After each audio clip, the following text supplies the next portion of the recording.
Sibuye. Comrades, if you present really very well, we're offering special services. It's 500 Rand for 5 minutes. Make it out to the history workshop. Or if you really want to, I'll give you my account details. All right.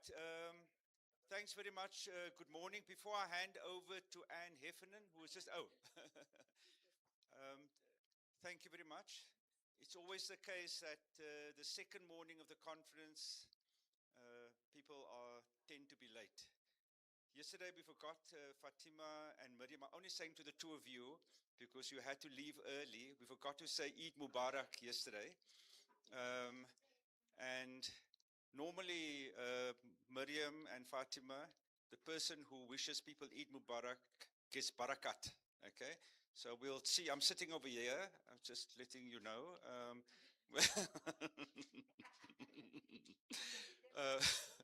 So,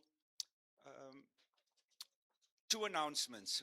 One, we are receiving funding from, organizations, and they require us to complete attendance forms. So please, if you haven't registered or signed, I know it's a bit of an administrative schlep, but we are obligated to do it. So please make sure you've signed the forms because we have to submit those forms at the end of the conference. And then secondly, please remember that this evening we've got supper again in the venue where we were last night. If I remember properly, we've got proper post-Eid food, biryani and curry with red wine. So, we kind of operating in a liminal space, okay? I think that's the right word to use, isn't it? Okay. So please remember that. And then tomorrow we are doing the visits to the museums, and then we have a launch of an exhibition, as well as the cousins who I hope they're the cousins. Okay. Will also unveil the artwork that they've been producing with young people. So please sign up for that, because we also have to organize the numbers, make sure we have enough transport to get you from where you are to the venues.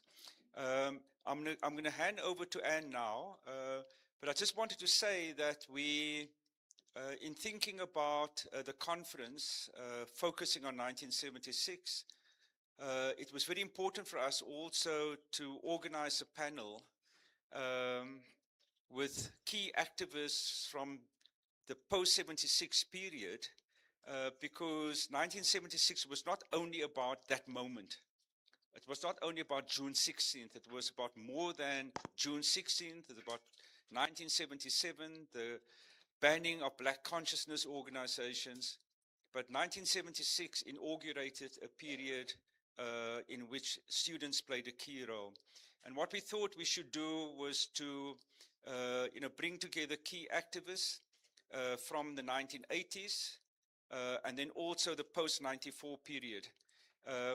And we'll do further introductions, but I just wanted to say that one of our presenters from Azasim wrote to us this morning to say that he can't make it.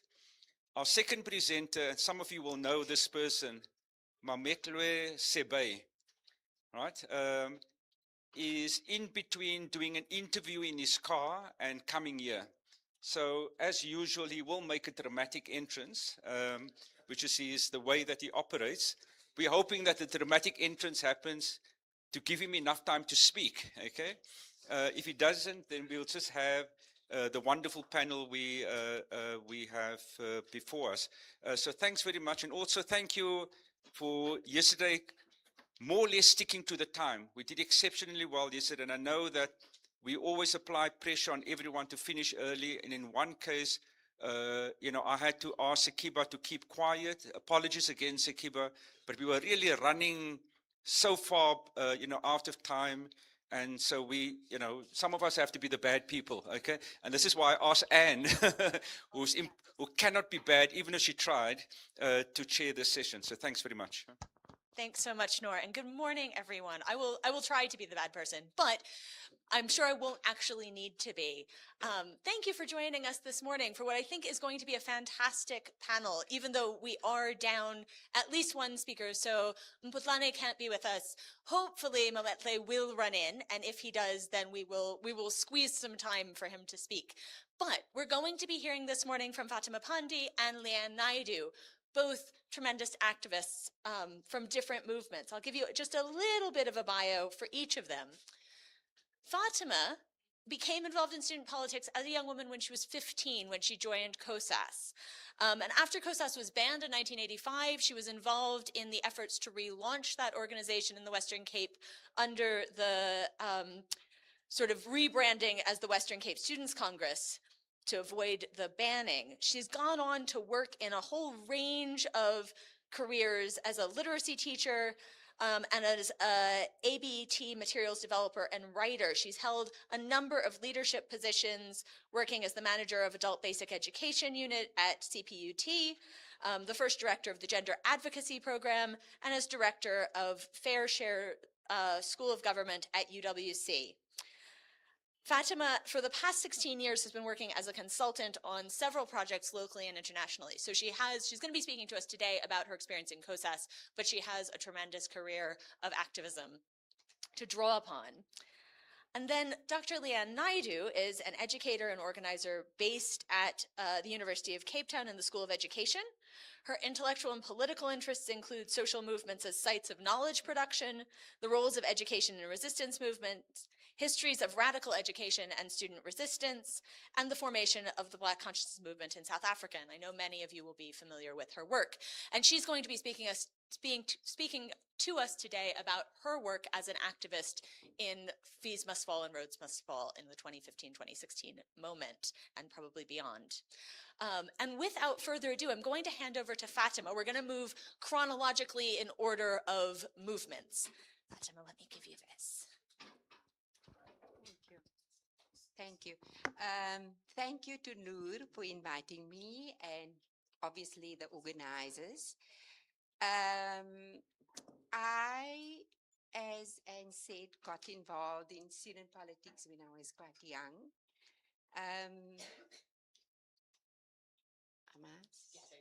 Okay, better. Okay. Yeah, I was a young girl living in a place called Wynberg. And it was interesting because in Wynberg, there were people involved in politics, but you can't say that it was a hot spot. It did become that later on. So I was recruited by Ashley Forbes, who later married my sister, and you know, it was a whole story. They got married when they were both in prison and so on. So there are lots of interesting stories related to my involvement. That was the catalyst actually for my sister's involvement, later my other sister, and even later my other sister. So we were a family of activists, of women activists. And later on, when my sister Yasmina was arrested and detained, my mother also became involved, and at quite a central level in politics, in the community and in the detainees committees, but also in politics in the community itself. So when in our community now, if you talk about the Pandy women, people will, yeah, you have to be careful with that lot because they can be quite rough. So, and what that means in essence is that we are strong women, and we are women that if we believe in something, we will stand up and do something about it. So, yeah, so that's a little bit about my history. So in terms of the Congress of South African Students, I will talk a little bit about COSAS, and specifically my involvement, because there are certain things that I looked at that I had to do a search around, or that I had to phone Sheppy or speak to my sister last night, um, because there were things, I must say in honesty, that contradicted some of the statements that people made. Like, I think, and it's not a judgment, but it's just that sometimes when we don't know where to look for the information doesn't surface. And that doesn't mean that that there isn't information. It just means that whoever was researching it or looking at that um, didn't find a mechanism to access that information. So I know that when some people were presenting, there was a question in my head that I have a clear recollection of people organizing in those communities in the 80s, especially, because I cannot speak from before. I was too young. Okay.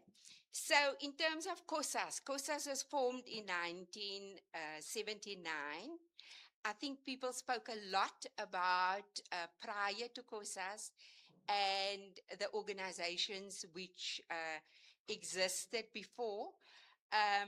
But in terms of my brief is to speak specifically about COSAS.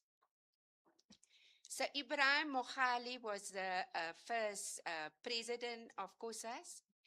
And you will see with a lot of what I'm talking about is that, you know, we sang about it. So within COSAS, there was a song about COSAS Mkonto I Alliance. So we would toy and sing the song. But when I looked at some of the historical things, and also based on my own experience and knowledge of the people, that there was a direct relationship between the student organization and the armed wing of the ANC. Okay, I will also talk about how I'm not so happy with the ANC at the moment, and no one is, but okay, history, I'm talking about historically, I played a particular role, and that role was in a context. Okay, so this meeting, the formation was in Wilgespreid. There was a executive elected, and also there's something that's like a thread when I looked at some of the historical things and my own experience, that there is some common threads that I will talk about a little bit later. But I read up something about a young woman who was called Jackie, and when I looked for the thing again, I could not find it. I don't know if it's just old age or what, but I couldn't find it, so I couldn't get a surname. But I remembered her name, Jackie, and she was the only woman on the first executive of COSAS, and this vibrant, strong woman, because the entire executive of COSAS was arrested and detained, like very soon after it was formed, she later went into exile. And in fact, a year later, her husband was killed.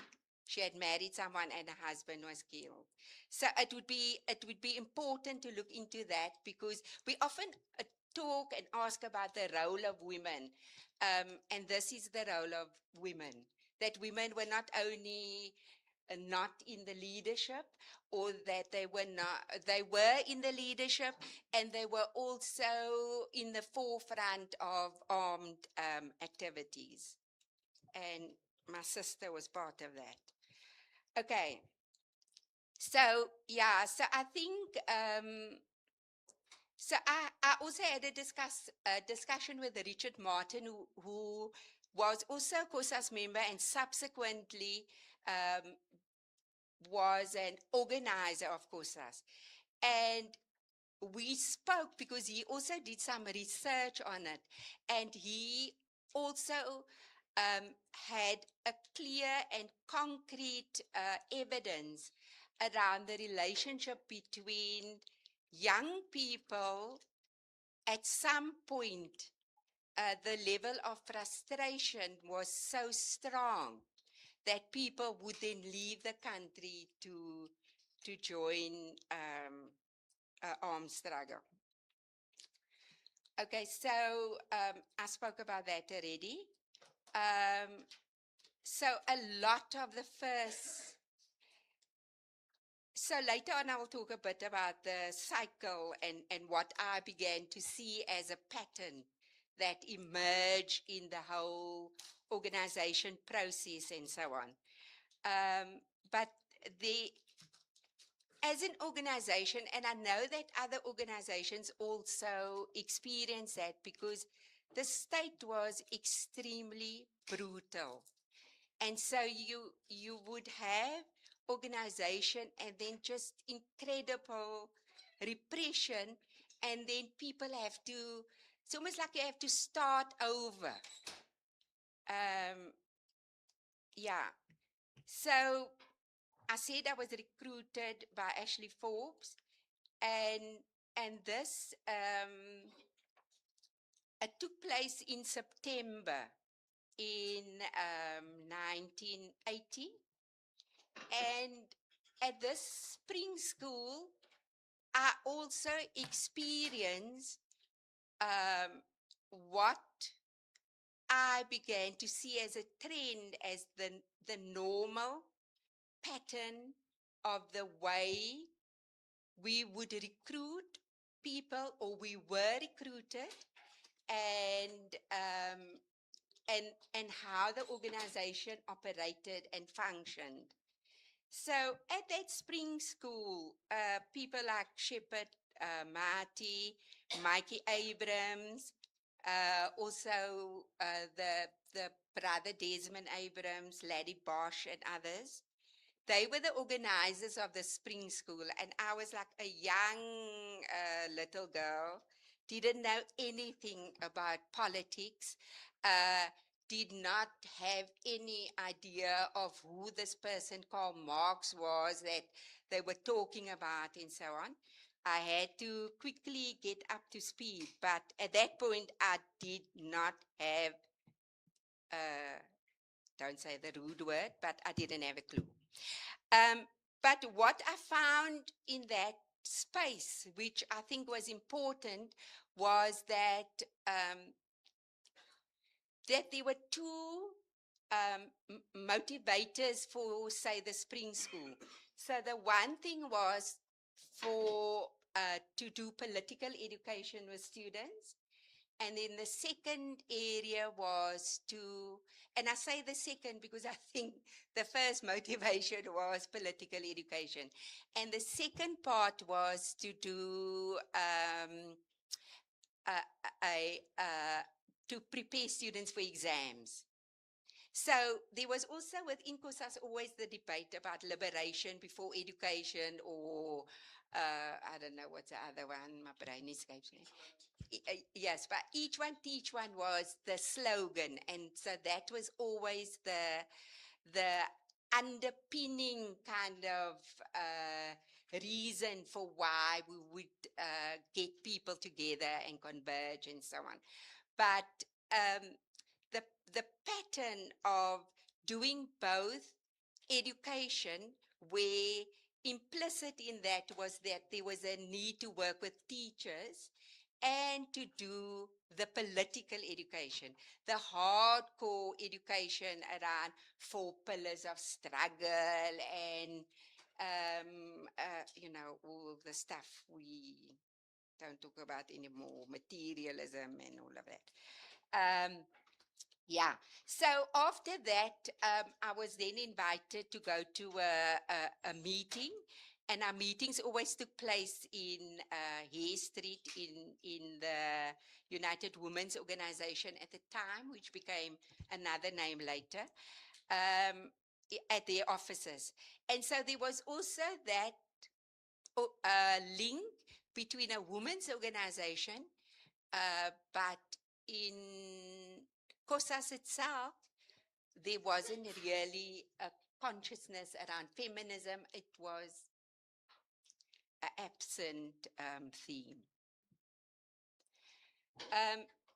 And when I came into the office, this poster was there. And this poster looked the same.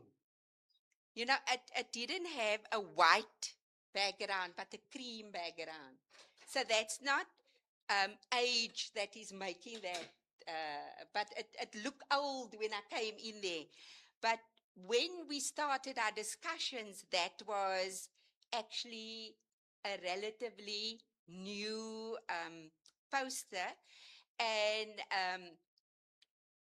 And the discussion that we had was to do a campaign around Siphiwe Mtimkulu and Topsy Madaka, because both of them had also COSAS members from the Eastern Cape, and they were arrested and detained, and he was poisoned with thallium, I think it was, and in fact had taken the Minister of Police to court.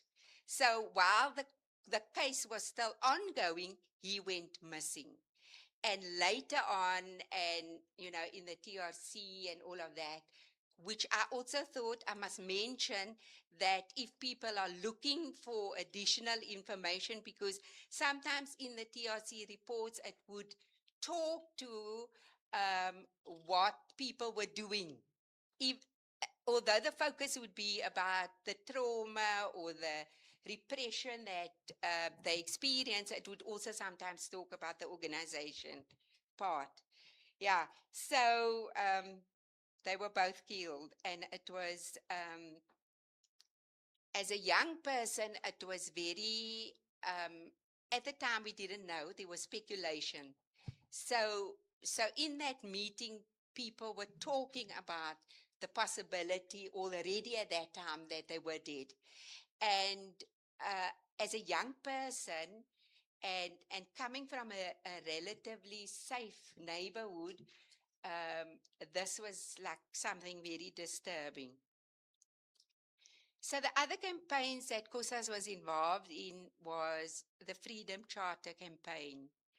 And as a young person, the political education that we had, so we would, in terms of the organizational processes, on the one hand, we would have meetings where we are discussing operational things of how we would organize, about how we're building branches, about how we're relating to other structures. And on the other side, we had separate meetings that were specific for political education. So this, I feel, was a common thread in the way that COSAS organized, because I looked at documentation from other, they're telling me 2 minutes, okay. Yeah, so there were a lot of campaigns, and that's all the campaigns. But I just want to talk a little bit about the worker solidarity, because even prior to the theme, I think it was in 1982, I will, yeah. But worker solidarity was a very important thing since I came into COSAS. And so there were fatties and moaners, boycotts, Wilson roundaries, and I remember it because I used to love those big fat brown toffees, and that I couldn't eat that toffees anymore. So, but it was like a conscious thing that we were supporting the workers. And then there was also a NAMPAC strike at some point and Grand Bazaars. And I remember Grand Bazaars because I got arrested with Gulam. Don't know what's Gulam's surname. And then there was a Rextru form and the city tramways and Speckenham. So city tramways didn't affect me directly, and Speckenham because I'm Muslim, don't eat Speckenham ham, you know. So, but it was an important thing for us as students to make pamphlets. And this thing here is explaining about the roundtree sweets that we couldn't eat. So you know, as young people, we didn't only see our issues at the school as important. We saw that issues of the parents of people, of the students were very important. Can I go on? No, I must stop. Okay. Okay, I'll stop. You can wrap Because there's a lot of things that I would still like to say. Well, we'll have plenty of time in Q&A, so you can Okay. bring up any of them then, if that's all right. Cool. Wonderful, yeah. Hi, everybody. Is that too loud or can I? Okay, great. So I heard you say you were recruited, so I thought, let me say, my closest connection to 1976 was that I was recruited in utero. I think my father had ideas about growing the revolution, so I was born 3 weeks after June the 16th. So I'm outing myself as a 1976 baby. I would also say that I'm not sure if I must blame or thank my father, because our house was the hotspot of banned books, banned other things. And so my first experience of the security branch was when I was about 6 years old, and they broke into our house to arrest my father.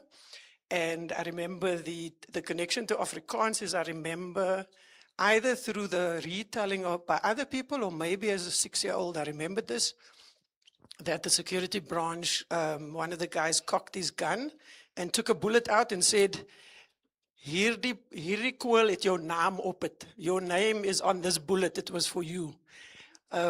So I think as young people, that trauma and exposure to violence was something that was so normalized for all of us. And so I think I was recruited in that way. And I think maybe to say, even though my family's political tradition comes through deep and long work with comrades like Neville Alexander, Salim and others I referred to as uncle at some point, because that was the political tradition into which I was born. And then I would say my own studies and activism was seriously influenced by the Black consciousness movement. And so the relationship between non-racialism and the idea of first coming to Black consciousness before getting to non-racialism is a very important part of my trajectory. So I wanted to thank Noor and the organizing team for inviting me to be part of this very important conversation. I was telling someone this morning, it's one of the first places I've been to where I don't have to explain pre-76 or Black consciousness, because everyone's already explained it, which is wonderful. So I want to start with a little bit of context and speak about the transition out of apartheid into democratic South Africa that many of you probably know intimately. But I want to focus on a part that's not really talked about often. So we've heard over the last 2 days about how there was a political vacuum that was left by the banning of formal organizations in the 1960s, then that this left space for students and for the emergence of new forms of politics. So the decade of the 1990s, when we supposedly sidestepped civil war and had a peaceful transition, was actually quite violent. There were lots of political killings and ultimately a demobilization of the experiments and processes of grassroots community-based organizations and politics. This demobilization included the sidelining of political traditions and formations left of the ANC, like the Pan-Africanist Congress, Black Consciousness formations, and other independent left formations. The ANC also in that transitionary moment abandoned the more radical radical reconstruction and development program that was about redistribution in favor of a neoliberal agenda. So maybe that's a political vacuum, we can talk about that later. But fast forward 20 years, when young people and students are accused or recognized as apolitical and apathetic, there are now young people born after 1994 called the born freeze, understood to be born outside of the burdens of apartheid. They arrive at universities, and when the 2015 student movement happens, it's described as one of the most important protest movements post-apartheid. So there were many versions and are still many versions and experiences and processes related to the Fallist movement, and the memories and scholarly work remain contested. I'll briefly speak to my understanding and experience of the Fallist student movement as having two waves, and I apologize for those of you who were involved and already know this story. So the first wave starts at historically white institutions led by black students, alienated and critiquing the institutions that have been desegregated so that black students are allowed to attend, but the institutions themselves remain colonial. Students through the first formation called Rhodes Must Fall at UCT demand the removal of the statue of an arch-imperialist and white supremacist. They ask questions about what heritage and signs and symbols the university was holding up post-apartheid. They critiqued the fact that the professoriate remained largely white, that leadership positions also remained largely white and male, and that curriculum remained Eurocentric amongst a range of other critiques. Other black-led student formations at historically white institutions form as part of this first wave around institutionally specific demands, like UP Rising at the University of Pretoria, Reform Picker at Northwest University, Open Stellenbosch, these are at historically Afrikaans white institutions, the language question, accommodation, fee exclusion is also part of some of those demands. The Black Student Stokvel at the Nelson Mandela University, the Black Student Movement at the university currently known as Rhodes. So as has been mentioned about 1976, there's always work done before the cataclysmic moment.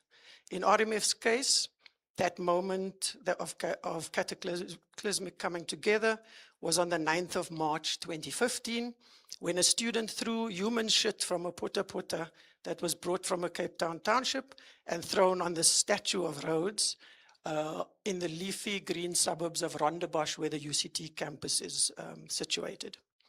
But prior to this shit statue protest, UCT had been in the media for a number of reported racist incidents.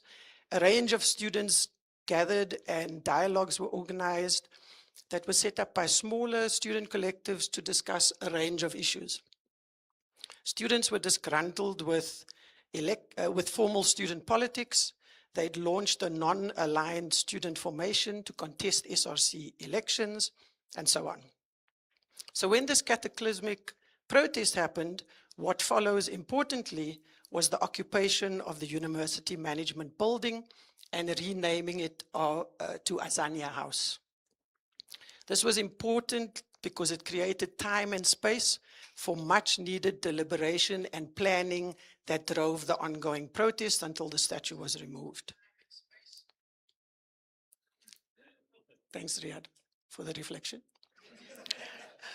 This was a unifying moment internal to various historically white institutions because it brought together various caucuses, Black academics, Black service workers, and Black students who had been struggling for years over a range of issues in silos sometimes, to critique the slow pace of transformation and to insist that transformation was not sufficient, but what was needed was decolonization because of the remaining colonial legacies.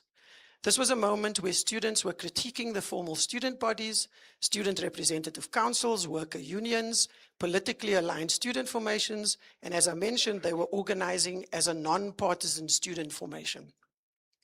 This unifying moment allowed these Black academics, service workers, and other workers, as well as Black students, to find a place of coming together in what was called, and many knew, a plenary space, the mass movement of the students, or led by the students.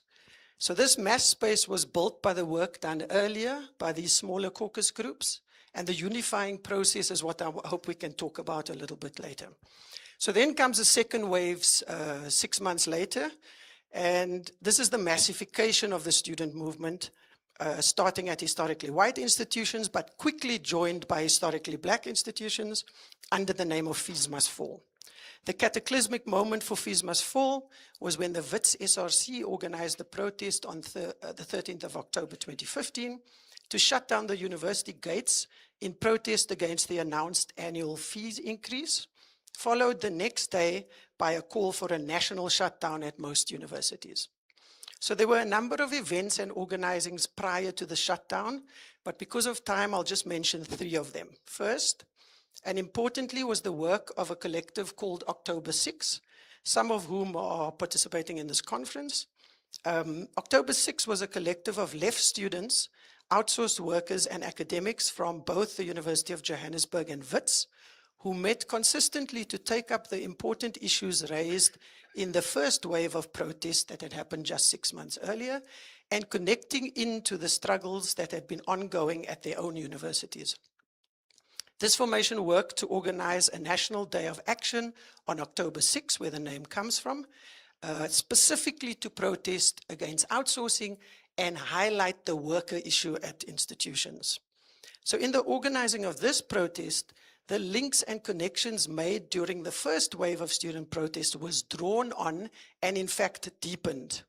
Many of the workers and students who were involved in organizing this action formed part of the initial Fees Must Fall shutdown that happens just 1 week later. Political studies students at Wits had in 2014 organized and drawn up a memorandum under the name Transform Wits, critiquing the Eurocentric curriculum at the politics department. Left student formations had also occupied university management offices in solidarity with fired electrical workers at the time. So the second Fees Must Fall wave of the student protest, or the Fallist movement, which was primarily focused on an anti-privatization agenda,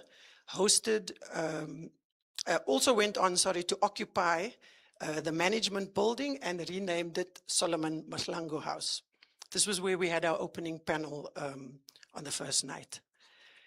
They too used the time and space to meet and organize themselves. The students insisted that the management of the university needed to negotiate directly with them.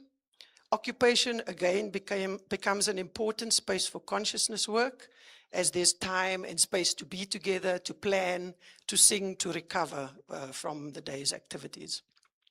So there were a few demands, but 3 key ones that unified students on the national level was that fees must fall. In other words, the government must actually provide free education. The second one was around the insourcing of service workers. And the third was to stop the criminalizing of student activity and activism. The power that was created through the student movement was generated precisely because it was massified, and importantly, that it was able to hold together disparate or differing caucus groups. So I want to speak a little bit in my remaining time about the importance of 2 things. Firstly, disruption, but also about the importance of trying to deal with difference critically. and how this part of what allows us to build mass movements and coalitions across different issues that can challenge power is very important. So let's start with disruption. So we've heard that in 1976, students were doing their own thing. I think that was what was communicated. This is also true of the students in 2015, whose modus operandi was disruption, which successfully arrested the status quo at universities for a time. Both Roads Must Fall, the first wave, and Fees Must Fall, the second wave, resisted through disruption. Roads Must Fall specifically disrupting the Rainbow Nation myth and the post-apartheid consensus that had been created. They unsettled the symbols and heritage celebrated and disrupted the continuation of colonial and apartheid conditions at universities. Fees Must Fall also disrupted by holding the university to ransom around fees and by disrupting access to the university, and importantly, disrupting the status quo of privatization.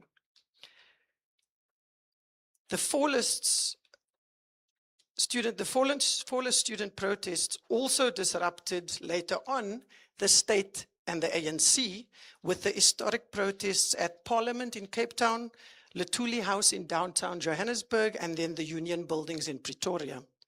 Both Roads Must Fall and Fees Must Fall also had disruption internal to their movements. They disrupted old forms of resistance and organizing by trying to adopt and hold more consciously Black feminist forms of intersectionality and putting this into conversation with Black consciousness and Pan-Africanism, calling back to the 1976 generation. So a number of these disruptions, I don't have time to talk about it now, but were enacted through what I would call creative pedagogical acts. Where things start to fall apart, or maybe let me summarize around disruption. Disruption was mobilized as a critique of the present, as an act of resistance, as a pedagogical act, as a way of speaking back to power, and as a way of changing the world. But where things start to fall apart was when disruption became a default position that pulled everyone into constant running battles with police and private security. We can talk more about that a bit later. So in the last 2 minutes, I want to talk about this idea of caucus versus plenary.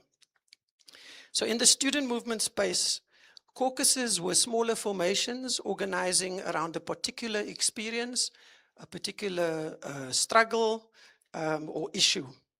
A second layer of caucus or smaller group space was in the actual occupations that were taking place as part of the movement. There was division of labor, which meant that people were working very closely in smaller formations around particular tasks, either education, political education, media, direct action, feeding students, making sure the occupation survived. So I want to suggest that the relationship between those smaller caucus spaces and the big plenary spaces was what built the power that mass movement was able to hold, because here was where we negotiated various positions and actions.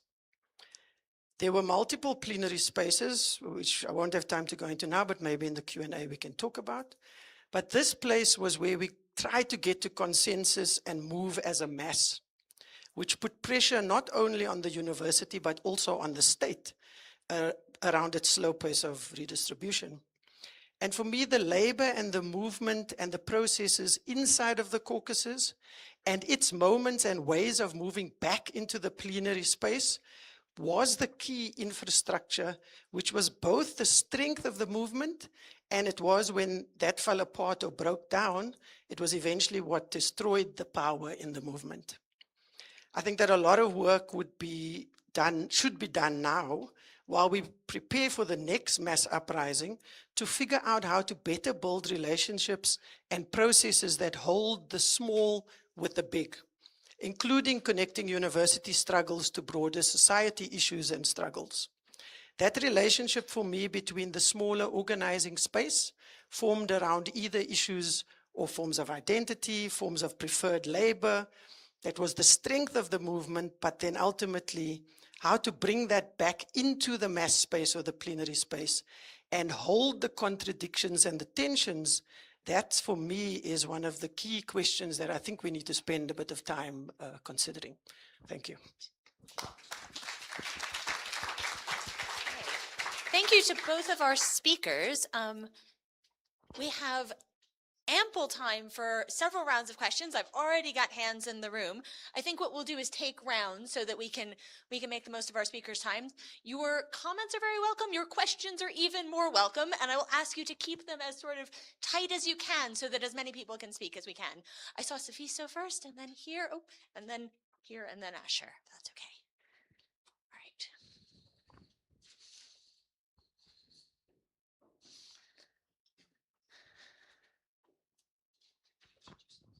Oh, yes. Thank you. Please introduce yourself when you're asking your question. Yes, Thanks. my name is it on? My name is Sifiso Ndlovu. I'm a historian by profession. My question is to the last speaker. I have come across some analysis of what you've just presented, that Wits Roads used to hijack the narrative from Black University.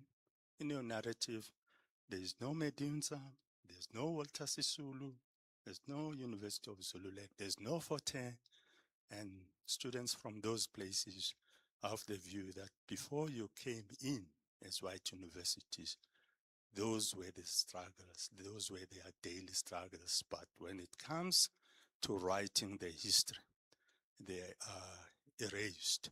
And number two, there's nothing about Professor Bongani Mayosi. Professor Bongani Mayosi for me is like the Hector Peterson in the June 1976 movement. I am saying that because before I went to the University of Natal, transferred to the Peter Maritzburg campus, I was at the University of Natal, Durban. I was staying at a campus at Wentworth. Because of Group Areas Act, we were not allowed to stay at the main campus at Howard College. And Bongani was the youngest student there. He was brilliant, he was brilliant. I was now surprised that the students were blaming him, that he doesn't know anything about the struggle.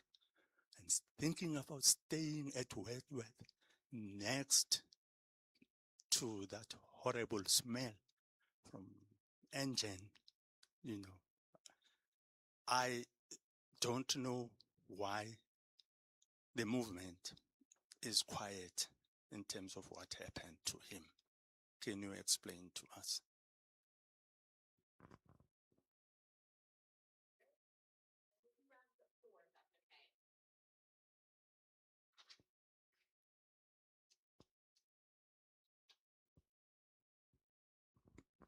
Thank you. Marumachai Moshe, I've got just a small advice to the organizers of this thing.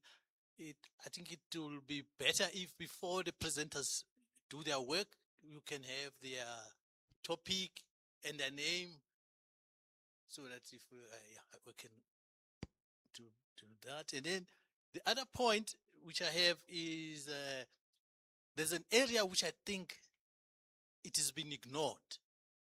Yes. In 1976, I was 10 years old. And there was a lot that happened in primary schools. And I don't think there is any justice has been done. I have my own recollections, and I've already written an article about this. And so I think there's one area that has to be looked into.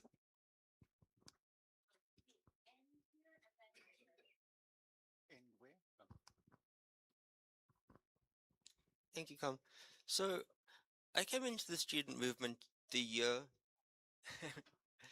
My name is Anne. So I came into the student movement the year after Fees Must Fall.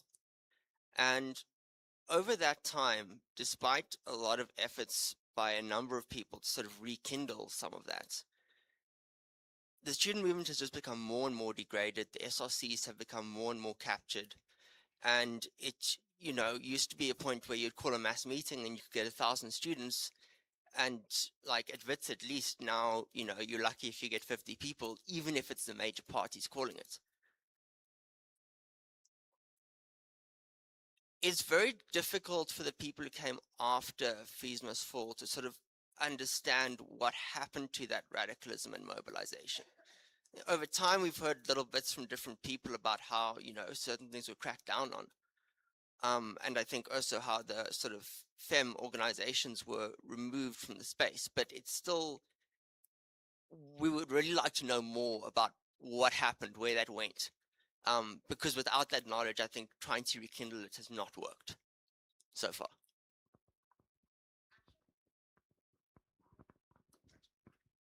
Hi everyone, my name is Asher. Thank you very much for both those presentations. I have a question for each of you. Fatima, I was wondering about if COSAS had any relationships with the Committee of 81 and what those relationships were like. If there was kind of a comradely relationship, contestations, differences, similarities. Yeah. And then, Leanne, I was very interested in your suggestion of the relationship between kind of the post-1960 moment and the supposed kind of political vacuum in that period, and that which followed the transition in the 90s. And On the Committee of 81, because it's a simple question.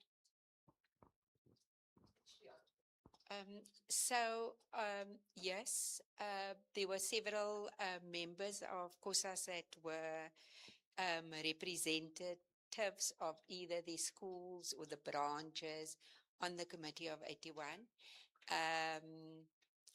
There were also people that I knew directly from the community. In fact, the person, Ashley Forbes, that recruited me, he was also serving on the Committee of 81. So in that period, there was that relationship with that structure that represented people coming from SRCs or from schools directly that weren't organized, or through, I think at that time, to be honest, the COSAS branches weren't that organized. So, for instance, at the school that I went to, believe it or not, they did not allow us to set up a branch at the school. SP, progressive school, progressive teachers. The principal and I became very, very good friends afterwards. But when I was at school, it was a very antagonistic relationship. But directly to your question, there was a direct link between COSAS and represented on the Committee of 81. And the other part of your question was that there were different political, ideological positions in that structure. What I do know is that there was a lot of fighting. And I think that we must be honest about that, because we allowed ourselves to be divided and ruled by the state somehow. Because we had different positions, we didn't, and whilst that Committee of 81 was a space where we worked together, it was also a space for a lot of contention and political crap, that when you're older, you can say it. And you can think about it, because like, what the hell? You know, I feel that if we look beyond what seemingly were differences, we could have achieved so much more.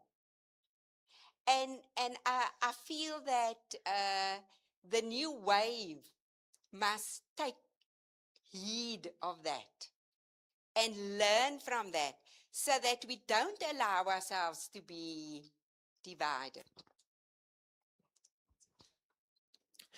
Thanks for the questions. I think, firstly, to the point about primary schools and whether young people are also either forced to or independently making space to think about the world and things more than the curriculum.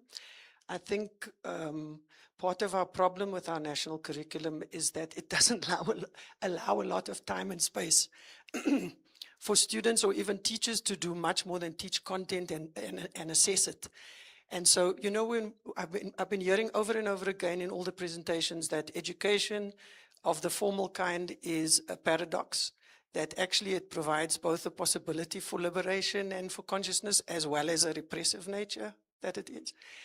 And so even though the apartheid curriculum was bad, a lot of the radical teachers that were understanding education as liberatory were teaching that in 30% of the time, and they had space and time afterwards to do other things.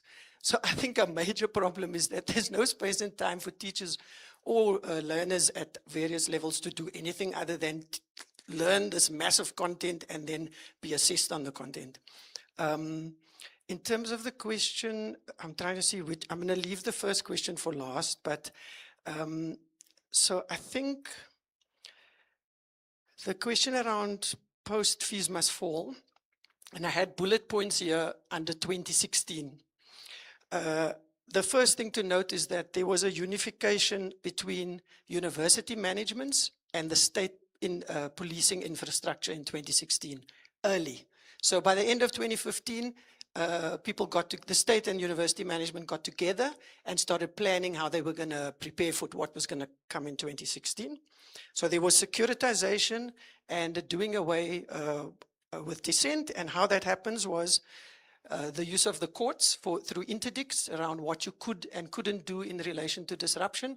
Even just standing in front of a doorway could be deemed a criminal offense because courts issued interdicts that said the police must come if the university calls, because there's an interdict to say that students and anybody cannot disrupt the university business. We saw police on university campuses more than maybe even in the apartheid era, because managements called the state to come and deal with students. So you had police on campus, but then you also had millions of rand spent on private security. So what police were not allowed to do, they happily stood by and watched private security beat us. And even when we said this is not allowed, the police said, you know, this is not our problem. So the relationship between private security and the state infrastructure just was solidified. The university also ramped up its internal disciplinary processes, identified leaders. These are all apartheid policing and criminalizing practices that were implemented. There was a loss of public support as well. So it wasn't only the institution and the state. I think when the student movement had to respond to the securitization and the violence that was meted onto young people, the violence just increased, as it often does. And so some public support was obviously lost because people were reading that from a distance and maybe from a liberal position, not understanding what was happening. There was also the Commission on Feasibility of Free Education. The post-apartheid state using a colonial infrastructure of a commission of inquiry, which has been used on so many things, the Marikana massacre and so on, a colonial institution and process that demobilizes and depoliticizes an issue, which is what happened. There were obviously continued protests like Shackville, like the Rhodes RU reference list around gender-based violence and so on. But the repressive nature of universities, the inability for dissent to happen, the bringing in of technology and biometric security, so cameras, increased security apparatus is, I think, why student activism has just been annihilated in some ways. I mean, there's also reports on, I think there were 150 million was spent on spies inside of student movement. So there's a couple of reports written where you can actually read the detail of that. But it's a very important question because we do need to figure out how to move beyond those restrictions. The Ashes question, and this also speaks to demobilization, but in the 2015 moment, and I can only speak from WITS because I was a student at WITS in that period, the non-partisan part of the movement, in the second round, the non-partisan nature of the student movement was much more contested. So in the first round at historically white institutions, black students were happy to say, because some of the universities, the student formations were, what are they called? DASO, and they were conservative SRCs, and some of those institutions didn't even have formal Pan-African PASMAs, and so the non-partisan nature of the second wave was contested because at places like WITS, political parties have always been really strong. And so you will remember in 2015, there was what was called the Fantastic Four, ANC, and then also EFF, and then SASCO leaders. But the relationship between what they were doing and presenting as leading and what was happening in the occupations where the non-partisan students and were organizing shifted as the protest focused more and more outside of the institution and towards the state and the ANC. So that protest would have gone to the ANC, to Luthuli House, and to the state much sooner had there not been so much student party political intervention to prevent that from happening earlier on. So there's a lot of contestation around that.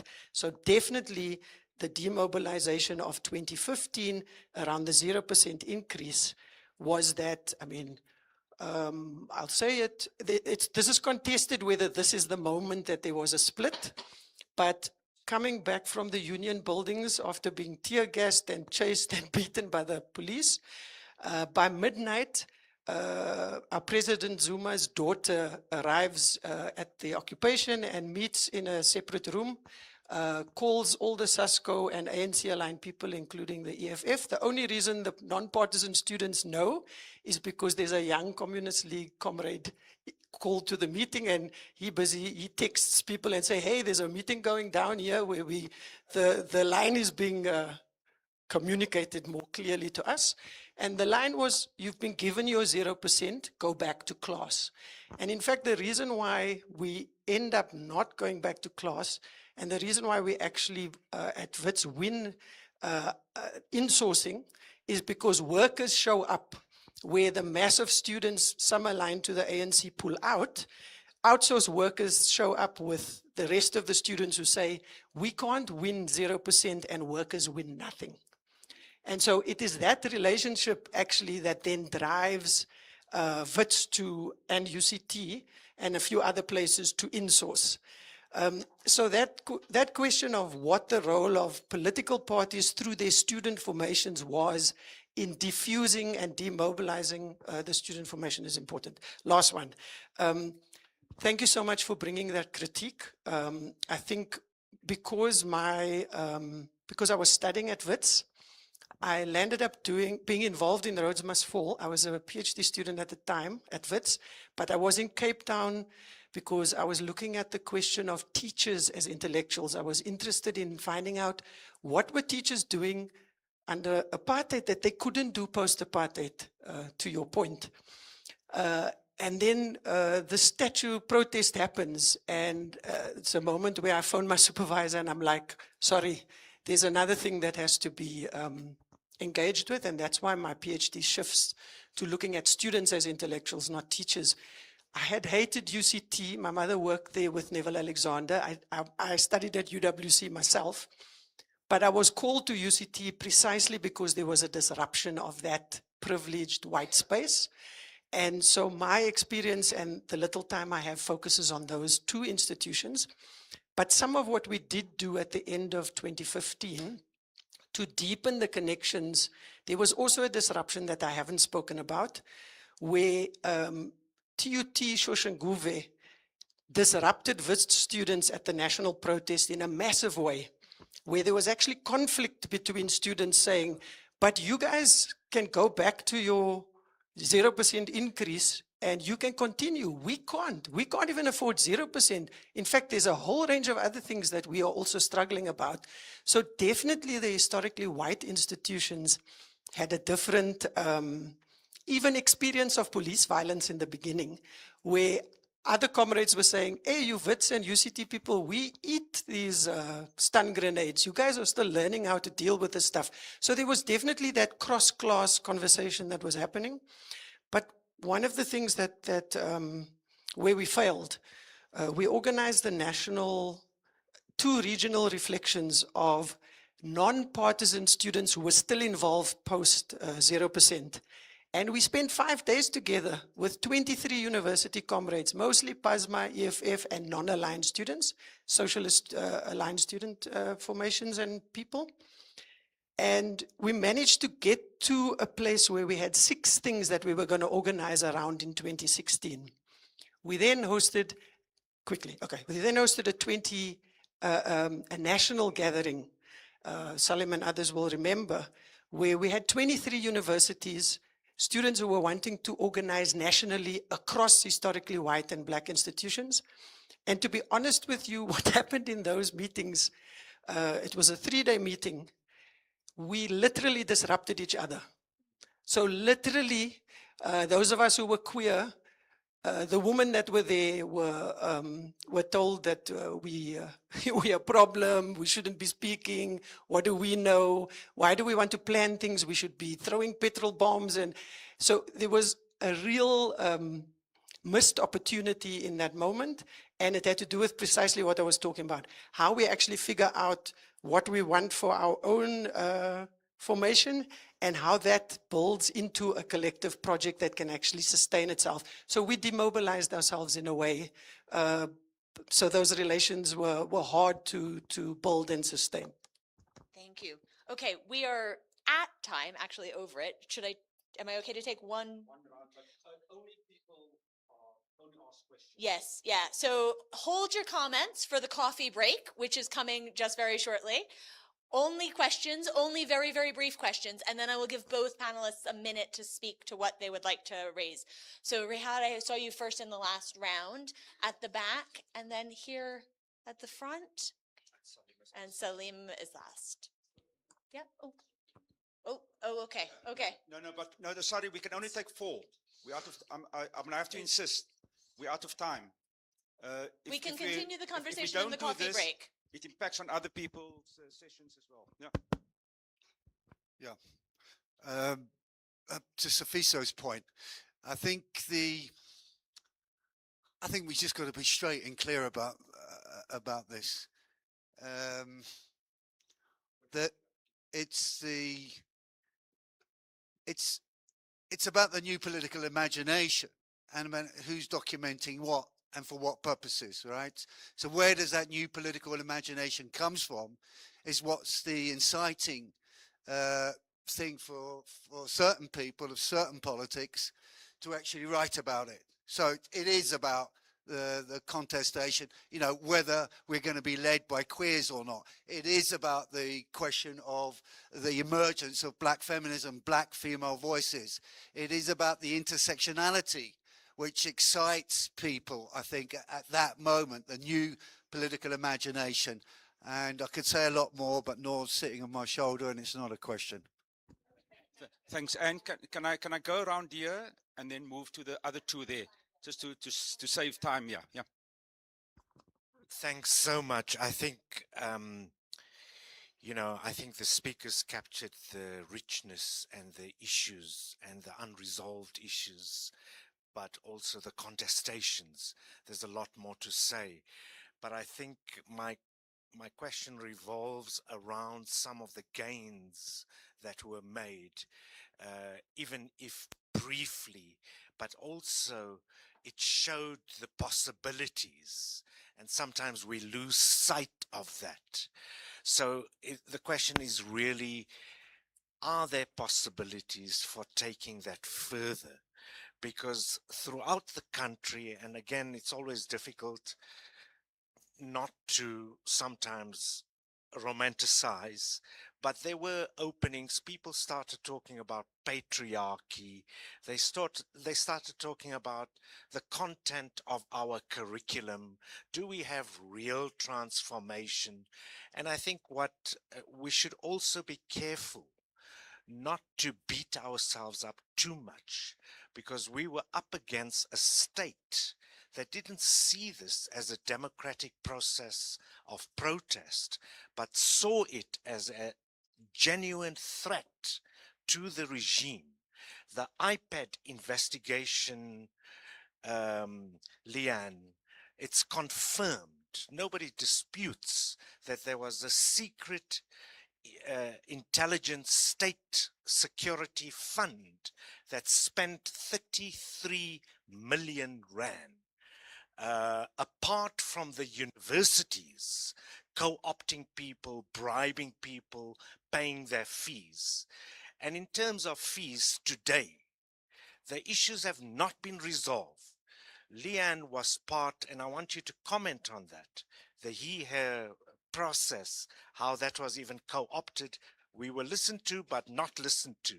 And our suggestions of alternatives, practical alternatives, is still valid.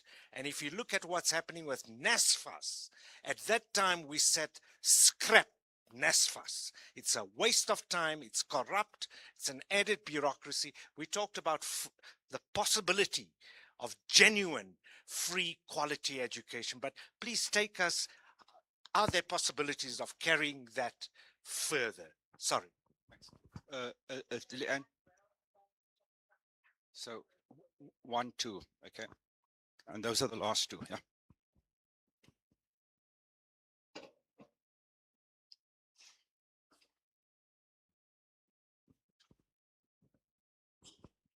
Thank you. I think we need the second version of Fees Must Fall. That's it, full stop. My question goes to Leanne. It's regarding the phenomenon that emerged after the Fees Must Fall moment, where you have student leaders in their majority or the SRCs being turned as a factory of people who are going to be co-opted in government, in political parties and so on. What do you make of that phenomenon, especially in terms of student leadership? Because these days we are losing it. Students and student leaders are no longer student leaders. They are there to ascend to other things, to look for opportunities. Thank you. Bobby? Bobby, just hand it over to you. All right, thank you. This one is directed to Leanne. So the social contract is the one that balances the power dynamics and the legitimacy between the ruling and the ruled.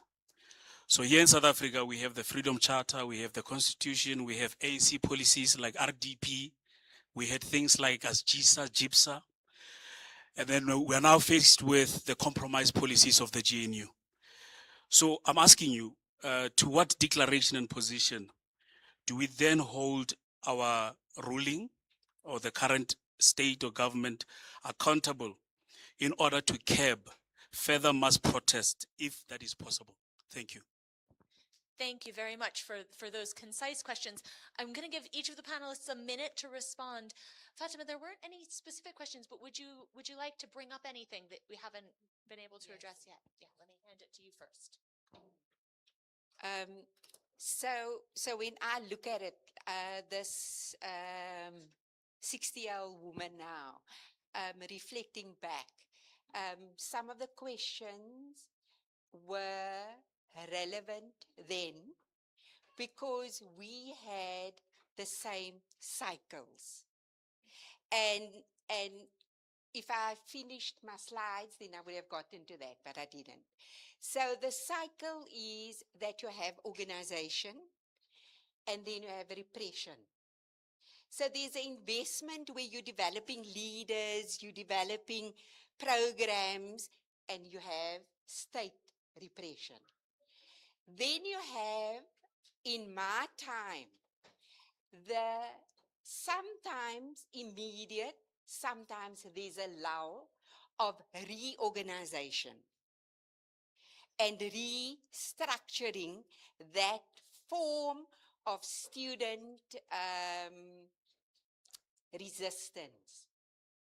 And my sense is that we have to learn from that we have not to feel that we are in a state of apathy, but perhaps just a state of restructuring and people reorganizing themselves, because inevitably what we've had in South Africa is a regime change. We haven't really had, yes, we have rights and all that, beautiful constitution, only if you can pay for it. So in essence, the struggles that we are confronting now are pretty much the same struggles. And so my idea is that we actually have to go back so we can go forward. And when we go back, we can examine what are the lessons that we made in those periods where there was that repression, and how people found it in themselves, the courage that someone spoke about, I think yesterday or the day before, that courage is there, it's in our cellular makeup. So we cannot, it shall arise. So that's the one thing. The other thing is that I think that in looking at how we take things forward, we need to explore what is the agenda. And I've said already that I feel that the agenda is similar to what we were actually battling around that time. It's just configured differently and it's packaged more beautifully, but we are still fighting the same battles. And for me, I think one way practically, because I'm a pragmatist, is about intergenerational dialogue, because a lot of speakers raised the issue around the young people are doing their own thing and we don't know what they're doing and so on. So there is a need for that space, for a revival of a space where people are talking to each other. And I think the biggest issue is intergenerational healing, because I read again like things that happened. I remember things that happened to my own self, in my own family, and the fact that we have not created spaces for that healing is the biggest challenge that we face in moving forward. Because if we don't deal with it, No, you can finish. we shall suffer the consequences. It's a really important point. Okay, very quickly, because when Comrade Professor Noor says you must get done, you must get done. So the question of political imagination, I think, is key. I think we're in a moment in our history now where everything's up for debate and there's a reorganization, and so young people must be part of that conversation. In terms of political leadership, yes, it is true, and Wits is probably the producer of assimilated leaders in the country. So that has historically always happened. You will have the people who will go into unions, who will go into civic formations, who will go into parliament. It does happen, and it is interesting that those who led so publicly when they could are in parliament. It's very interesting to say the least. On the question, just to say the Mayosi report, sorry, Sifiso, I didn't answer you. I think what happened in that moment, for those who don't know, dear Professor Mayosi took his own life. He was a professor and the dean of the Faculty of Health Sciences at UCT. I think the black neoliberal leadership of that institution turned around and blamed the student movement and said he did this because they put him under pressure. What actually happened was that the leadership of the institution put him under pressure to stay in a leadership position without the required support that was needed. There is a Mayosi report that you can download, an independent inquiry that actually for the first time states explicitly UCT as an institution is racist. That institutional racism was part of contributing to what happened to Professor Mayosi. So blaming students was a move not by white liberals, but by some of the black liberal leadership to turn around and say, it's these working class black students who pushed him to that, when he was very close to students and to what they were fighting about. And then last thing around social contracts, I think for me, the university and whoever's there, we have to continue to fight, as Salim says, for free education, for free decolonial education. But I think we do, where my commitment is now is actually in the rebuilding of civic associations, the rebuilding of grassroots movement outside of these massive institutions that are neoliberal. I myself, if I were to try to achieve in a university institution, I would have no time for anything else, much like the young people in the school system. So the formal institutions keep us busy. They don't give us space to think about actually how do we change society? How do we make the social contract and these beautiful policies actually live?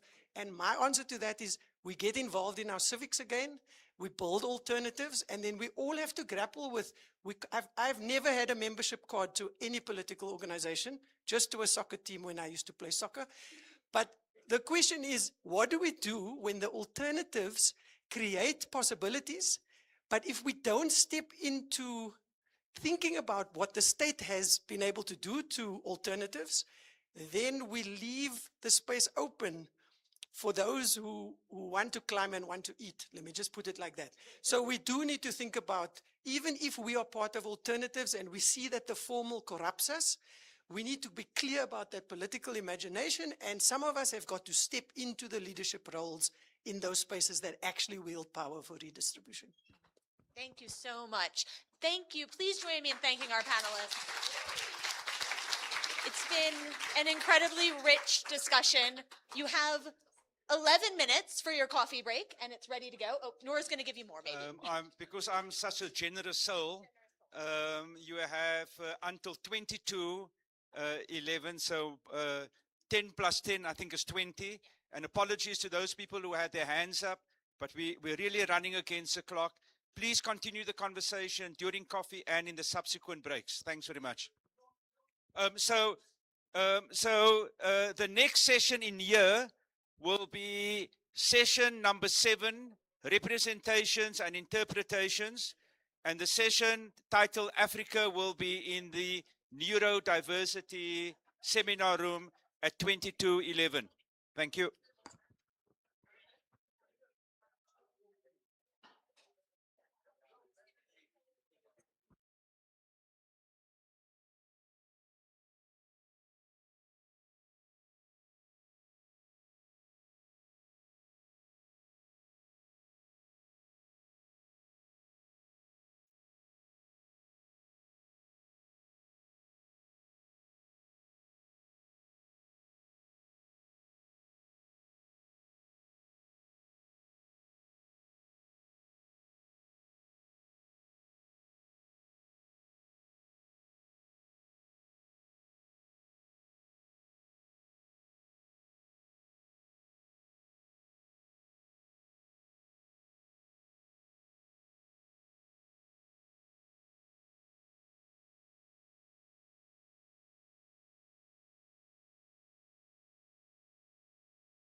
Sorry, I'm coming back.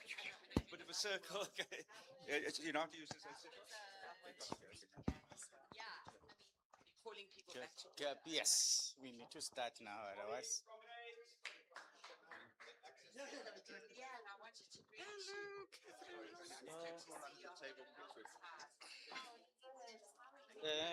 Just I should have prepared. No, that's fine. We're just asking in terms of if but if that's fine. So yeah. So you can. Sorry, Cormac, can I pass that? He's not plugging. Okay. So I think what we'll do, we'll just follow. Where's this now? I think this side. Yeah, we can follow the order. Okay, that's fine. So you'll go first, and then we'll go. Yeah. Yeah. Yeah. So will you like?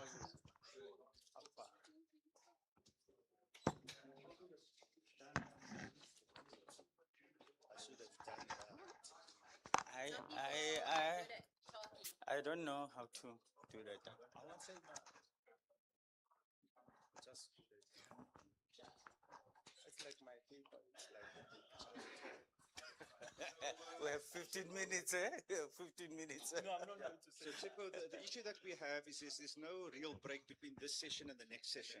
Yeah. So we have to finish on time. There's just 5 minutes between the two sessions. So see, this ends at 10 to 12 and it starts at 5 to 12. So we have to get people to come between the venues as well. Okay. So 5 is nice.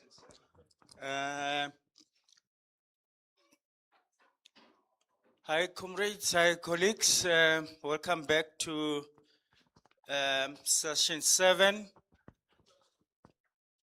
representations and interpretations.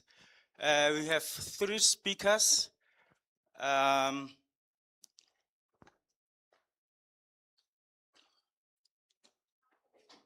So they're each going to have 15 minutes so that to have a bit of time for Q&A, comments, and so on.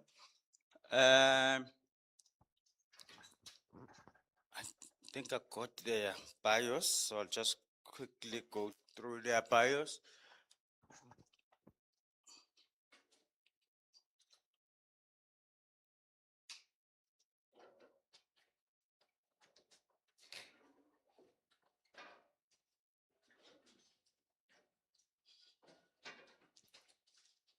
Okay, so we have Jimmy, my extreme right. He's an associate professor of anthropology at the University of Fort Hare, trained in anthropology and history. He has conducted research on livelihoods, sport and leisure, media, religion, and sexuality in Pretoria. And Jimmy, I usually am cautious to say what the title is. I don't know if people tend to change titles, so I'm going to refrain from doing that. You will do it yourself. Then our second speaker will be Connie. Connie is a historian, organizer, and educator in the Department of Historical Studies at UWC. Her research focuses on collective interventions in the mobilization, demobilization, and remobilization of struggle history in Southern Africa's past and present. I'll skip Connie, if you don't mind. She is a convener of the Revolutionary Papers Project and author of Crossroads, I Live Where I Like. She is also a member of the Sachet Archiving Project Advisory Board and the End Water Apartheid Campaign, amongst others. And Connie, again, will introduce your topic. And our final speaker will be Professor Sfiso Mkolisi-Ndlovu. Mkolisi deliberately because there's, I think, 1 or 2 other Sfiso Ndlovu. So this is Sfiso Mkolisi-Ndlovu. Is a graduate in history from both University of Natal, Pietermaritzburg campus, and the University of the Witwatersrand. He's an author and editor of books on the Soweto Uprisings. Amongst notable works include the Soweto Uprisings Counter Memories of June 16, Soweto 76 Reflections on the Liberation Struggle, And Professor Ndlovu presently works at the Thabo Mbeki African School of Public and International Affairs as a research director and also works for the Thabo Mbeki Foundation. So these are our three speakers. Each will have 15 minutes. Then I'll just indicate when you are left with 5. And then once we're done, then we'll open it up for Q&A. Good luck and you can start, Jimmy. Thank you very much.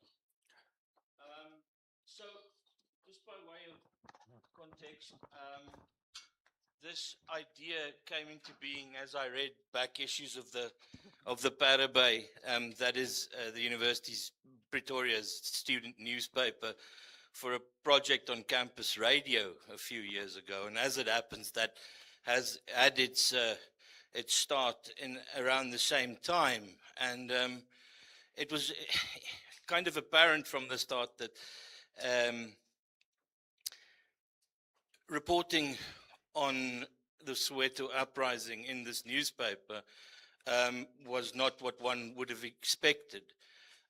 Gave a completely different impression. You know, wasn't what students in Paris, for instance, in 1968 would see or identify as student politics. You know, but before I get into all of that, the whole project, basically, this whole paper, I think it riffs a bit off of the stuff people like Jeff Ely and Richard Evans have done for Germany, ordinary Germans in Nazi Germany kind of thing, you know, white, primarily Afrikaans students in a very conservative city, the beating heart of the apartheid state. There is stuff recently trying to figure out positions of and how ordinary whites, as Neil Roos called it in his book, made sense of this system in which they lived. And so this, I hope, is a small part of that. But being primarily an anthropologist, it also responds to a paper more than a decade ago now by Francis Nyamjo, who kind of famously wrote that whites in this country have tended to evade anthropological scrutiny. And so this is an effort to try and act as a bit of a corrective or contributing to a project that might do that. And so, as I said, it struck me that reporting in the Parabay was not at all like what we saw happening at Wits immediately after the uprisings took place. You know, at Wits and Joburg, people were out in the streets fighting with the police, getting arrested. Stuff that you might, if you were involved in or knew about, you know, the 68 uprisings in Europe and Paris, etc., the student stuff, you'd immediately recognize as something similar. But what was happening in Pretoria was worlds removed. And so that started to kind of interest me. And let me read you the Parabay's first attempt to make sense of the revolts. On Friday, 25 June 1976, the newspaper editor summarized a motion that the Executive Committee of the Intramural Student Representative Council had adopted on behalf of the whole University of Pretoria Student Representative Council 2 days before. The motion, and I quote, clarified the SRC's position vis-à-vis Wit students' protests, as well as black neighborhoods. As is expected, the Parabay's editor wrote, the demonstrations held by a few Witsies were condemned because they were illegal and did not promote harmonious coexistence in South Africa. However, the motion recognized the realities of certain needs in these black neighborhoods, and UP's SRC committed to an intensified effort by way of its Community Services Committee to help satisfy these needs. Now, Jim Scott, anti-politics machine. This is it, right? This is political realities being reduced to bureaucratic issues that need expert intervention, right? So you see a lot of this kind of thing that accounts for how and why the reporting in the Wits Voice, for instance, in the Parabay might have been so very different. And it could lead you to believe that there was just no thought and interpretation and engagement with the revolt or the uprisings at UP. But that is not the case if we read against the grain. And I want to highlight a few instances where we might apply a bit of anthropology and perhaps get at what these students were thinking and how they tried to actively think through what was happening in the country. Okay, so I'm going to, given the time constraints, just skip over a couple of pages here and get to the meaty stuff. So, in the weeks that followed, I think people rushed around to try and make sense of what was happening. And we see a cartoon by Oren Scott that was originally published in the Beeld newspaper, reproduced in the Parabay, about a situation in Uganda.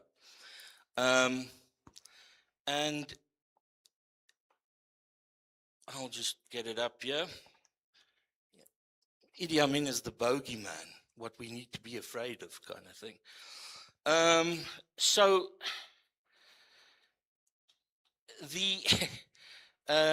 there's this cartoon gets reproduced, and fears already existing, I would imagine, among students get fueled by these kinds of cartoons talking about what goes on the rest of the continent. And an article accompanied this cartoon by a Parabay colonist, and it's titled Idi's Revenge. And it goes on about soldiers loyal to Idi Amin, and again I quote, "The president of Uganda murdered more than 100 students at Makerere University in Kampala last week. Several hundred are missing, while thousands plus are seriously wounded and maimed. The reason for this senseless deed," he continued, "was that it was understood that Amin's son Taban complained to his father that students at the university had reported Taban's behavior to the university authorities. Taban, who according to reports was allowed to enroll at the university even though he had apparently only progressed to standard 5, that's the 7th year of formal schooling, presumably created discord among fellow students when he received special food from outside of the university while they had to live on meager rations. He also, and I quote the columnist concluding his piece, walked around with a machine gun and raped female students. And so this cartoon we're looking at depicts Taban handing his father a skull while carrying a smoking rifle and a large knife dripping with blood. Amin Senior is depicted as large, muscular, and menacing, clothed in what looks like a Roman legionnaire's outfit with skulls as epaulets and holding a large cleaver, that rests on a chopping block. The cartoon caption reads, "Here is a gift for you, Dad, but there are many more at my university if Dada wants more." So the message here seems clear. Ethnic, civilizational, and indeed physical survival depended on upholding boundaries that separated white from black, emotion from logic, reason from unreason, and rational from irrational. Yet less than a month after the publication of this article and Scott's accompanying cartoon, the Parabay carried a piece describing one of the university's male residents' formal annual dinner, which was themed Dark Africa. And according to this report, and again I quote, "A team of freshmen, new house committee members, and bush crazies," the word used is bosmullers, "fly into the veld, thatch is cut, thorn tree felled, and logs fetched. At the recreation hall, a lot of activity is taking place where huts are being built. It looks like everybody is exerting themselves to try and return to nature." The actual occasion, preparations for the formal house dinner. And what a house dinner it was. It talks about confusion when official cars stopped at the front door sounding their horns, etc., etc. But when dignitaries and their entourages made their way to the residence's living room, silence descended over Dark Africa. And so it talks about the rest of the evening going according to plan with speeches and eating, etc., etc. And the article was accompanied again by a photograph of the event. Of students, 2 male students, dressed in what was likely considered traditional African regalia, waiting on guests of honor. In below them, with the big bow tie, reminiscent of Haasdas and Niskas. So, how do we make sense of this carnivalesque kind of appropriation or mimicry, so closely associated by the same newspaper with darkness, barbarism, irrationality, and unreason? Now, a possible explanation emerges when we read the events described and depicted above as ritual and apply a bit of an anthropological lens. So, according to Barbara Babcock, the symbolic content of rituals often includes symbolic inversions and reversals, or what she calls counteractive patterns of culture, which contradict commonly held cultural codes. And according to Victor Turner, rituals marked by symbolic reversals, especially when they take place in industrial societies, tend to respond to changes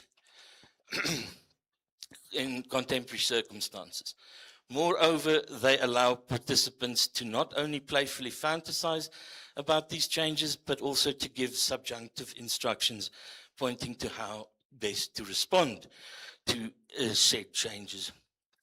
So in this case, the uprisings that took place 2 months prior to the annual dinner depicted here are clearly the changes in contemporary circumstances being responded to. And white students who transformed their residence recreation hall into what they thought resembled a hut, who wore what they regarded as traditional African clothing, and who posed as servants behind the guests of honor, clothed in formal Western evening dress, clearly engaged in a ritual reversal of cultural codes.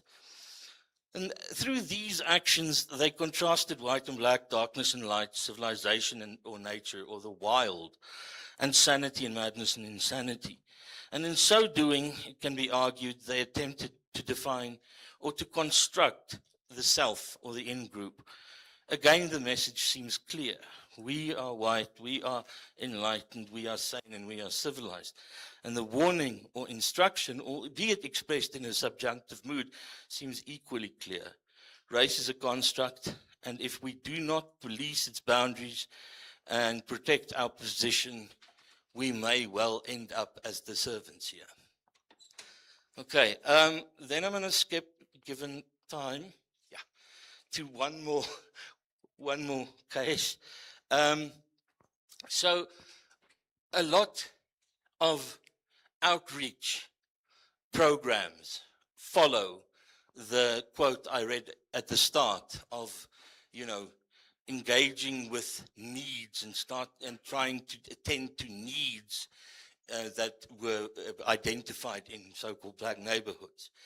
And so you see a variety, many of them church-based, but a variety of groups of students making trips to Soweto to try and meet and make friends and, trying to affect change in what might be considered a very naive kind of way. But these outreach efforts were not just about attempting to get to know and understand the other. It was also about getting to grips with the self.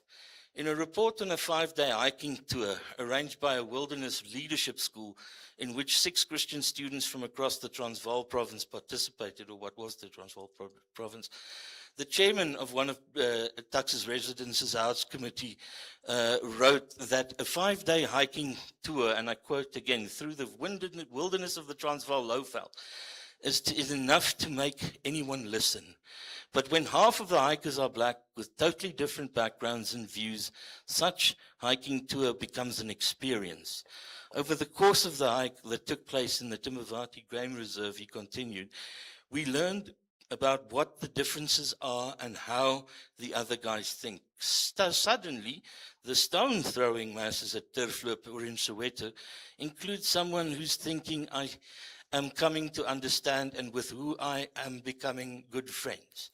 He also came to realize that his black companions blamed any differences and deficits or handicaps on the system of black education and therefore on the government, and that they therefore harbored a very deep-seated resentment against government and therefore also against Afrikaners.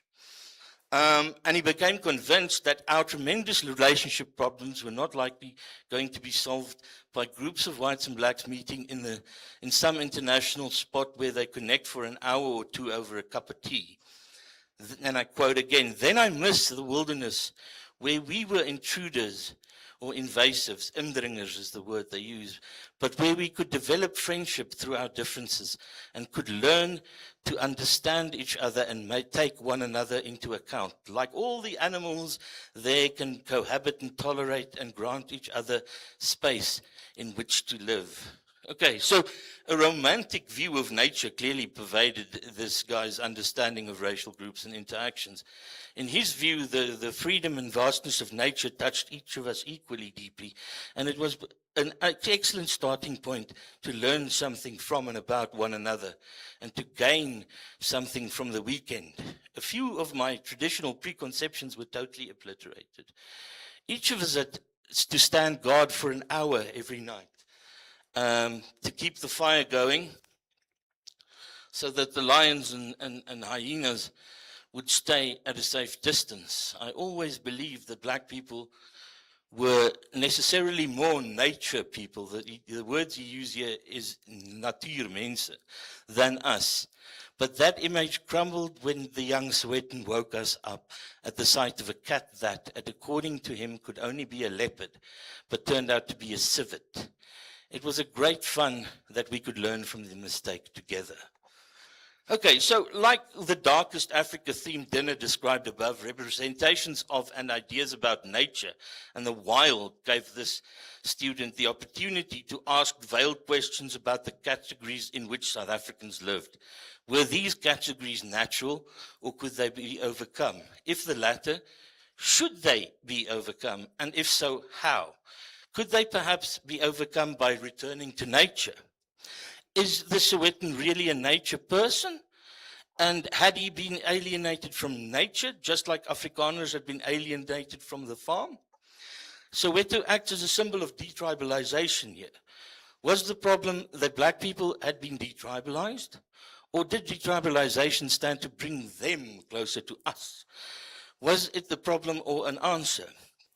Should the Afrikaner be retribalized and return to nature? In this way, the students' report interrogated the categories that undergirded racial politics in South Africa without explicitly addressing relevant political policies. So in the context of the anti-politics machine, these were the kinds of ways in which they tried to think through these characters, strange as they seem to us now, and as they very well may be. Okay, so this leaves us in 1981, and I promised to talk all the way to 87. If you've got questions about that, I'll happily answer in the Q&A. But I think these three case studies or instances of reporting kind of show us that in the context of political open debate being stifled, how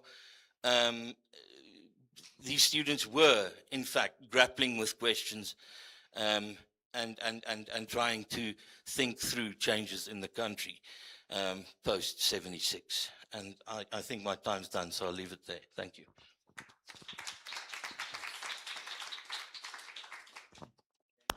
Are you going to reach, or do you want to change seats?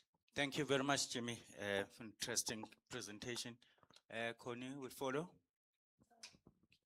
I think I have to swap. Sorry. No, no.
I think you said duplicate, no?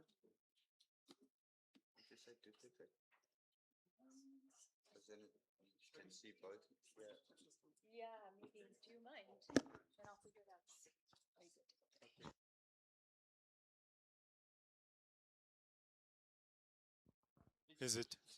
Is it John? Okay, that's fine. I'm a soccer supporter. I see we have a Bafana supporter here. But the problem I have, I hope, remember, Bafana were once so useless that they couldn't even score an own goal. So we hope he brings us good luck. We don't go back to our own bad ways. So, Tsepo, you said if I want to say something about myself, I can say it. Well, okay, I was born up the road, 3 kilometers from here, Baraganath Hospital. My home is about 10 kilometers from here. The first time ever I was employed in my life in 1993 was at this university when it was still called Vista University. So I'm so happy, therefore, that for me, my life has come into full cycle, that I'm here at my own birthplace. But my presentation is about the production of historical knowledge. It's about intellectual history, and it's also about historiography. I'm sorry I didn't do a presentation, but like I always do, the paper is always is more or less a book chapter, a journal article. So I'll start by saying, in terms of the production of historical knowledge, I have this tendency to check my publications, even in edited books. I hope all of you are aware of the World Catalog, WorldCat. If you don't know, the last time I checked the book edited by N. Heffernan and Noor, Student Must Rise, it was available, it was towards 1,000 universities throughout the world. And it was also available at the Ivy Leagues University, also in the UK, it's there, Oxford, it's there, Cambridge, and everywhere else. But it was mostly concentrated in the US. And it's even available in the Library of Congress. And I do know what was the reason there, why the US was interested in such books. Because remember, there are those people who just storm into classroom, shoot and kill students. So there was a particular incident where students were fed up and they organized themselves. So I guess therefore the Americans needed to understand, and have content in terms of countries where students could stand up and rise and organize themselves and challenge authority. So the book is held in most universities there. In fact, it was a long time ago that I did this exercise. I think wherever it is available throughout the world, I think it has gone above 1,000 universities in the world. So that is why I'm saying, in terms of ideas, history of ideas, I commend, Noor and all of us. I think the opening chapter is my chapter for doing that work. So the ideas are spread all over the world. So this is what we are also doing now. But there is an issue in terms of historiography that has to do with the Soweto Uprising that I will talk about.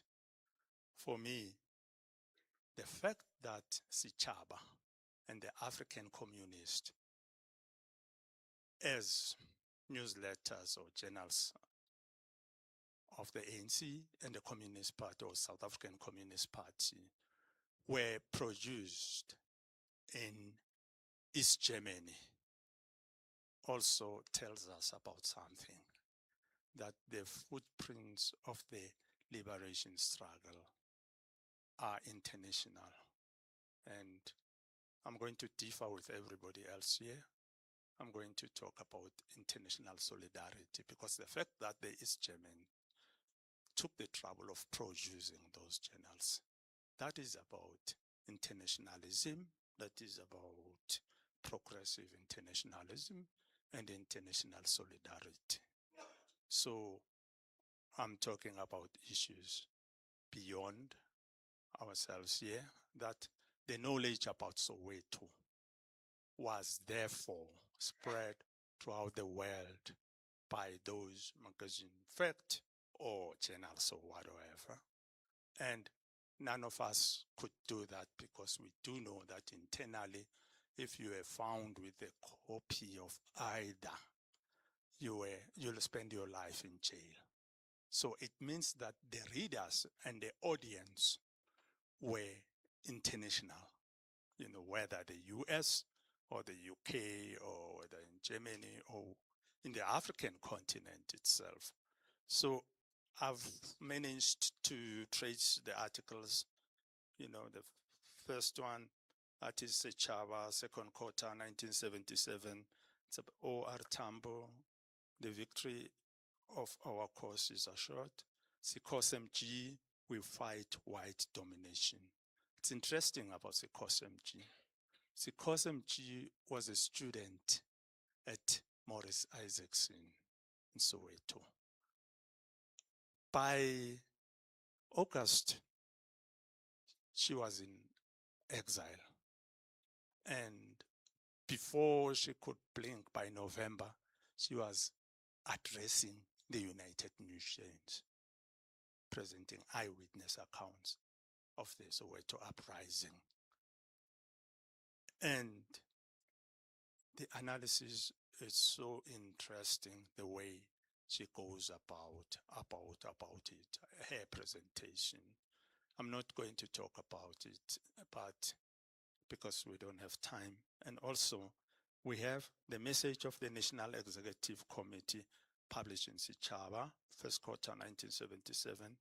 Then we have an eyewitness account interview of Tebelo Mutapanyane. It's entitled How June 16 Demonstration was Planned. It's published in Sichaba, second quarter 1977. What is also interesting about Tebelo? Tebelo was a student at Naledi High School. This interview was conducted when he was in exile.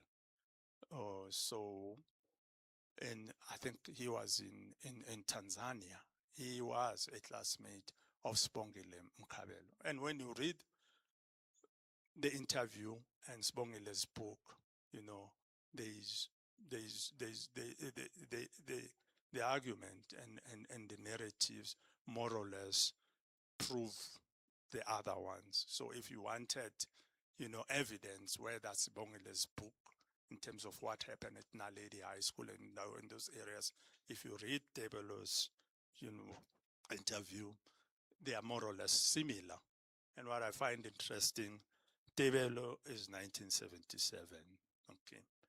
And the next article that I traced, 5 minutes, is, yeah, no, I'm fine, is by Nkosazana Dlamini. The NC is the answer. It was published Sichaba, Volume 1, 1977. What was interesting about Nkosazana Dlamini, she was a 50th student at the Durban Medical School when the Soweto Uprising happened. But by 1977, she's in exile. She has to complete her medical degree in exile. And the next article is by Romesh Tranjra. She was the president of the World Peace Council. And on 4 November, she also presented at the university, at the United Nations about Soweto. And I think his article in terms of the World Peace Council has many ramifications. I think it does even impact what is happening in Palestine as we speak today. Another article was The Eyes of the People Are Focused on This Conference. That is the 1985 ANC conference. But that article was published in Sichaba and it's published elsewhere by O.R. Tambo. The title is now changed, it's called Black Consciousness and the Soweto Uprising. You know, the analysis of Tambo in terms of Black consciousness and the Soweto Uprising is so interesting that, you know, it's a pity we didn't know about it until late. And the African Communist has published also articles. For example, the report of the plenary session of the Communist Party of South Africa is published in African Communist number 17, 1977. The other one is by Z. Nkosi, The Lessons of Soweto, African Communist number 68, 1977. And the last one is R.S. Nyameko, Afterthoughts on Soweto, African Communist number 78, 1979. So in terms of historiography, what I can say, this was published around most of the works except Tambo's on the Black consciousness and the Soweto Uprising, around 1977, late 1970. But the first books that we read at universities written by white authors are late 1979. But for us, for me, as far as I'm concerned, when I was at university, at the University of Natal, Pietermaritzburg, doing undergraduate, and when these books were prescribed that were written by white authors, I never read them. I never read them because I knew that the narrative doesn't make sense to me as a person who has eyewitness account. But it took me some years to intervene. My book on the Soweto Uprising, Counter Memories, was such intervention, but it was written in 1998. And it addresses the issue that our colleague has raised. The counter memory is focusing on higher primary schools and junior secondary schools against the high schools, because I was at a junior secondary school. So my book is about that. It answers the question that you raised, and I don't even mind giving you a free copy after this, just to ask you to carry on with the work that you are doing. And what I can say, I am bitter that I could not access all this historiographical material written in the 70s about the uprisings. Because if we could, we know that Sichaba and African communists were available in our libraries, but they were locked downstairs elsewhere, and you needed permission. But we are not wiser in terms of the analysis, as fresh as it was then. Because for the first time, in fact, for the ANC, when it wrote through Orange Batam, you and the African communists, the analysis, it's more, you talk about geopolitical issues, geoeconomic issues, and geostrategic issues. I'm just going to stop here. For example, you get the first analysis, why, therefore, you get, the Americans coming here and meeting John Foster, Henry Kissinger, coming here immediately after the uprising, meeting John Foster and discussing broader issues about geopolitical issues, geoeconomic, geostrategic issues. So their analysis, were more about multilateral organizations like the UN and the OAU, their intervention, the African group at the UN, how they organize that liberation movements like the PAC and the ANC are invited to address the United Nations through the African group, because they were not represented as members. They had to use the African group.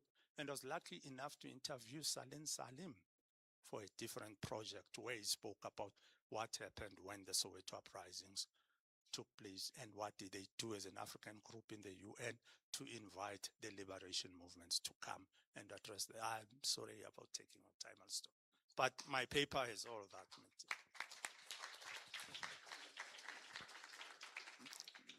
Thanks very much, Kachini. Connie, ready? Thank you. Okay, thank you very much. My paper is also about a magazine, but published from 1981, Upbeat magazine, which was published by the South African Committee for Higher Education. Anyone read Upbeat or was involved in its production or involved with SACED work? I see lots of heads nodding, and I've also heard references throughout the last few days. I'm just going to jump straight in. What were the, what were the youth in 1976 calling for? Because Upbeat was one of SACED's responses directly to the youth of 76, which you won't know just from reading the magazine, but from interviewing and speaking to people about the production of the magazine. So SACED had started in 1959 in response to the Extension of Universities Act, but in the first 15 years or so, they mostly focused on correspondence courses, bridging programs, and alternatives to apartheid bush colleges. And these were then rethought in the context of Black consciousness movement and the radical workers movement and student uprisings. So Enver Motala, for example, who was a coordinator of SACED's Resource Center in Durban and a national coordinator for its labor and community project from 1981 to 1991, says that it was the political commitments to these demands of these movements that led to the development of several radical education programs and projects with an avowedly socialist orientation in pursuit of anti-racist and radical pedagogies throughout the 1980s. So Upbeat was one such experiment or program, and it was attempting to produce an alternative in the hands of youth. I'm interested in what went into creating that and what came out of it. So as an overview for Upbeat, it was aimed at young teenagers, 12 to 16-year-olds, and it ran for 15 years. They put out about 32-page editions, 8 to 10 32-page editions every year. In 1982, they had about 60,000 readers. And in 1988, they had about 25,000 copies that were being circulated across South Africa every month. And by 1990, there were over 105,000 readers, and it reached about 300 schools, although it wasn't only distributed in schools, and I'll get to that. In interviewing people who were readers and producers and writers and editors and artists of the magazine, I've met people of all ages who grew up in cities across South Africa, rural areas, as well as in Swaziland, etc. The magazine also received about 150 letters per week, and they published some of these, which I'll get into. This is an example of a fold-out calendar about Upbeat, and I know you can't read the history, but it's in 1987, and it's got June 16th as one of the key turning points. So it gives a context to Bantu education, the Soweto Uprisings, and then about Upbeat magazine. And it explains that it takes the sting out of reading. It encourages debates. It looks at students' concerns. And if you just do a quick spread, you'll see articles like, are beauty contests sexist? What about the homelands? How to debate? Building an SRC? How to beat shyness? African jazz? Is nationalization the way to spread wealth? Should you date or not? How does the weather work? How do you make toys and recipes? And then articles about forced removals, about news from Grenada, and so on. So here's a comic strip that was in the magazine that explains all about Upbeat.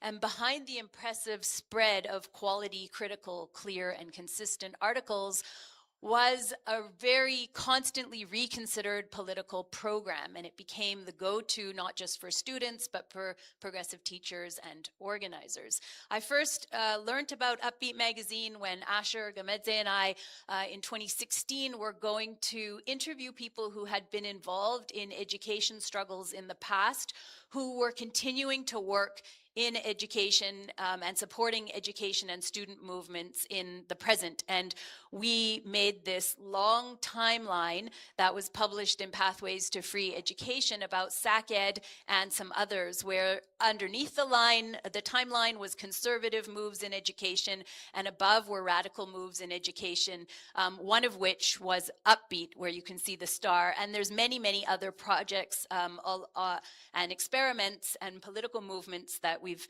been following up in various ways since then. I also got to learn from Marcus Solomon, who was a distributor. So I was at his house talking about something else, and he showed me this drawing that Andy Mason had done of him called The Distributor. So this is a picture of Marcus. And after being released from Robben Island, Marcus Solomon said, I was keen to get back to the classroom, me and Lizzie, but the classroom killed education and our survival. So I started working in education, but based outside of the classroom. And in these conversations with Uncle Comrade Marcus, I started trying to look for editions of Upbeat. He had quite a few, which we started to digitalize. And Mayibuye archive had 800 boxes of unindexed materials about SACED. The historical papers at WITS also has many of the editions. And I was really also interested in what the role of the distributor in these kinds of magazines were through working with a project called Revolutionary Papers, which I co-convene with many other people, looking at revolutionary alternatives that were in and used with these magazines as vehicles of organizing. At the Neville Alexander Memorial Conference in 2023, many people came forward with stories and their own editions, and the SACED archiving project then launched in 2023, and one of the first fully digitalized collections was an assemblage of 150 editions of Upbeat. So they are all online now. in putting this together, it's kind of grown from a small interest in what was the role of the distributor to a much bigger project about Upbeat Magazine as an example of liberation, pedagogy, and practice that Jacana is going to publish next year. And John Samuel and Enver Motella write a foreword, and then there's many sections, and then there's full editions of the magazine, and I'm going to talk through a few of those sections today. So in particular, how was Upbeat SACED's response to the uprising?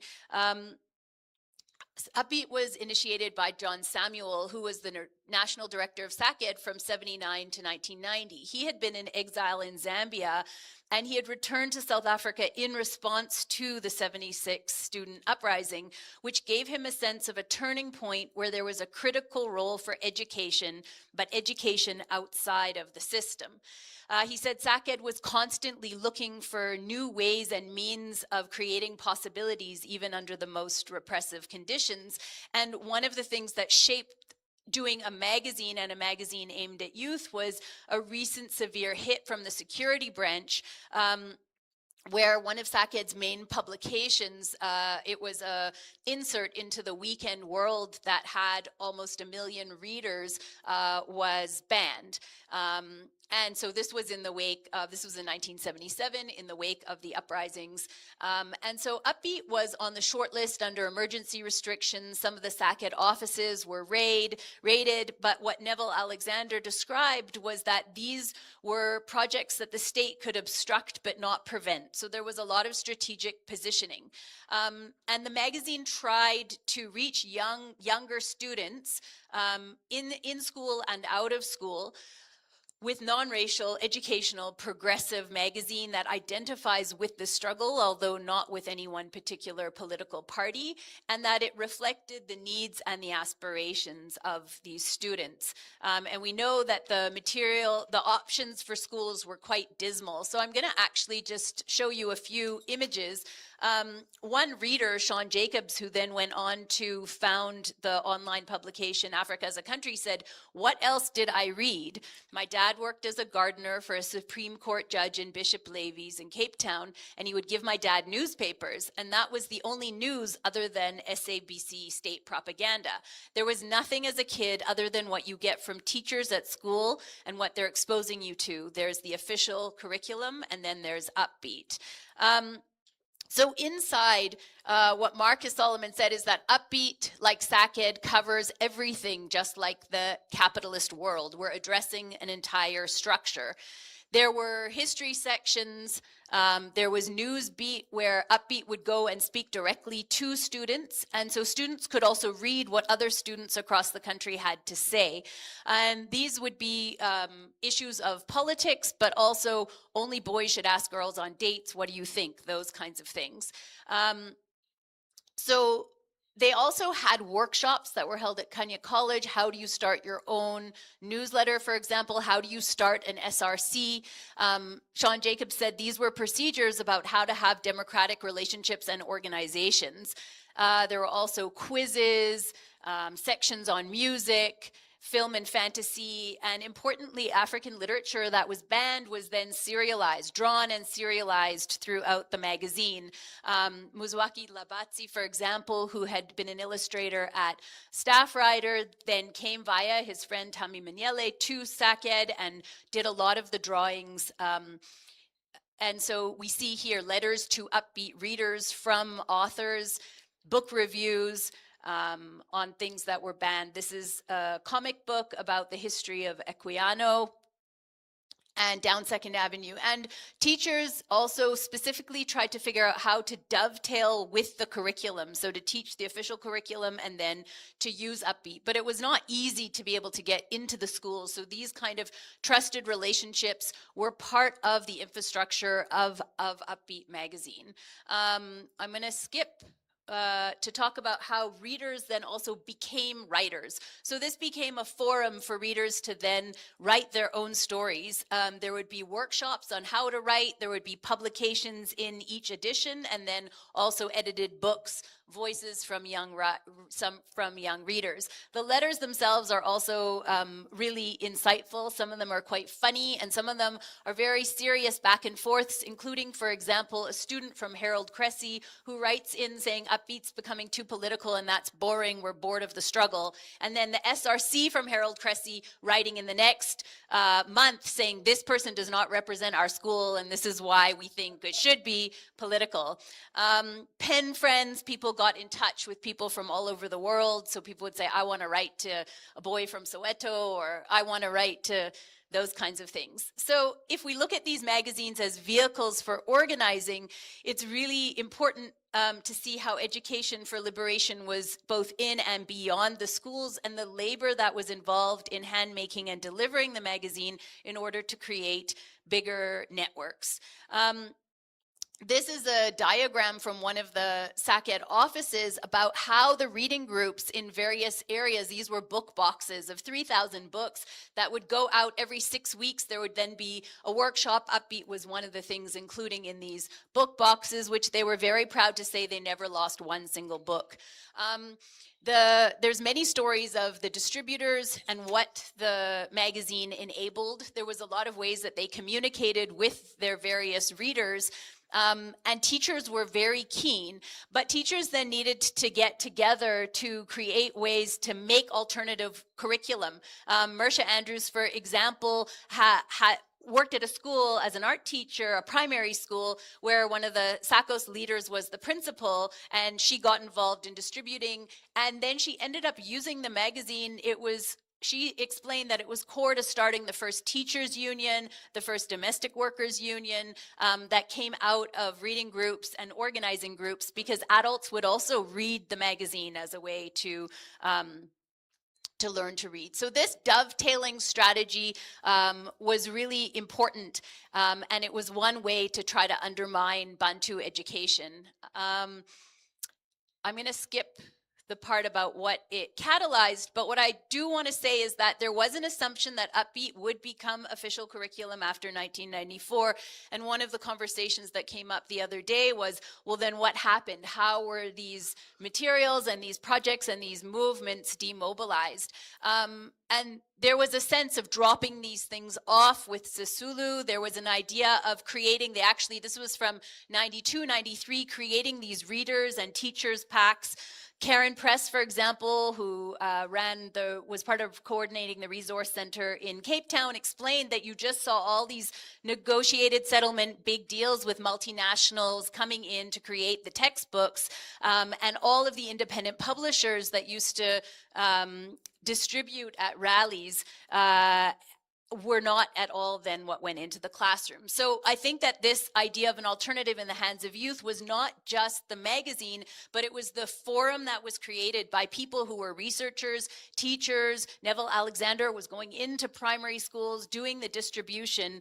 And if we want to look at how do we re-radicalize history education, I think one of the lessons from Upbeat that feeds into some of the conversations here about the new curriculum is what sorts of forums for debate, critique, and alternative creation are you giving both teachers and students when you give them radical content without challenging the radical forums in which you're able to teach and create in schools. Thank you.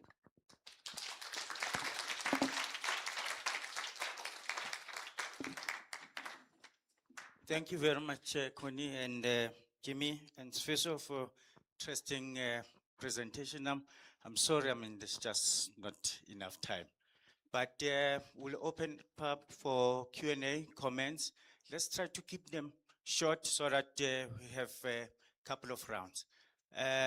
So Stephen, and then Tu and Asha, Judy, and 4. So let's take those first and then we'll come back. All right. Can you just introduce yourself before you? Thank you. Stephen Sparks from the UJ History Department. Thank you to all three of you. This was a really fascinating panel. And then thank you to the organizers, to Noor and Seppo and everyone. Jimmy, very quickly, the later period, could you link or fill in the gap how you see the stuff you're looking at here relating to your stuff on what the radio station becomes, at least for a period of time, as a kind of more alternative space. So how does that shift happen over time? Number two, Seppo, who's number two?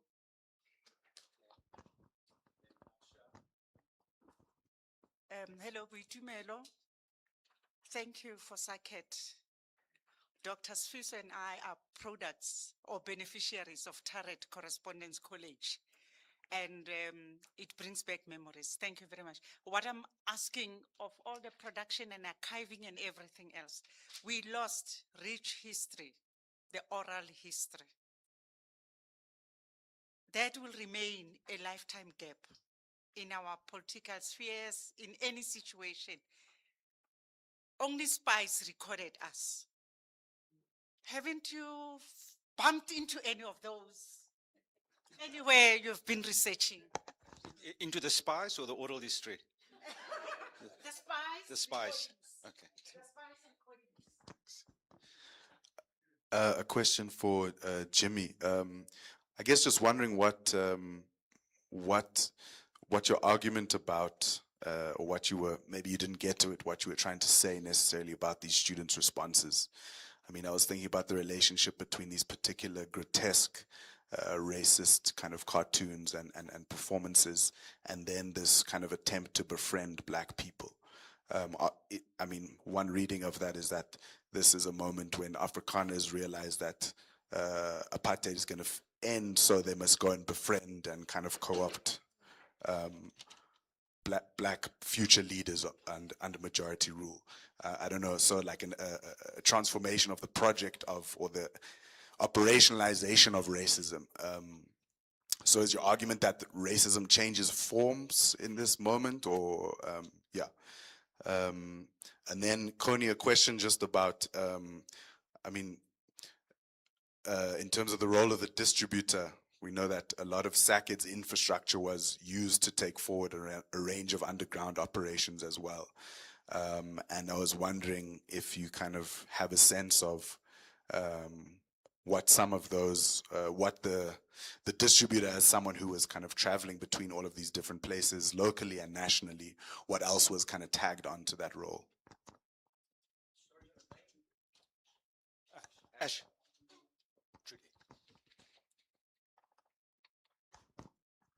Hi, my question was addressed to Sifiso.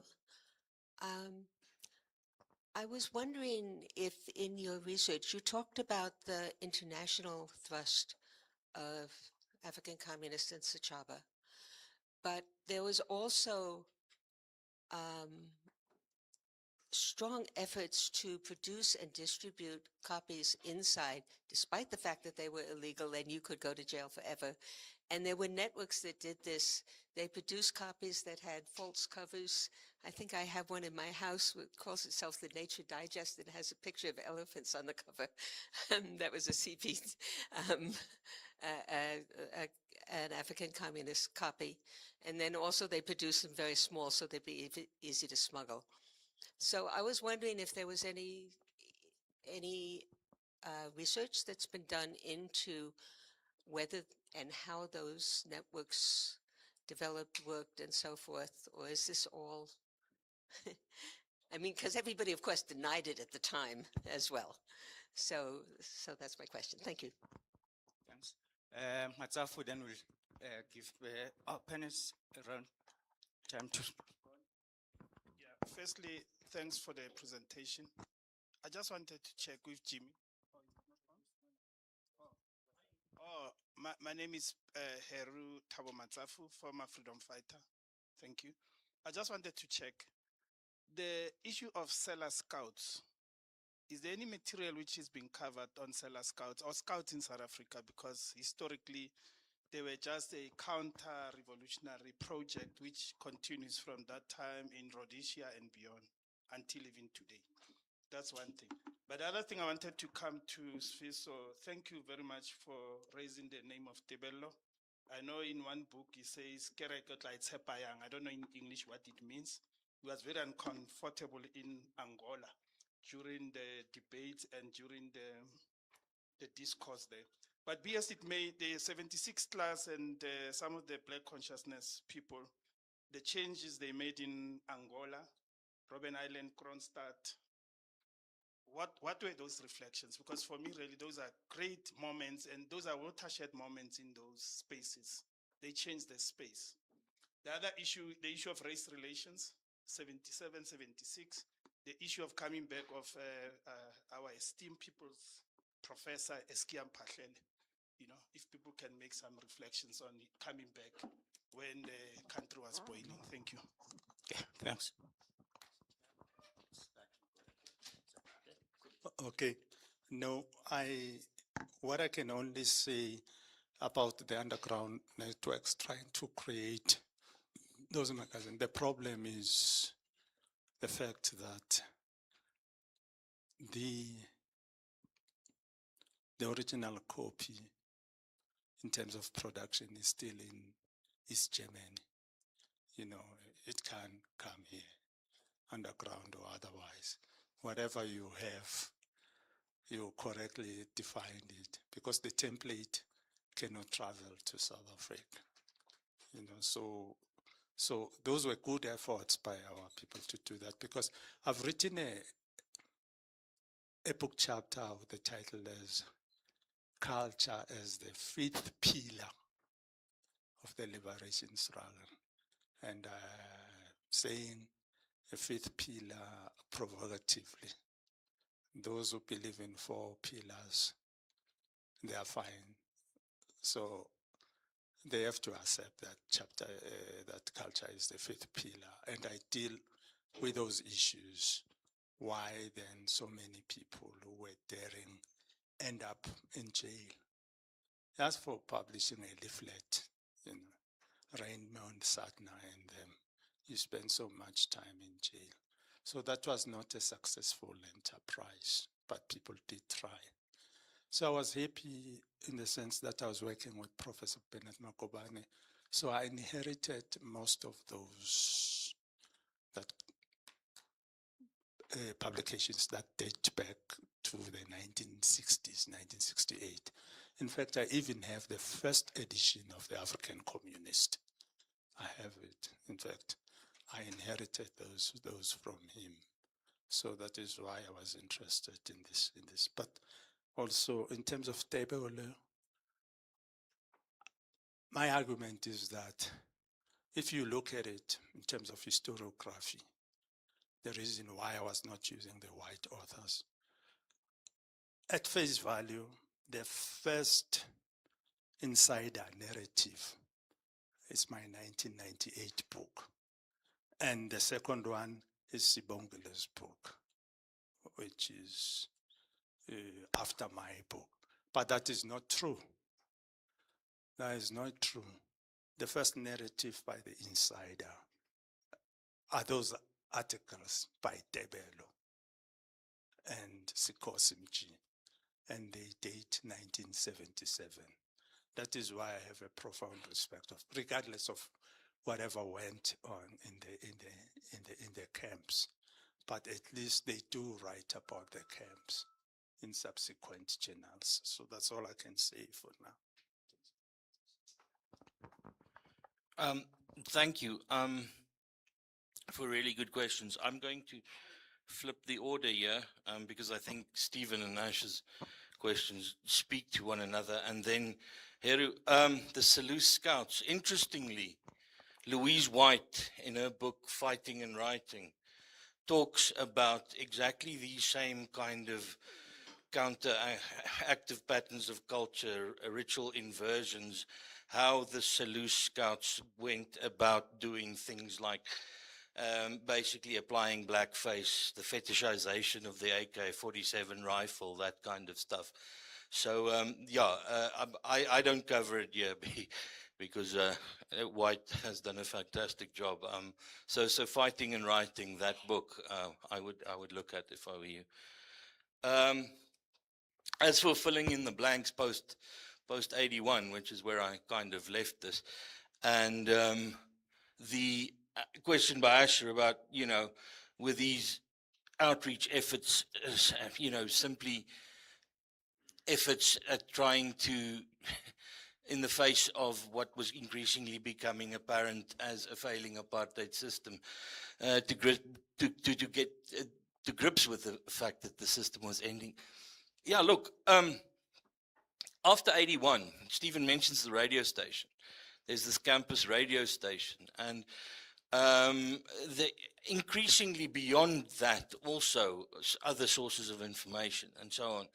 And you do see post 81, interestingly, especially at a student at Tux's veterinary school called Linda Jacobson, writes a scathing indictment of apartheid in which she says, pertinently, outright, sure, the ideal, but let's look at what happens in reality. How absurd is it that someone from Soweto who's never been to a homeland has to go and vote in her homeland?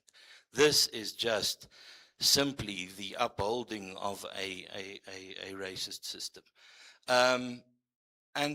While I think that veterinary school needs attention, because it's basically the only veterinary school in the country. So students aren't just coming there because they like the idea of the University of Pretoria or they come from Pretoria. This is perhaps a bit of a cosmopolitan island. So I don't think Jacobson's letters and stuff are necessarily representative, but we do see change from the 80s, where people start to more openly talk about what's going on in the country. By 86, the editorship of the paper is taken over by a guy who then becomes the professor of human rights law, a rather famous one. And again, then the narrative, it's basically, come on, guys, let's be real. Let's talk about it for what it is. So, to me, it's tempting to see this as an unfolding process, right? How the anti-politics machine starts to be less and less and less successful, and how these kind of grotesque images and rituals form part of that kind of line of movement. Yeah, so in the context of not being able to speak openly politically, these were, these rather strange kind of attempts to, yes, make sense of people's place in the order that they live, in the categories they think, and so on and so forth. Yeah, I hope that goes some way towards explaining or answering it. Thank you. So your question about the oral histories, well, on the one hand, in terms of interviews with people from SACED, the SACED archiving project, which has this website and has been doing a lot of oral history. So on the website, you can read the histories, but when interviews are done now, it's very different. And with the Revolutionary Papers project, for example, we've been looking at movement materials, left movement materials produced in movement, precisely because of what Sifiso is saying in terms of who were writing these histories. And it was not the first books that are being published about any movement or organization. It was on the front lines, people doing their own analysis and their own writing and their own publication. And so these materials are so important. But as important, and a kind of next phase of the project that we've been talking about, are the enemies of our the archives of our enemies, and the kind of counter-revolutionary materials that were being produced by the state. So it's much more fun to be spending your days in a SACED archive, but where do we find what the state was recording and what the state was doing? Because I think, as you're pointing out, there's so much more materials that should be available. I have not come across those materials, but if I do, you will be the first to know. And I mean, as Leanne said earlier, millions were spent on spying on the student movements. And when those archives become open, supposedly in 30 years, although now, as historians, we're waiting till the 25-year, 30-year embargoes end. And then you ask for materials. I was asking for materials from a 1998 protest of women in Crossroads that occupied the city council offices for 5 months in 1998. So those materials now, there was a 20-year embargo. So I went to go, no, those papers are not, they're still missing from the commission. They're still missing from the reports. And so how do we get at these materials? A lot of them were destroyed, but a lot of them must still be there. And, you know, it's been 10 years since 2015. So soon enough, we'll be able to hopefully see those recordings of, you know, who was being recorded and spied on. And I think that they are really important, because to do an interview now is so different than to hear what were the discussions, what was actually being discussed, what were the, you know, strategies and all of the details that get left out when you kind of have, you know, far-sighted and nearsighted relationships to the point in time. And the meaning changes over time, of course, too, and memory changes. And so I think it's a really important to be looking out for those, but to also be tracking what happens to them. And across the US, for example, there's all of these books now being written about the CIA archives and debates about what was the CIA funding in terms of anti-colonial struggles, especially in the world of cultural work. Did people know? Did they not know? And like someone said the other day, eventually everyone will say they were pro-Palestine, you know, so how does that change? And then Asher, your question about what else were SACED's spaces and infrastructures used for. It's really interesting because people will also say this was happening, but about other people, right? Often. And I think that there were a lot of, there was the cars, you know, there was also paying for people's time and where were they and what were they doing? Where could you find them or not find them? There was also the photocopy machines. That comes up a lot in interviews, which is quite interesting. After hours in the resource center, could you photocopy? You could, but you were supposed to pay for it if it wasn't work related, and who kept people to discipline over that and why? But I think that there was also often confusion when people, for example, when cars, Fekile Mazibuko was telling me a story about she distributed about 11,000 copies of Upbeat every month in KZN, going to, you know, rural areas across the whole province. And the police would sometimes stop them and take all their materials, and then they would go to the police station and they'd see that the pop-out posters were on the walls at the police station from the SACED materials. But why were they being targeted, and who was it? Because of Upbeat, or was it because of, you know, other sorts of organizing? So I think there's a lot more spicy things we could get into about that.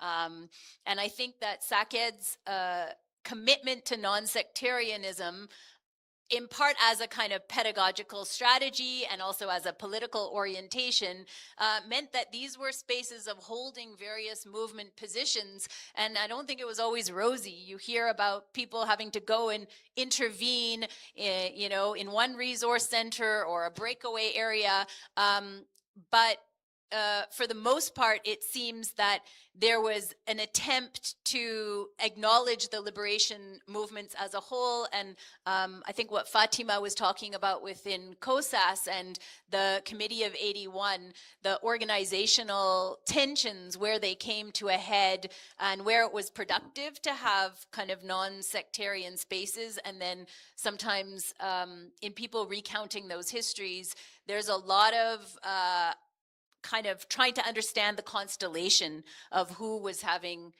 different debates with who. And I think sometimes it comes out in discussions about how were resources being used. And the last thing I'll say is that John Samuel was really appreciated as a kind of director that gave people autonomy. And it was an interesting dynamic to hold in terms of fundraising and having an organization with a vision, but also giving people autonomous space. And I think that there was a lot of clashes that would come up that would also, in many cases, be generative of new ways of working. And the issue about how were the resources spent and what underground work was going on is obviously also tied into that.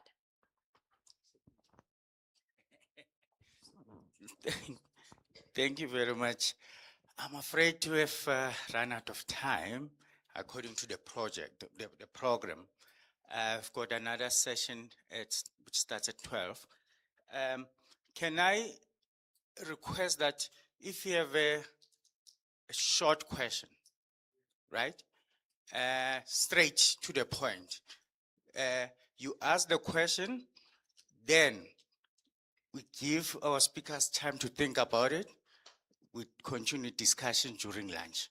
Is that okay? All right. So I've got 1, P, 2, 3, 4. Then we're done.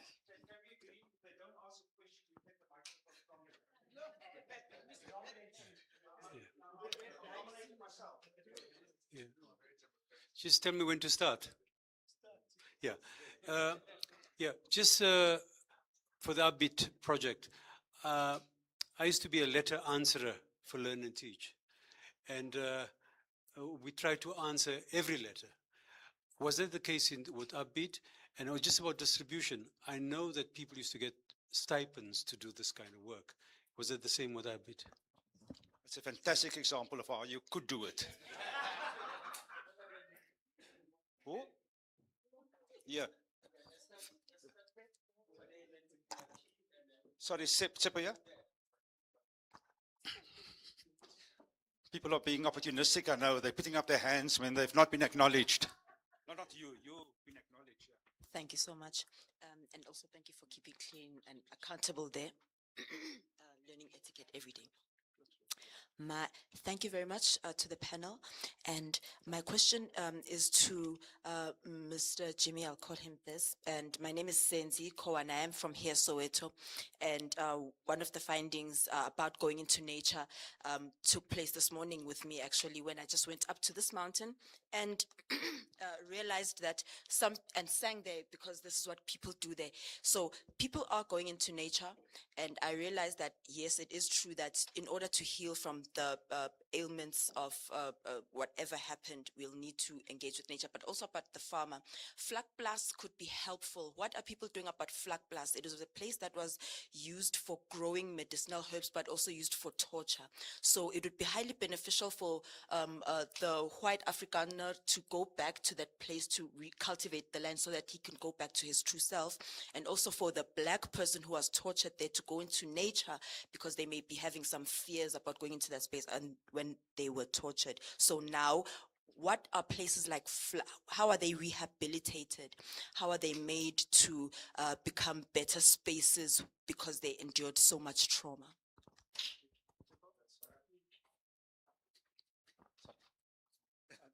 I'm just following instructions. Thank you. Sikiba Lekhwati from Vets History Department. So my question is directed to Professor Ndlovu, and it's about the concept of intermediality. This is this dynamic relationship or interplay between sonic, that is sonic medium, that is radio, and textual forms. I mean, your presentation is about textual forms, about Chaba and the African communist. Could you comment on the relationship between radio, specifically Radio Freedom, and these two newspapers, considering the fact that they were both kind of, in terms of distribution or conceptualization of programs, they came from the same department, which is the Department of Information and Publicity in Lusaka.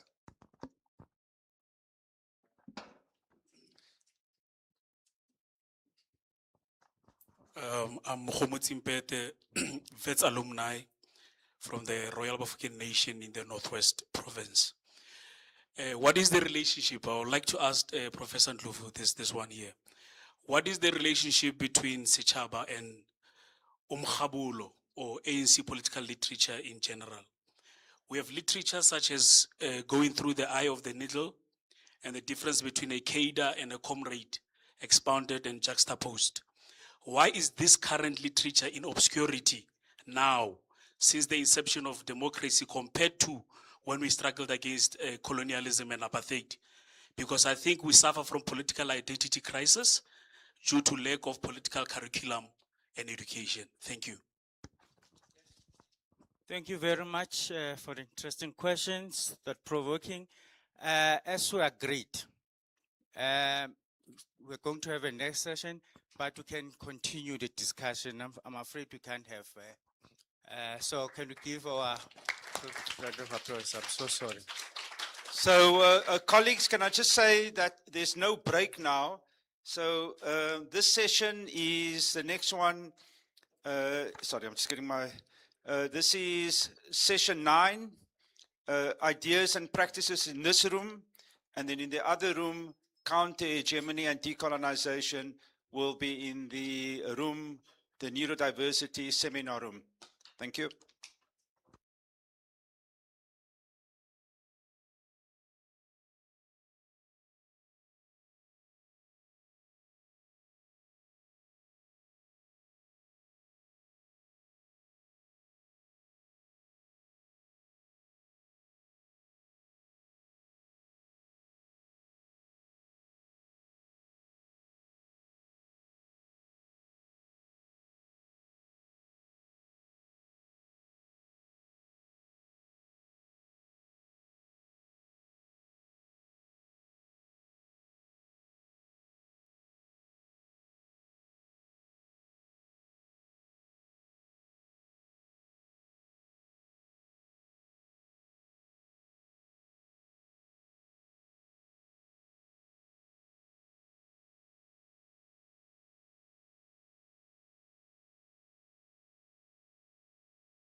Okay, okay, okay. Yes, it's on. Okay, can we get started? Can we get started with the next session?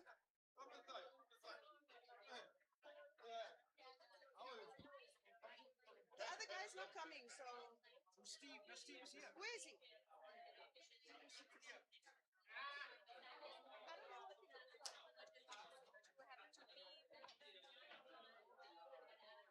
I need this. Sorry, I need this. You got one in your bag. Is Steve here? Steve? He's smoking. Oh. Okay, we're gonna get started so that we stay on time. If everybody can just sit down and get focused so that we can stick to time. Riyadh, let's go. Let's do it. Okay, so this is session 9 of day 2. And the title of the session is Ideas and Practices of Emancipation. There's still a lot of talking going on over here if we can just bring it all together. Thank you. Okay, so like I said, the title of this session is Ideas and Practices of Emancipation. My name is Terry. I'm a student here at the University of Johannesburg in the Department of Sociology. And we've got 3 speakers today, Anne Heffernan, Noor Niftachuddin, and Steve Lebello, who is having a smoke break. Hopefully he's going to join us soon. So let's get started in the meantime. We'll start with Anne. Dr. Anne Heffernan is an associate professor at Durham University and an affiliated researcher with the History Workshop at WITS. Her research has centered on student activism and histories of education with a particular focus on Limpopo. This was the subject of her first book, Limpopo's Legacy, Student Politics and Democracy in South Africa 2019. More recently, she has begun her research into the history of segregating higher education under apartheid. So Anne, let's stick to our original 12 minutes, and I'll give you a warning when we're 5 minutes out. Steve is here, great. Okay, so let's get going with Anne, and then I'll move on with introductions as we go. Thanks, Terry, so much. I'm going to set a stopwatch to try to keep myself sort of honest, but do just shut me up if I don't. Hi, everyone. So I did that classic academic thing where I wrote an abstract several months ago, and then I looked back at it like last week and thought, what have I said that I'm going to say? And how am I going to try to tackle that in 12 minutes? And I realized, so my abstract says that it's going to talk about 3 different university campuses over a 7-year period. That's a lot. So what I'm going to do is focus in on a slightly more narrow time period to look comparatively across the University of Fort Hare, the University of the North, and the University of Zululand, the sort of so-called bush colleges. And these are places that have come up in several of the conversations so far over the last couple of days. So I assume you're probably familiar with them. But I will begin with just a little bit of background, just to say that all 3 of these campuses had been spaces of major student activism for years before 1976, right? These were the spaces in which SASO was conceived, it was launched, it was kind of incubated, Black consciousness ideas were developed, and different types of political and protest praxis flourished. We've talked a little bit about some of the expelled students from these universities and what their careers after being students there entailed, most particularly, perhaps most famously, Uncle Putsitiro was expelled from Turflip in 1972. He then goes into Morris Isaacson. He becomes a teacher and incredibly influential for the generation of 1976 and the student protesters who changed history in Soweto. But he's not the only one. I think that's really important for us to remember, right? There's a whole generation of recently graduated students from these universities and expelled students from these universities who go into schools right across the country and indeed into the Bantustans, which we can maybe talk about in questions. So these, oh, no, I've already said that. Excellent. Moving on. So basically all of these campuses, all three of them, are spaces that are already sort of highly organized and highly politicized. And as a result, I think the reaction on all three of them to events in Soweto on the 16th of June was extremely swift. So swift that really things begin to kick off the morning of the 17th of June. The students on campuses had only recently returned from their winter break just the week before. Most of them hadn't even been back for a week. And many of them had gone home, of course, to Soweto and other townships. So when they received the news of what was happening in Soweto, they began to protest on their own campuses. And as they were doing this, they drew on existing repertoires of protest, things that had been developed over the last 6, 8 years on these campuses. And in these kind of repertoires, two things I think are really important to keep in mind. Violence played a really important role as a sort of form of political engagement, and so did mass meetings. And I'm going to say a little bit more about each of those in a few minutes. But before I get to those events on the 17th and the 18th of June, and we're talking about quite a short period of time because all of the campuses get shut down very quickly, I want to go backwards a little bit to May of 1976, just so we have some context of what's going on in these campuses and in the sort of wider discussion of education and protest in the run-up to what happens in June. And so in May of 1976, politics at these three rural universities, the kind of quote-unquote Bush colleges, was really at the forefront of political organization in educational institutions. So at the time, the trial of the Sasso BPC 9 is happening. And those activists were really importantly using the opportunity of testifying to get a Black consciousness message out in the national sphere, right? They're taking that opportunity because many of them had been banned, were not allowed to speak publicly, but when they took the witness stand, they knew their words were going to be recorded. They were going to be reported in the press. So every day you're getting headlines of what these young men who are on trial in Pretoria are telling about their experience, and particularly about their experience as students at Black universities. Because one of the Viva for Lima rallies, the one that tends to get more publicity is the one that happens in Durban, but there are two, and the other one happens at Turflip, the University of the North. So some of those activists are expelled students from one of these campuses. At the same time, on the 8th of May in 1976, there were graduation ceremonies at both Turflip and Ngoya, the University of Zululand, and there were major protests around those graduation ceremonies because very typically you had homeland figures, Bantustan figures, coming to speak and address those ceremonies. And at Ngoya in particular, in the 1976 graduation, Gachi Buthelezi had been invited to receive an honorary doctorate in law. And this is a very sort of ceremonial experience, and it's a big honor. And students who are affiliated to SASO and object to homelands take this opportunity to stage a very public protest against him. And there are clashes between the students and some of his Nkatha supporters and his entourage. And they stone his vehicle as he drives onto campus. So we have, even in May, sort of these experiences of violent protest repertoires happening. Less than 2 weeks later, I think on the 20th of May, 6 Black lecturers from Turfloop are arrested and detained without trial under Section 6 of the Terrorism Act, including Rejoice Mabutafazi, who goes on to become a very kind of prominent UDF activist in the 1980s. So things are really kicking off on these campuses just on the cusp of what will happen in Soweto a couple of weeks later.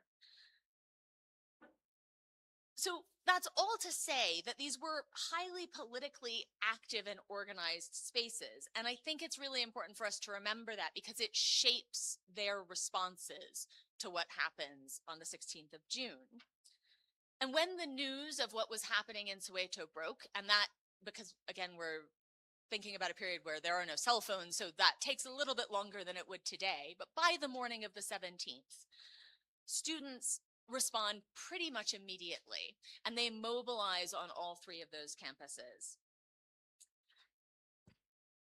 And because of the racist illogic of apartheid, there are very strong connections between each of those campuses and Soweto itself, right?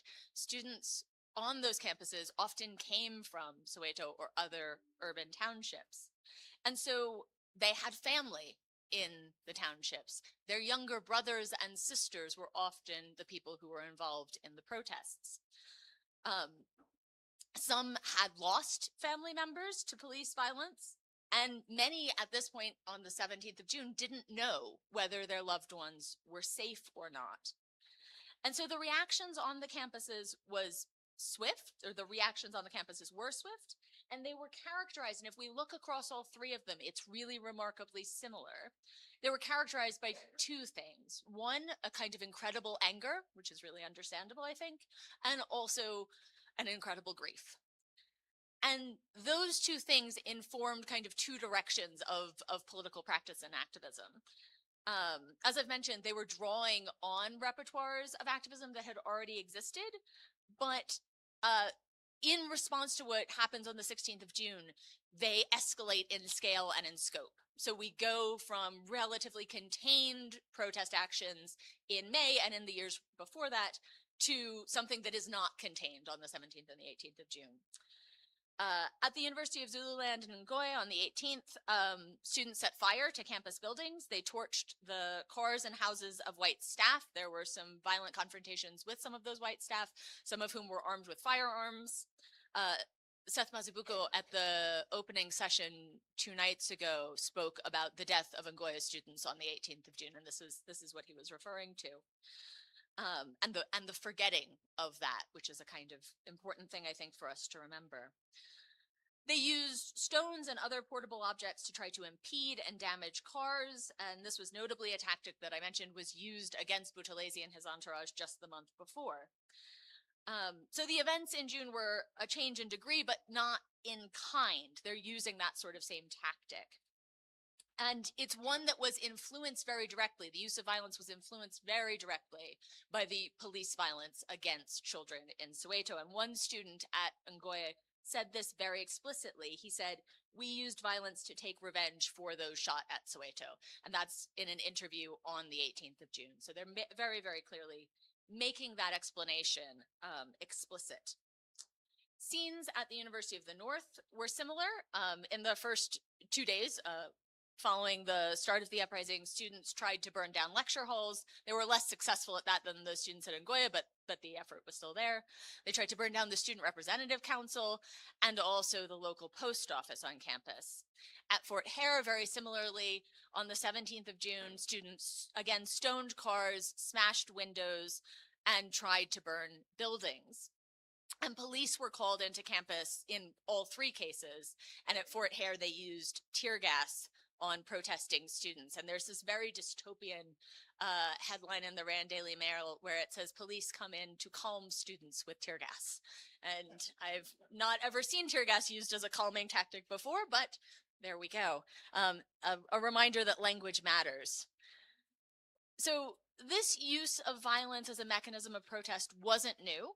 I've said that, but the scale of it was. And I think that this reflects the second major characteristic of these protests.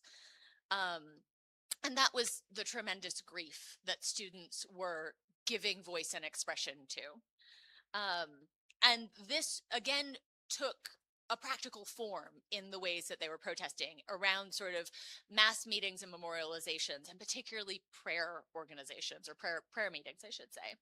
At Turflip, nearly 2,000 students, which is by far the majority of the student body at this point, gathered on the playing field on the 18th of June in order to pray for those who had been killed and were being killed in Soweto.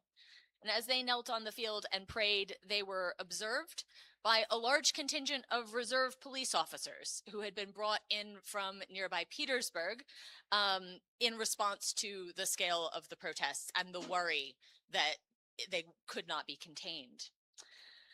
Similarly, at the University of Zululand on the 18th, students streamed out of buildings in a silent procession.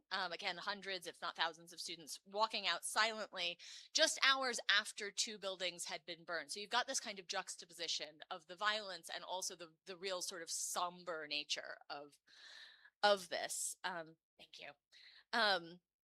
But the university was, and then at Fort Hare, the SRC planned to organize a day of prayer for Soweto. They had a 4-hour mass meeting to discuss the plans for it.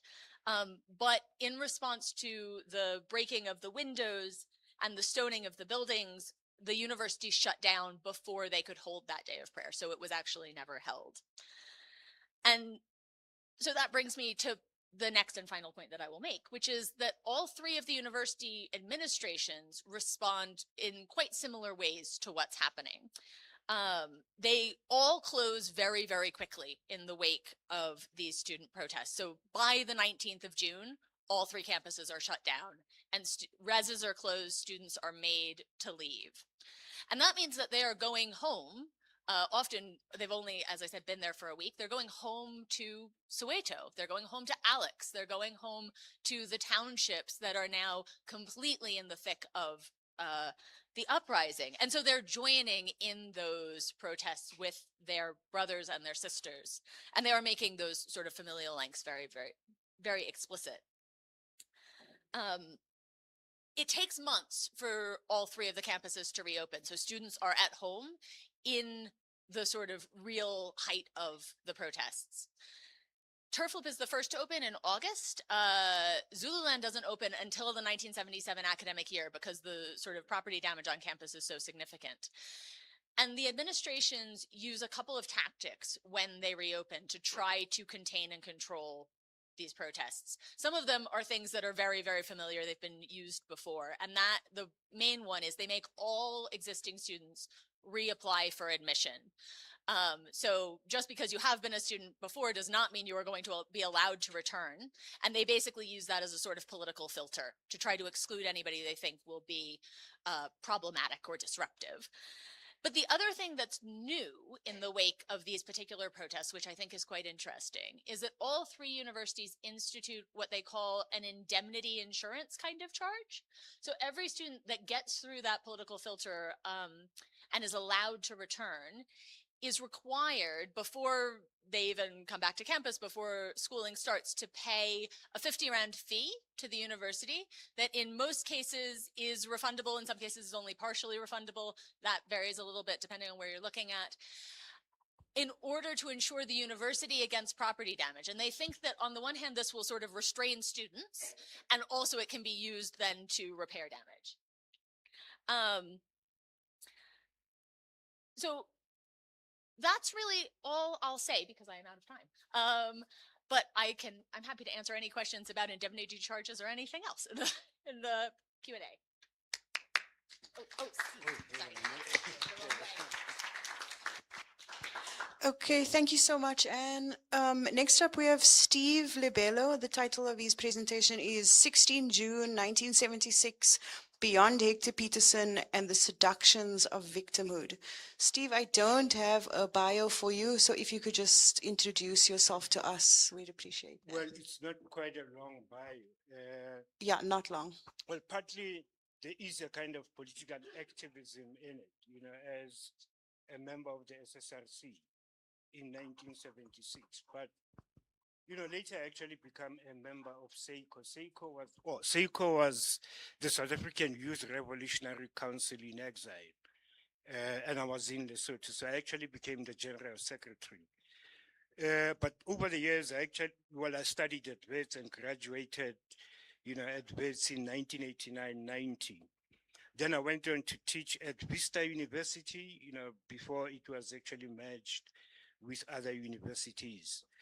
I think I worked for Wits Foundation for a year or 2. And then I went to UNISA, and that was my last teaching stint at UNISA. But I also worked for the South African History Online. And I have quite a number of, articles that appear in the SAHO website that I have written. And I think I'm going to talk about one of those. Okay. Am I audible? I mean, can I be heard? Yeah, okay. My concern is that over the past 40 to 45 years, reflections on Soweto have always been about and fixated with the role of political organizations. You know, in explaining the causes and objectives, you know, of the mass movement. The masses, you know, the driving force behind the event have actually been completely overlooked. It is interesting that on the occasion of the 25th anniversary of June 16, and this was in 2001, it was actually hosted by the Vets History Workshop, and I did present a paper there. What's interesting is that up until then, the question that we were, you know, dealing with was who owns the Soweto revolt? And again, it became an issue of, you know, the political organizations making the event possible. So what my presentation attempts to do, I know that, you know, the topic that I know that the topic that I gave has to do with Hector Peterson, but my concern is the role of the masses. And I'm going to spend a little time, you know, accounting for the masses and how they come, you know, to take part in the event. And the best way to do that would be, you know, to be able to look at a very recent history of Soweto's, you know, communities. And my sense is that we can divide Soweto into two historical, you know, demographics, if you like, or two historical communities, which is what I have done. I look at Soweto in 1976 as a combination of one, the old location culture, and two, the new location culture. Very briefly, I think historians of, you know, of urban Johannesburg and Witwatersrand will be aware that Orlando was the first location in Soweto established in 1932. I'm not going to spend too much time on it, but by 1935, you know, what becomes a certain part of Orlando is already fully constituted. This is made up of families that have been removed from the inner city slum yards. That happens between 32 and 35, and this is important because these communities are going to play a role, you know, in the 1976 uprising. The second part of Soweto comes after 1936, of Orlando, in fact, after 1936, in the 3 years between 36 and 39. Now, this actually comes out of an area in inner city Johannesburg, which was called Prospect Township. And by 1936, families that did not want to go to Orlando would have drifted into Prospect Township, so that by the time it was demolished in 36, the entire, you know, demographic of African families were taken to the second half of Orlando. When you drive out here, you're looking at the Twin Towers. That entire section of Orlando overlooked by these Twin Towers actually is made up of families from Prospect Township. Up until the 70s, they called themselves Prospect, which is an adulteration of Prospect. Where do you stay, Kudula Prospect? The point I'm trying to make here is that by 1947, this, you know, the Orlando and Orlando West that we know were already constituted as the old location. And they generated a culture that I want to talk about a little later. That's going to be important in the making of this, you know, the June 16 moment. So by 1947, what we have in terms of the old location, it is Orlando and Orlando West. Now, Orlando West becomes, you know, it comes out of the Soweto Mpanza mass movement or squatter movement that lasted between 44 and 47. So by 1947, all those squatter families are now housed in Orlando West. But it doesn't mean that all families that were in Orlando West at the time would have been part of the squatter movement that was, you know, led by Soweto Mpanza. You can't imagine Kaiser Mutaung's father having been a member of the squatter movement. The point here is that there were families that were desperate, for even if it was a two-roomed house, but these were families that were desperate for houses, and they would actually, worm their way into a waiting list. And, that's how Orlando West would have been established. But, more importantly, it came out of J.S. Mpanza's squatter movement. Now, between 47, and this is another 10-year period, between 1947 and 1956, an expansion of Soweto happens. The massive social housing program that led to the establishment of Orlando West is expanded further. And there are a number of locations that are added, in that 10-year period. And they include, parts of Mufolo South and Mufolo North, Moroka, Mulapo, Muletsane, Tladi, Naledi, and Sinawane. Now, something is interesting here about the names, of these, their locations inside Soweto. What is interesting about them? They actually tell you the ethnic composition of the families that are in those locations. Just to give an example, Mulapo and Mulezane are South Sotho, and they denote people coming out of Basotho land as opposed to the Free State. In actual fact, among the Russian gangs, Marashia on the Rand, you had the Mulapo faction and you had the Mulezane faction. So, the second phase of the old location is made up of those. Orlando and Orlando West become the first, and the others actually become the second phase of the old locations. So by 1956, that part of Soweto is actually well constituted and it is in place. The point I'm making here is that, these families make up communities with a historical experience. And this historical experience, cut across the rural and the urban space. Just in terms of where do they come from? I know if I were to account, in detail, where these families are actually coming from, it would take us the whole day.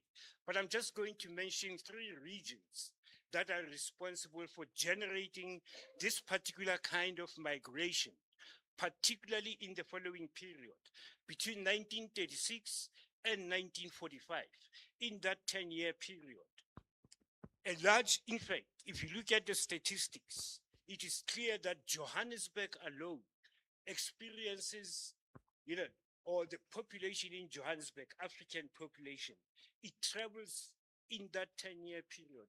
It increases 3-fold. Now we have to start thinking about where do these people go when they come to Johannesburg.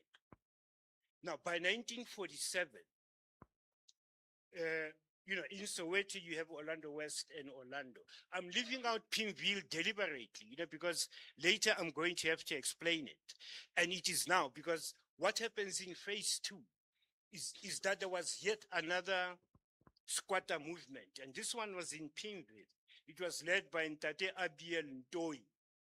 Now, again, this squatter movement would have to be taken care of. The idea is that, people move into these areas in anticipation of the Johannesburg City Council expanding its social housing program, in which case they would benefit, and get a house. So the next phase then, of the old location are those locations that I mentioned. And they are made up out of the Ntate Ntoyi squatter movement out of Pimville. So by 1956, the old location setup in Soweto is in place. Now, what you need to have now is, what is the new location? Let me go quickly through that. You would know that a year earlier in 1955, Soweto town was destroyed and the residents were actually taken to Soweto. But where in Soweto? In Meadowlands. And in Meadowlands, it was, from zone 1 to 7. And this was set aside for Soweto town's tenants and subtenants, a very interesting category here, because tenants and subtenants of Soweto, did not have any choice about where they want to go. They would have to go where the government says they should. The most important thing here is that the destruction of Sophiatown happened after nearly 2 decades of the JCC attempting to realize that objective. But it was stalled in the JCC Council because it was defeated at all times by members of the United Party, the Liberal United Party, who did not want to be seen, to be doing that sort of thing for the Afrikaner, because this was an Afrikaner scheme, to remove African people from nearest the city. So how it happens in 1955 is that, there is a conspiracy that happens inside the JCC, where members of the National Party, few as they were, collaborated with JCC members and decided to establish a local community structure, which was going to be responsible for the entire western areas of Johannesburg. And that included Sophiatown, Nuclear, Martindale, and the Western Native Township. Now, all of those came under the Native Resettlement Board. This was a nationalist party creation. And it is the National Resettlement Board that becomes responsible for the destruction of Sophiatown, of Nuclear, of Martindale, and relocate the families in Soweto, in Meadowlands. So that is the emergence of the new location with a completely different kind of urban culture and probably also a completely different kind of rural experience, in terms of where these families actually come from. Now, once that was actually accomplished, with Meadowlands having been moved, what remains would have been Sophiatown property owners. They refused to go to Meadowlands and live in matchbox houses. So what the NRB, the Native Resettlement Board, did was to design different kinds of houses for them. And they were to choose from that list. If you go to Deep Kloof, I'm not too sure if it, I should have taken you people on a tour of Soweto. So that, when I'm making these points, you could be able to have a sense of what I'm talking about. But in Deep Kloof, there's a strip of, families and houses there of Sophiatown's property owners. The issue here is that by 1956, or 1959 actually, you have the old and the new locations. And we are going into 1960, where Soweto becomes a melting pot, of the old location culture and the new location culture coming out of Sophiatown. But in the 1960s, the destruction of Alexander Township begins. And that starts from 1960 up to around 1966. And the residents are taken to another part of Deep Kloof. And that becomes, but then you might wonder, why was Alex not completely destroyed?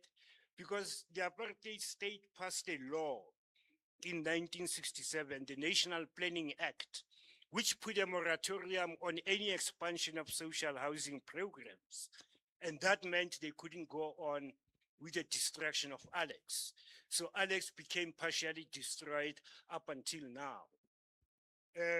But Soweto was then made up of those two, the old location and the new location. We all know what happens between 1960 and 1975. It's an extended moment of political quiescence. If you want to think about it, I mean, a lot of people have written about that period just to demonstrate, how total, white supremacist order was on black people. In fact, you get a sense that at the time, black people descended into a state of formal obedience, in relations of domination and subordination. You get stories like one policeman riding a bicycle, rounding up 12 adult men, and they come running behind him going to the police station. And yet this is the community that is going to not only, lead to the eruption of the 1976 movement, but they're going to sustain it as well.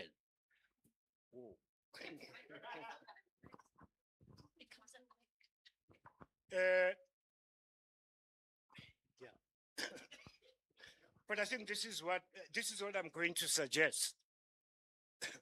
At some point, I decided that one could write an entire history, of the 16th of June, beginning on the 16th and ending where the student movement would have ended. And I do have an article in the South African History Online. It is titled just SEICO. And what it does is actually to start on the 16th of June. And it ends with in fact, I was going to discuss that because I feel it's very important. It ends in 1981 when Kgotso Seatlholo returns to South Africa in an attempt, to establish not underground structures, but above ground structures, And unfortunately, he was captured, and this was in March 1981. He was captured. I always insisted that this actually happened in Deep Blue, but later I got to hear that it actually happened at a place in Orlando. But I'm still, having to verify that. And that arrest led to, Kgotso being put on trial, and he was actually found guilty and sent to Robben Island for 14 years. But unfortunately, I'm, given time, I'm unable to get to that point. Thanks. Thank you so much, Steve, for that interesting history of Soweto. Okay, next we've got Noor Niftahuddin. Don't introduce me. Okay, sure. The title of his presentation is The 1976 Uprising and the Transformation of Emancipatory Politics. Thanks. I'm being tactical. If she doesn't introduce me, I've got 3 extra minutes. Thanks. Thank you very much. And we have a very good chair, so I'm going to be very disciplined and try to listen to her instructions. Actually, I'm giving my age away. I can read better without my glasses. No, I'm not sure I can. Okay.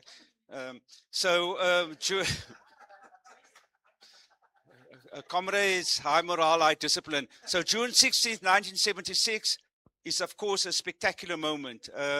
And we have convened this conference in a sense to try and, after 50 years, make sense of it. What I want to do is, in fact, not talk about June 16, 1976, because I think that there's significant scholarship on that. People like Steve, Sifiso, Tsepo, Ali and others have done a lot of work on that. I want to focus on what others, and I was very happy that Leanne spoke earlier, because I want to focus my very brief remarks on the creation of activists, political ideas, political movements in those periods where there was not spectacular struggles. In a sense, as Leanne has written and spoken about significantly, it's about the idea of learning politics in struggle. And I want to suggest that one way of doing this is to think of perhaps 3 very short periods in which these kind of shifts in political ideas and practices take place in the period that we are talking about. The first is at early 1970s, and I want to draw on some of the what Dinga said and I've written about in this book that we launched last night, is the idea of the construction of social and political networks. The second phase is, in fact, I think a very short period of early 1976, from about January, of course, to about July 1976.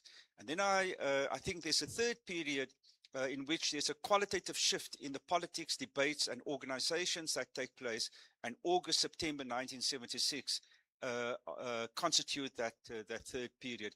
And I will make a few very quick remarks about the post-76 period. So others have spoken about and written about the early 1970s period. I'm going to take it for granted that perhaps everyone here accepts that Black consciousness was fundamentally important. And like Leanne said, in this audience, we don't have to say too much about Black consciousness. John Hislop has written very importantly about the changes that took place in Bantu education. And very crucially, the point that he makes is that by the early 1970s, and certainly by 1976, the number of black students and African students in particular in schools increased exponentially. By the time Bantu education was introduced in the mid-1950s, there were about 1 million African students in schools. By 1976, there were 3.7 million African students in schools, both primary and high school. So black students as a social force had become significant. If you take Soweto alone, between 1972 and 1974, the number of students in secondary schools increased by about 300%. So what one has here is the making of, for those of you who have read your Marx, Engels, Lenin, and Trotsky, well, Bantu education created its own gravediggers, right? The question before us is, how does one understand the transformation of this social force into a political force? And the period that a number of people have commented on of the early 1970s is fundamentally important. It was a period of political fluidity, of experimentation, in which the ideas of black consciousness that people like Anne have written about, cascaded down in a sense from the tertiary institutions into the high schools. And it was through people like Abraham Tiro, but it was also the diffusion of ideas, of practices, of culture, etc., that give increasing political meaning to these social networks. I think it's important also to remember, and I'm making these points in very kind of bullet point forms, right? And so there may be some people who disagree, which is fine actually, right? The main political organizations, and by that I mean the main black political parties, had little, if any, influence over this generation. And of course, that was a consequence of the bannings, imprisonment of political figures. Tsepo, myself, and others have written about how when ex-political prisoners found their way into townships, they began to make connections. But I would say that it's important for us to remember that they had very limited influence over the politics of the young people who would become the vanguard of the 1976 uprising. Very importantly, the students who become activists over time had very little, if any, allegiance to the political programs, the strategies of these movements. There was no hierarchical relationship between these elders, the kind of leaders of these movements, and younger people. So they had to create their own repertoires of emancipatory politics. And black consciousness again was the important framing around which this happened. The most significant organization that influenced students was, of course, SASM. But SASM, from the outset, its origins, in fact, come from the African Students Movement, and then SASM gets established in 1973. The other political organizations that get established, NAYO being perhaps the most important, but these also had very limited influence over students. So Soweto was perhaps exceptional. Again, Dinga spoke yesterday about the limited influence that SASM had in the Western Cape. The key figures of SASM were in Soweto.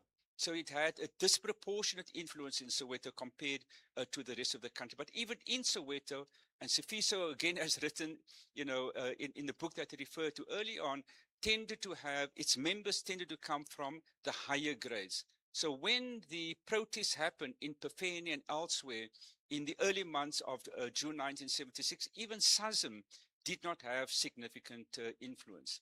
So it was there. It had around it a core of activists like Spongile Mkabela and others, but did not have significant influence over the protests as that evolved in early 1976. So the point I'm making about the early period of the 1970s is a period of experimentation in which these networks of friends, of activists or young activists coming together in debating societies, etc. So in conditions of repression, familiarity and trust were critical ingredients in constituting these rudimentary networks and political communities.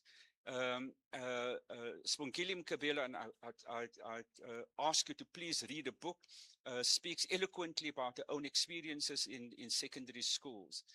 And there were sporting clubs, and Mike Khan spoke yesterday about SACOS. Very important, because what one has is in this early period, you had these networks being created in schools and in townships, but there were also new organizations taking shape and other organizations that were beginning to emerge and making connections across these networks, drawing young people into structures where increasingly they were engaging, reading about politics. SACOS was one of them. Young Christian students, young Christian workers, YWCA Young Workers, Young Women's Christian Association, the SCM, and even race relations, right? If you were in Johannesburg, you had to go to Braamfontein, right? And people like Seth Scooper would have classes on a Saturday at race relations, okay?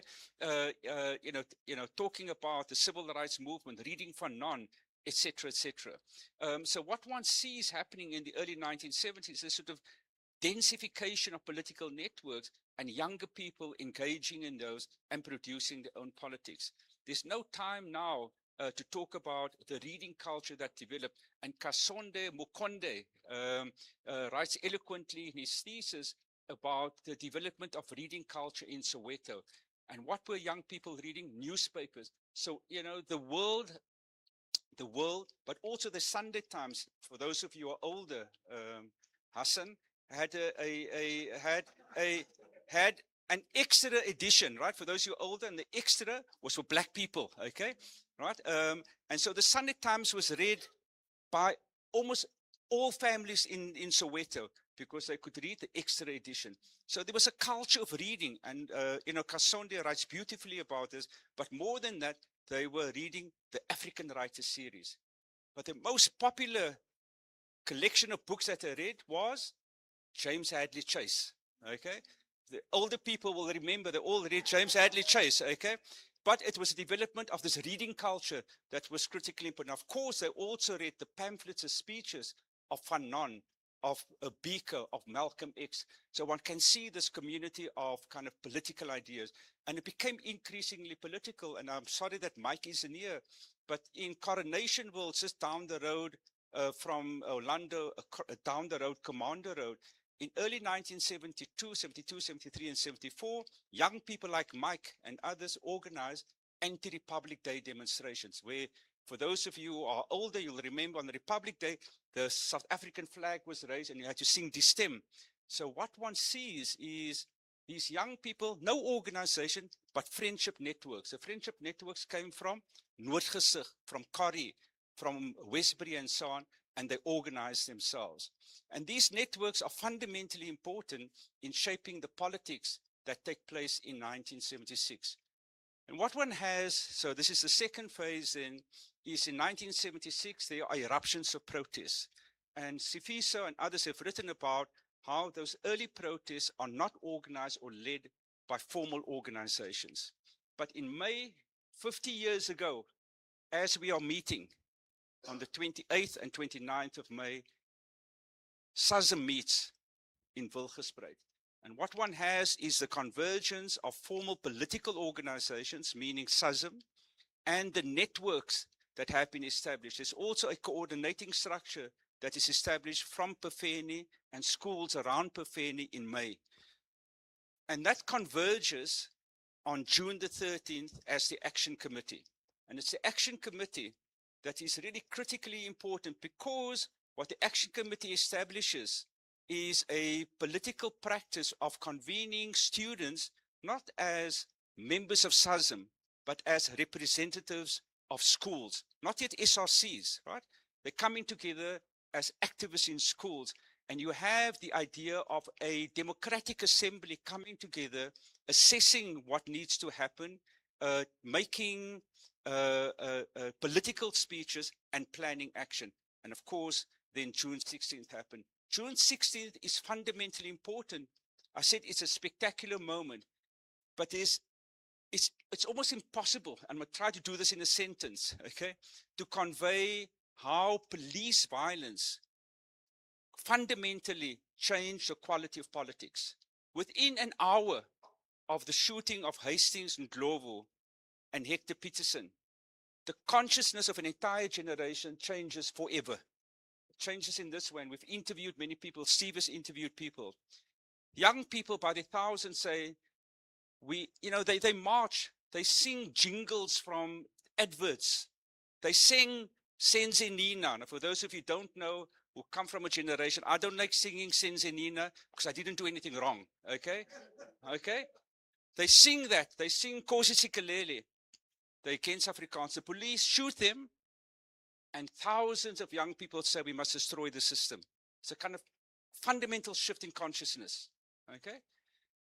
And that impacts on what happens subsequently. So that consciousness, that political consciousness changes. I'm really checking the time. How many minutes do I have? Okay, I've got 2 minutes, and so 4 minutes, isn't it right? Okay. Okay. No, thanks. No, I'm going to do it. Okay. So a really key moment that evolves here is the creation of the Action Committee. And the state rescinds its Afrikaans policy in early July 1976.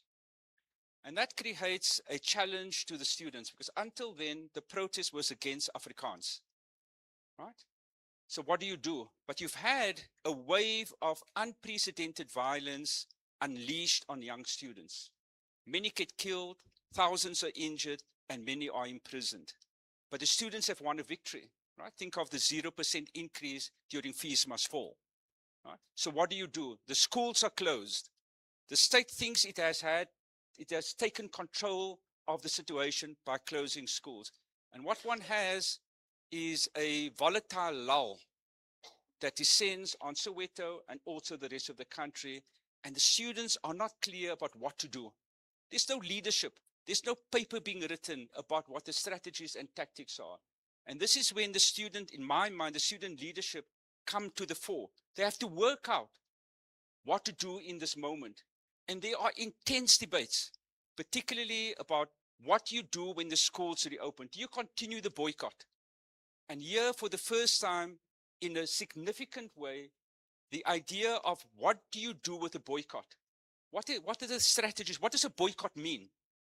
When do you end the boycott? You've won a victory, but when do you end the boycott? And Anne makes this really wonderful point about anger. So anger drives some of the politics, drives some of the tactics. And initially, the students can't get a hold of it. But on August the 2nd, they create the Soweto Student Representative Council. And this is perhaps the key development that shifts the nature of politics, shifts the way that strategies and tactics are developed. Because the SSRC, and I'm going to end in a minute, the SSRC operates quite differently from political organizations.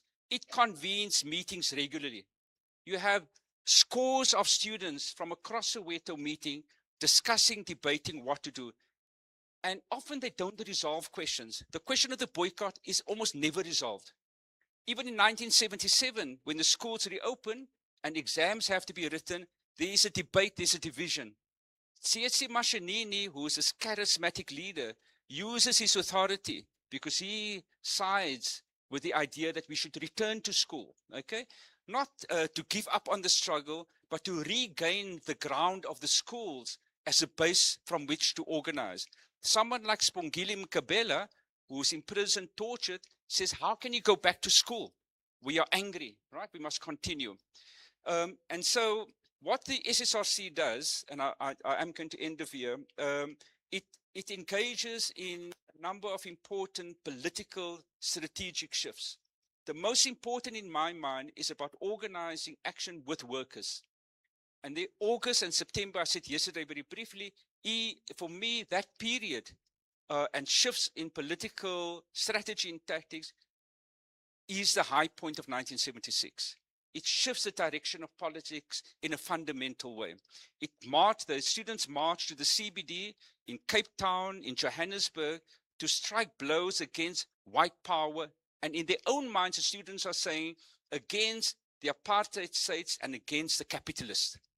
And so the idea of racial capitalism, not articulated in the way that we do, already seeps into the politics of young people. The final point, therefore, as I end, is that the generation that I'm talking about, in fact, constitutes some of the core activists, I would say the vanguard of activists into the late 70s and 1980s. You look at all organizations, right? Civics, trade unions, the youth congresses, etc., they come from the 1970s generation, and they take that politics, those debates that are never fully resolved into the 1980s that shape the politics of those organizations as well. Apologies for taking a minute longer.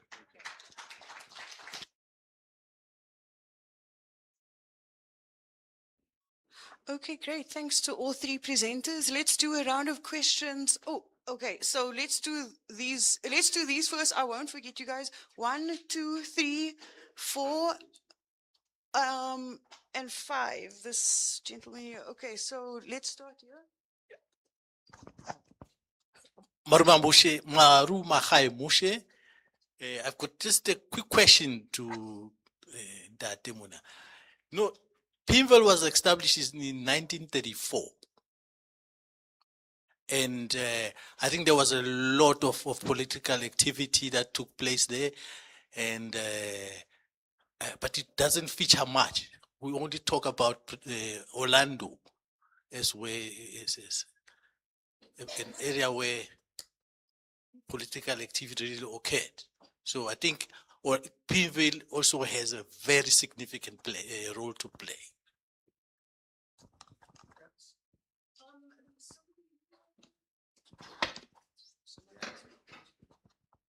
There was someone else. Okay, I recognize you. People and numbers. Okay, number 2, you, did you have your hand up? Yes, yes. Okay, moving number 3, 4, 5. Okay. Thanks. My name is Tabang Dladla from the University of Limpopo. And my question / comment is to Bra Steve.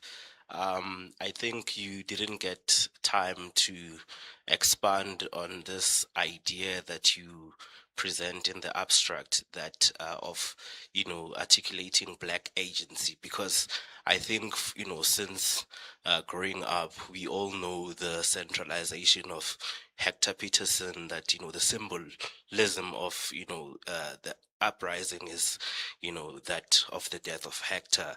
And historians have just been preoccupied with, this idea of who was shot first.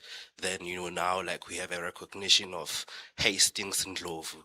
So, I mean, stories of, the killing of Edelstein is something that we do not really get, that it talks to the agency, not the students as victims, as acted upon, but actually, I mean, this, whole idea that would continue, say, with Chazibane, Wellington Chazibane as well, the Silverton trio. I mean, some of the people which, actually joined some of the exiled movements, but, were not convinced of this, idea of Marxism, but still retained, the Black radical, predilection. So I think if you can just touch on that. Thank you. Number 3. Thank you so much. Thank you so much to the panelists for the captivating histories. My question is basically for Mr. Steve Libilo. You've touched upon the issue, or you've posed the question, who owns the Soweto revolt? Now, in fact, back in the day, the 1976 commemorations used to be organized by the masses in their communities. In fact, Dr. Hlongwane wrote extensively about this. Currently, that is no longer the case, basically. The commemorations are planned by the state, and the Hector Peterson just hosts the event. Basically, the program is imposed on the museum by the state. So I would like to bounce back this question to you, basically. Who owns the revolt, the Soweto revolt, and what is it that can be done to actually ensure the masses are part of the planning in terms of the commemorations at Hector Peterson on the 16th of June? As you will see this year, there'll be events taking place there, but the masses are hardly or barely, are involved or included in terms of the planning. Thank you so much.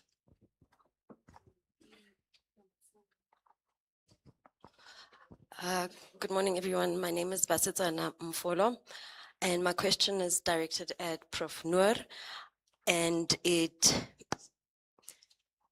I'm responding back to what you alluded to us already, that there could be a contestation on it, that SASM wasn't as influential to the uprising. So the reason why I suppose I got triggered is because of what I'd read and through oral history, through a veteran called Ntate Mosala Mosigumi, who was part of the collection of people in Pefeni that had revived that were starting to revive SASM in 71, but more so in 74, and they had done this, from my understanding, by infiltrating the Christian organizations and these youth movements and the schools. And there was a lot of resistance that would not necessarily be spoken of, but those students that would hear the message through these efforts of SASM. And I'd also like to maybe also connect SASM to BCM in the sense that I've understood BCM as a movement that encompasses these organizations such as SASO and SASM. So my question is, how do we, that infiltration and conscientization of the students, that concerted effort to conscientize them, for them to even understand that there are injustices that their parents and those that were there before had pushed against the apartheid regime. So in a nutshell, I'm asking, is that really fair to separate SASM from the uprising in that manner?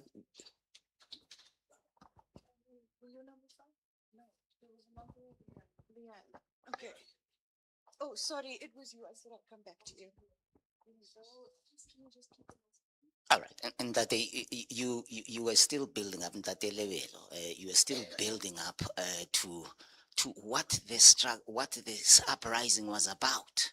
You had not quite gotten to that. It's important for us to find that this was not merely what is the rebellion of of children raging against the symbols of oppression, as it were. What was it about? The outlook, the Bantustan, isn't it? What was it? What was it? Bantustanism. What did this have to do with laying the background to what June 16 was really about? Thank you. Great. Okay, let's go back to the panel. We got 4 questions for Steve and 1 for Noor.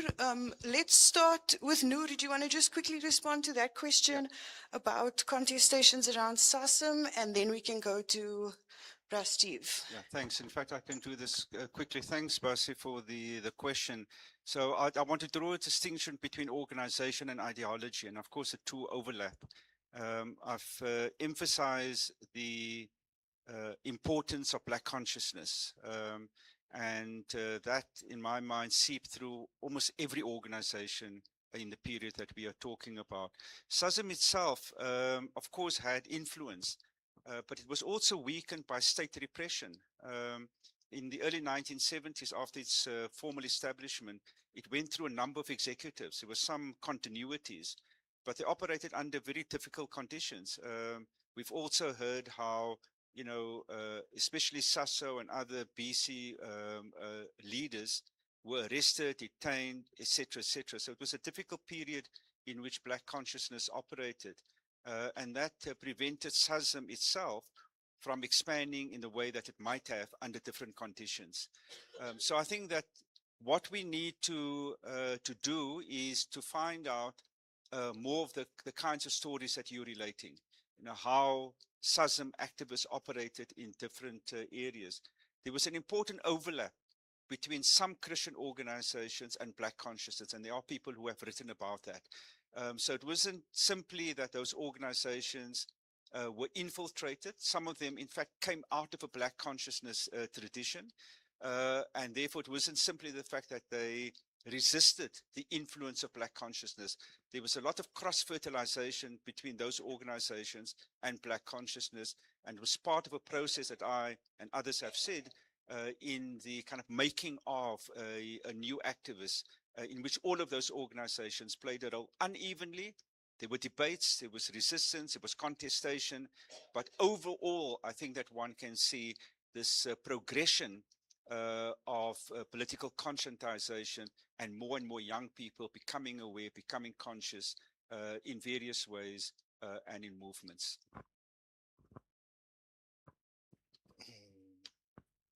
In actual fact, Noor, I think, I want to respond quickly to that question about, about SASM and the student Christian movement.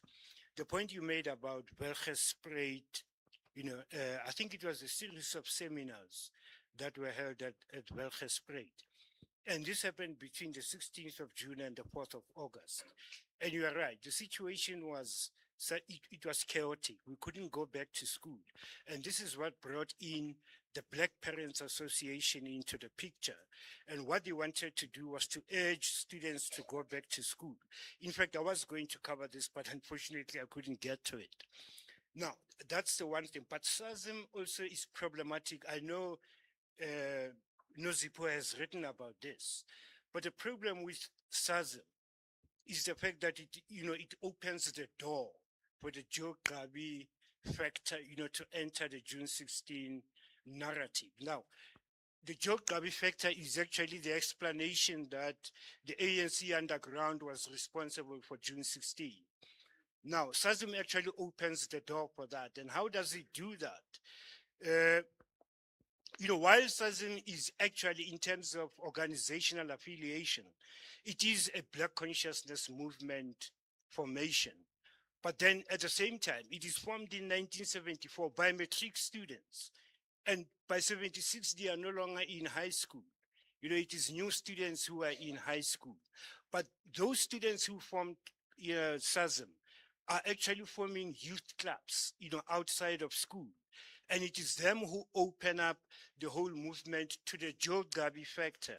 So it becomes difficult to see SASM actually playing, a role of advancing what is Black consciousness agenda. That's the second thing is, on Pimville. Yes, Pimville was established in 1904, and that had to do with, moving the Amazulu Amawasha from Braamfontein during the bubonic plague. And it lasted for 2 years, from 1904 to 1906.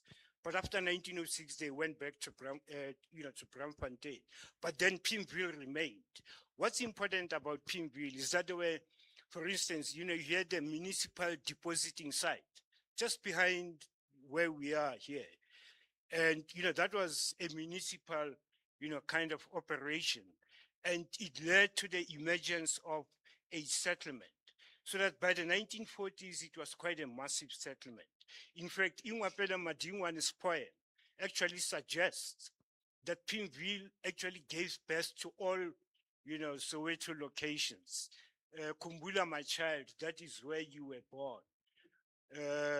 Bashonile abayakhile aboduja nabo libona basaphila abayidiliza abomeniri nabo meibas. Now, that actually led to, the creation of the rest of Soweto in phase 2. The second phase of the locations. So that takes care of Pimville. But Hastings and Glovu and Hector Peterson are quite interesting. The one thing that I was going to talk about when I said, celebrating victimhood, is that Hector Peterson was used quite extensively, for a whole range of, of agendas. But the most important was for the liberation struggle formations in exile. By then, there was a sense that we don't know where these people are and we don't know what they are doing. So when Hector Peterson died, the opportunity was there, for both organizations, the ANC and the PAC, to come out and say, at first they said, no, we didn't know because it wasn't clear whether this thing was going to be sustained. But when it was clear that this is actually going to be enduring, that's when explanations came in, that in fact, the underground, movements were responsible for June 16. The ANC's underground explanation is Joe Gabi. The PAC's underground explanation is Ntate Motopeng. And this brings me to the issue of Tibelo Motapanyane, because I think this is important. The one thing that the ANC would have done, claiming that they were responsible for June 16 became contested. But to assert that and to substantiate it, they created Tibelo Motapanyane. And this was in response to Tsietsi Mashinini's, exclusive interview that he did with Tumandlovu. And this was around the first week of September 1976. The interview appeared in the weekend world of the first weekend, I think, of September 1976. The headline, were all over the posters, in Soweto. Quite large headline that said, the ANC is defunct, the PAC is dead, Mashinini. And that was the interview that CSU Mashinini did with Tumandlovu. Now, to respond to that, the ANC constructed the narrative around Tibelo Motapanyane. And in actual fact, CSU went on speaking tours, in US universities. And I think this was, sometime in October to January, during that period of 1976. And Tibelo Motapanyane followed him and made the claim that, in fact, he, in fact, was the first president of the SSRC. I'm not too sure if Professor Ndlovu is aware, of this controversy around Tibelo Motapanyane. Okay, I think you've got one more question to answer, Bro Steve. Here I am. Which Here I one am. is that? It was the question about who does the revolt belong to, I think, that the last question. Yes, but I think that there is actually given an answer there. My concern, I share your concern. Soweto was made by the masses. What I was trying to do, and I probably didn't actually finish this, but what I was trying to do is to demonstrate that these communities that I was delineating would have had a rural kind of experience that was steeped in mass mobilization. I think about the Wellingtonian movement across the Transkei, which was actually involved in struggles over land. And the Wellingtonian movement is crushed in 1939 at the beginning of the war. And I give an example and I say, think about a man who was 22 years old in 1940. He gets married, he's got a wife and one child. And the situation in Transkei at the time is that the Herzog, the Native Trust and Land Act, was eroding, the material conditions, of the people in the region. They had to leave, and they had to leave as families. And when they came to Johannesburg, they had to choose between the old locations and the freehold townships. But because they wanted to have a house, they went to Orlando, they became part of the squatter camp. So in actual fact, this is the issue.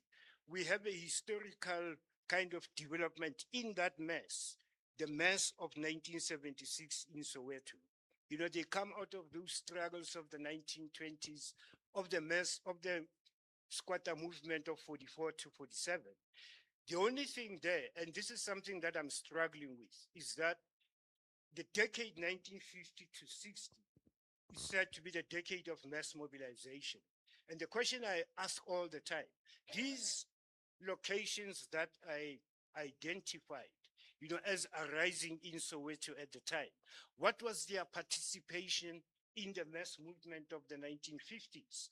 Did they take part in the May Day protest of 1950, in the defense campaign of 52, against Bantu education in 53, Sophia Town is in 55, and the People's Congress? My answer is that their participation tended to be more marginal. You don't get a lot of footage about the May Day protest and the defense campaign coming out of Orlando, precisely because their participation was marginal. But there's another, something else that's happening in Orlando at this time. There is a concentration of senior leaders of the ANC, or maybe some of them were members of the Youth League, who are Africanists and who are opposed to some of the campaigns that are being undertaken. So that would explain their marginal participation. And I explained that in the 60s, it is quiescence. Okay, And I I'm said so why. sorry to interrupt you, but we are over time now. I'm just going to take three quick questions. There's like, I don't know what to tell you. I'll let you go very quickly, please, ma'am. And then we'll end. Okay, it's done. Sorry, it's overtime. That's where we are. Thank you. Enjoy lunch.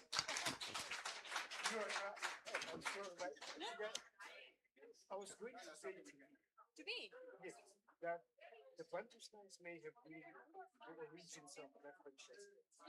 But Soweto was the crucible. Yes, I think well, I always think turf whip is the crucible of everything. But no, I think you're right. What's so interesting is like,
so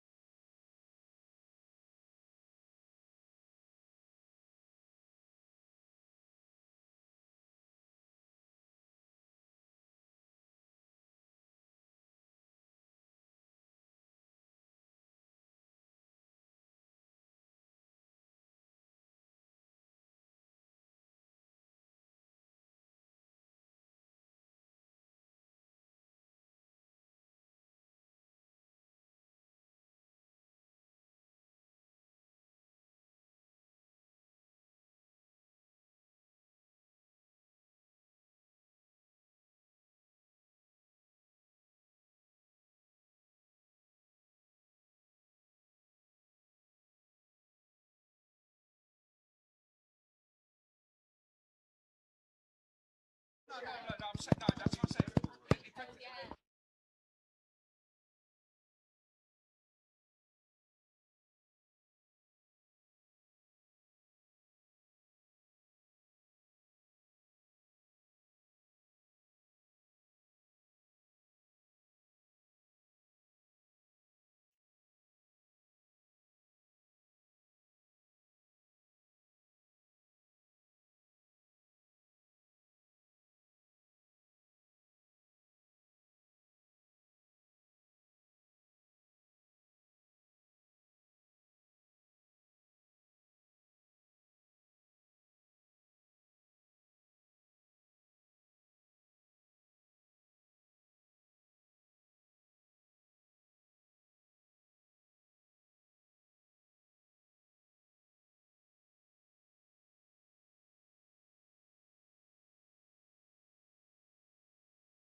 Mic, mic, mic, mic, mic, mic, mic, mic.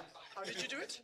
Just press it on. Are these charged? Do you charge the microphones or do they work with batteries?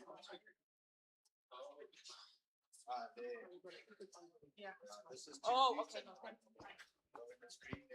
Thanks. That's fine. Yes, it's working.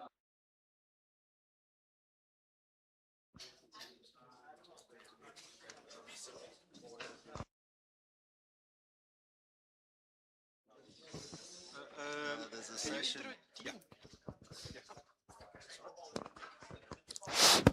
Amandla. Maibuye. Where is Dean? And where's Judy? Okay. Before we start the next session, I've asked Dean Hutton, who normally introduces himself just as a troublemaker. Okay, so I'm going to introduce them just as our cultural troublemaker. As you know, we've got works of art there, and Dean will very briefly speak about one part of that, just to provide some context, and hopefully during the break and so on, you can engage at artwork. And hopefully when she's done, maybe Judy will come in and say something as well. Thank you. Okay. Hi, everybody. I'm from CAMP, the Community Art Mobilization Project. I'm Dean Hutton. I'm a troublemaker. We believe in the radical traditions of artists making work to engage the full body. We've worked with young collectives from Soweto, from Hillbrow, the Hillbrow Windybrow kids that will be performing tomorrow, helped us make the banner that you come in.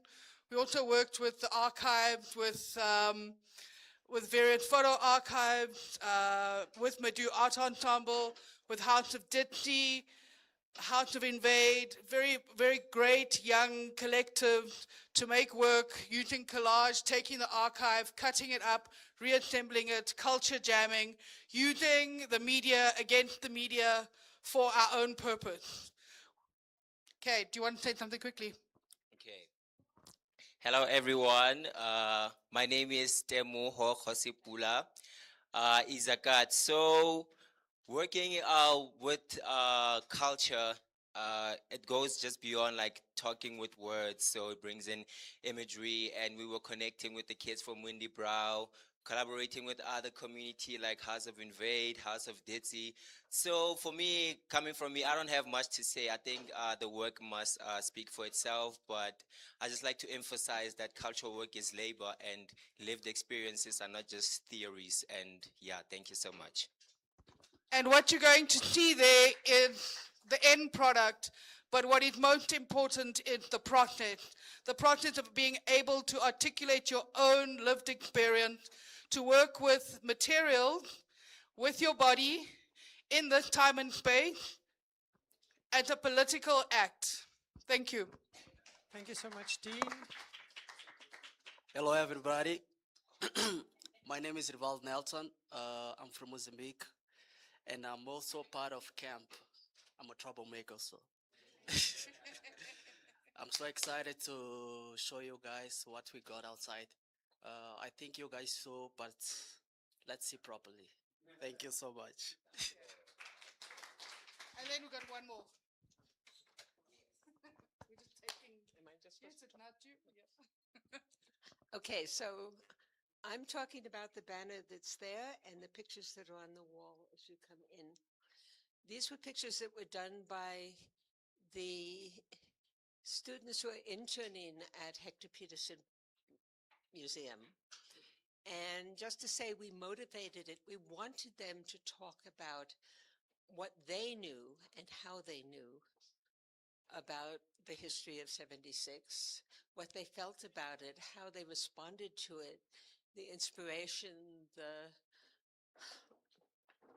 how it fit into their lives today also. And hopefully that's what those pictures actually reflect. And also hopefully this is the beginning of a much longer process, and that we hope that people will start using things like art making to try to put together a narrative that speaks to people who are living with the heritage of 76 now. Thank you so much. Pleasure. Thanks a lot. Thanks. So welcome everybody. Hope you had a wonderful lunch. We're going to jump straight into session 11, the hot topic of race and class. We're going to have a very interesting engagement, I'm sure. I'm quickly going to introduce all three speakers. Is there a preferred order? You have the mic. You happy to go first, Tabang?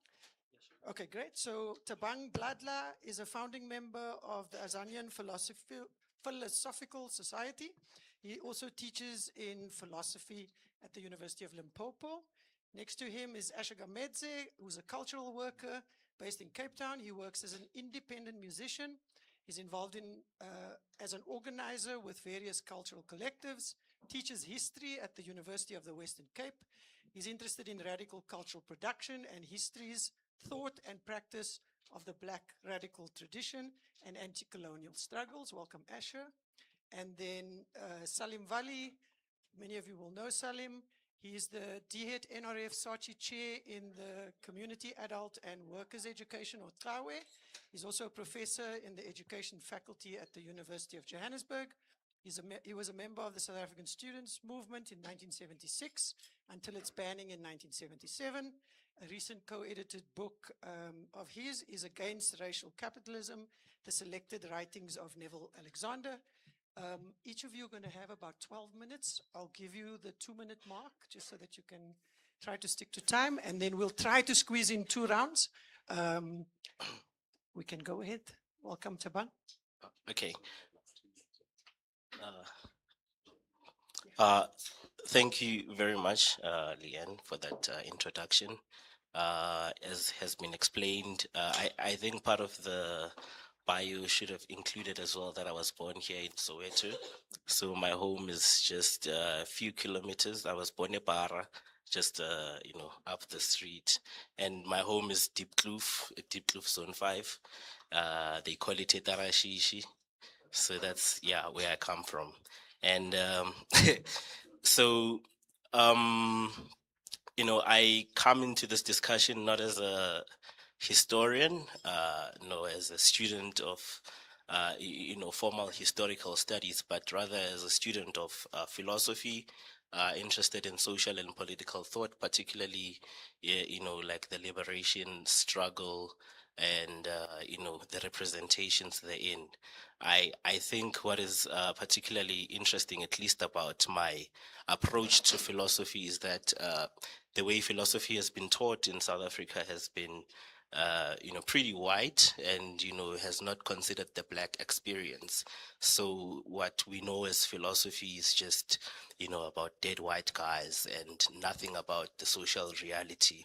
I think Mabogo More has, characterized the history of, South African philosophy between, the continental Africana tradition as well as the liberal analytic tradition. But I think what is interesting more about this, the liberal, analytic tradition is that it was ahistorical and, and also did not concern itself like with the problems of reality. I think in More's review of Ronald Aronson's, essay is that white philosophers stayed out of politics. So the idea of a philosopher is someone who can, who labors in second order thinking, right? Not necessarily to participate in the political issues of the day. And of course that, like the philosophy that we're taught, was from a white experience and didn't really consider, the black lived experience. And so my taking up of history is to move away from this, white conceptual frameworks that are prevalent in philosophy and to really interrogate, like the black lived experience. And this is where, like my reading of the history would come in, and I build on, the work and arguments presented by Bernard Makosezo Makubane, There's an essay, in a collection, History Making and Present Day Politics, in which it is titled, Whose History, Whose Memory? So his, lamentations of a lack of a paradigm that considers African lived experiences as central to the understanding of historical experience. And although Makubane to some extent makes a distinction between the old Marxist tradition and the neo-Marxists, in some sense, it feels like it's a good Marxist and the bad Marxists.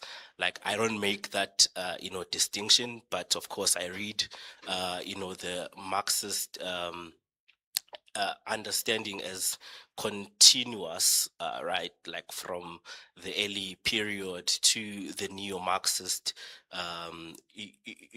tradition of the 70s and 80s.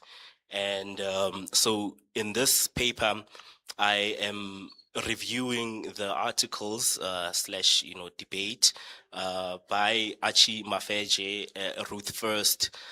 So I should say that my current study, my PhD study, focused on Achi Mafeje's intellectual contributions towards the liberation of philosophy and the social sciences in Africa. And so in my attempts to, think through Mafeje, like I came across this debate with Ruth First, which happened, in the pages of the Review of African Political Economy, where Mafeje, I think Mafeje's article came first alongside Ruth First, and I think there were like later responses even by a Livingston Mkotsi. So I'm not necessarily, interested in so much going into, what the articles, like talk about, apart from the fact that the conceptual frame that is deployed is one that privileges a Marxist class analysis over and above a critical race position or a black consciousness position. So I think like in that debate there is a preoccupation with characterizing or representing the the revolt in those Marxist categories, which I contest. So interestingly, I deploy an article later by Mafeje, to speak against the earlier position. So there's a 1981 review article of, a collection of essays edited by Harold Wolper, entitled The Articulations of Modes of Production. And in that, Mafeje cautions against the misappropriation and the transplantation of theories with universalistic pretensions, such as Marxism, to understand local conditions. And this is a quote. He says, "To conduct class analysis, we do not have to invent classes, but rather to be alert to possible mediations in the process of class formation." And, in another article in 1986 titled "South Africa, the Dynamics of a Beleaguered State," Mafeje, elucidates on this position and distinguishes between, the so-called universal and vernacular languages in relation to the study of local histories, as well as, universal histories in quotes. So according to Mafeje, the symbols deployed to understand universal history need not be the same as those used to decipher local history. Moreover, in the context of domination, universal languages are a supreme instrument for indoctrination, and in the context of liberation, vernacular languages are a powerful instrument for self-assertion and self-discovery. So this is, Mafeje, in this instance, speaking, against an earlier, position, because in the article on, Soweto, he he chastises the student movement's neglect of the working class population as a class, and that, you know, it is only later on that they considered that, you know, relationship or possible, you know, working relationship. And, you know, this is to say that, you know, the movement lacked a vision insofar as it didn't consider the working class as a class and a consideration of, you know, like imperialism. So to some extent, you know, there is a critique of Black consciousness, a Marxist critique of Black consciousness in, you know, that delivery, in that Black consciousness is represented as, you know, ideology or superstructure, and not itself sufficient to, you know, carry out a meaningful program. And of course, this for me is, you know, a problem. I think it is reading class into, you know, like, the society as it existed then, like in Soweto. And I think the, you know, main issue of contention in that representation is the disjunction, so to speak, between the, you know, student movement and the working class. And I think there's reference made to the Mzimhlope hostel inmates, as well as, you know, the, you know, the community of Middlelands, where like there were some clashes, I think, after the protest of the 16th, when the, you know, hostel inmates were coming back from work, were caught up in the violence that was happening, and there were clashes that ensued between them and the students. And I think that would also occur, like, you know, like in August as well. And this, for Mafeje, he reads it as a limitation, you know, in the students' understanding and execution of the struggle, in that they neglected this element which he imagines to be so important, like to mobilize the working class as a working class. And, you know, like there's some overarching themes between Mafeje, Ruth First, and, you know, another, you know, book that I was considering by Baruch Hassan, Year of Fire, Year of Ash, in which I think it's Hassan who characterizes the Black consciousness philosophy as moving more from impulse, emotion, and not necessarily from a rational, you know, constructed, you know, philosophy. That, you know, this is like Black rage, Black anger, and, you know, like, and it's bereft of a comprehensive understanding of what is to be done.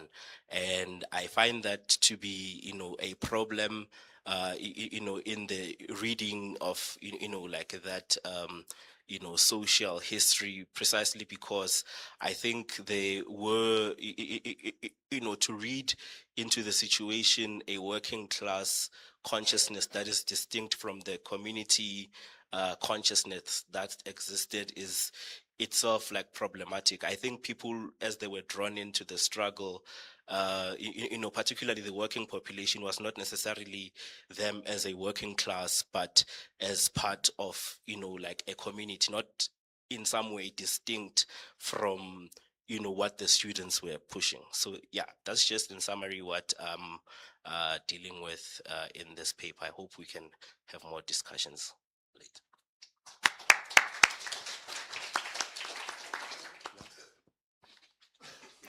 Greetings, everyone.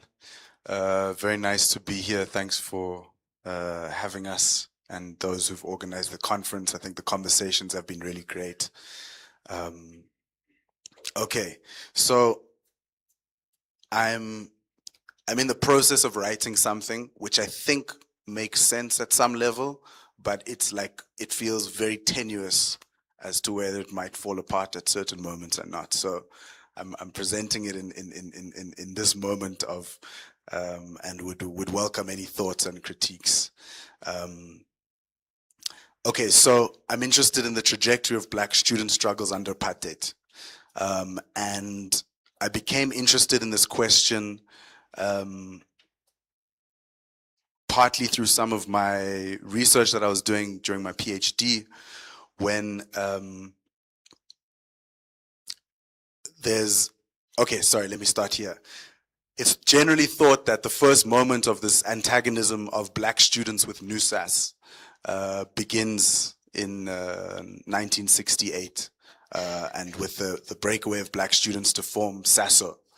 And in my research, I discovered or learned about prior instances where black students had made substantive critiques of NUSAS. Sorry, NUSAS is, for those maybe who don't know, is the National Union of South African Students. It was formed in 1924 and was kind of preoccupied with basically trying to establish a broad white student front. And black students were barred from joining it until 1945. And the question of black student membership in NUSAS actually precipitated a huge rupture. So the question was initially proposed or tabled in NUSAS in 1933. And as an outcome of that, the right wing of the student movement vacated and formed the Afrikaner Nationale Student Bond. So there's this black students were a problem in NUSAS's psyche for a long time. Basically there's this trajectory of black students formulating and reformulating critiques of NUSAS in different moments. And so I became interested in these different moments, and I'm trying to think about, in my abstract I said 4 moments, but it was very ambitious. So I'm looking at kind of 2 moments and trying to draw some critiques or some conclusions around a 3rd moment. And I'm thinking through the principle of non-collaboration. So thinking about these moments when students choose to disaffiliate with NUSAS as a decision of non-collaboration. And I'm interested less in the decision to not collaborate with NUSAS, but what that made possible. So in all of these different moments, there's an attempt to build an alternative organization. And in the different moments, that has uneven results. Okay, does that somewhat make sense up until now? Okay, cool. So the first moment that I'm going to speak about is in 1952. In 1952, 3 black campuses chose to disaffiliate from NUSAS. If you remember, black campuses were only allowed to affiliate to NUSAS in 1945.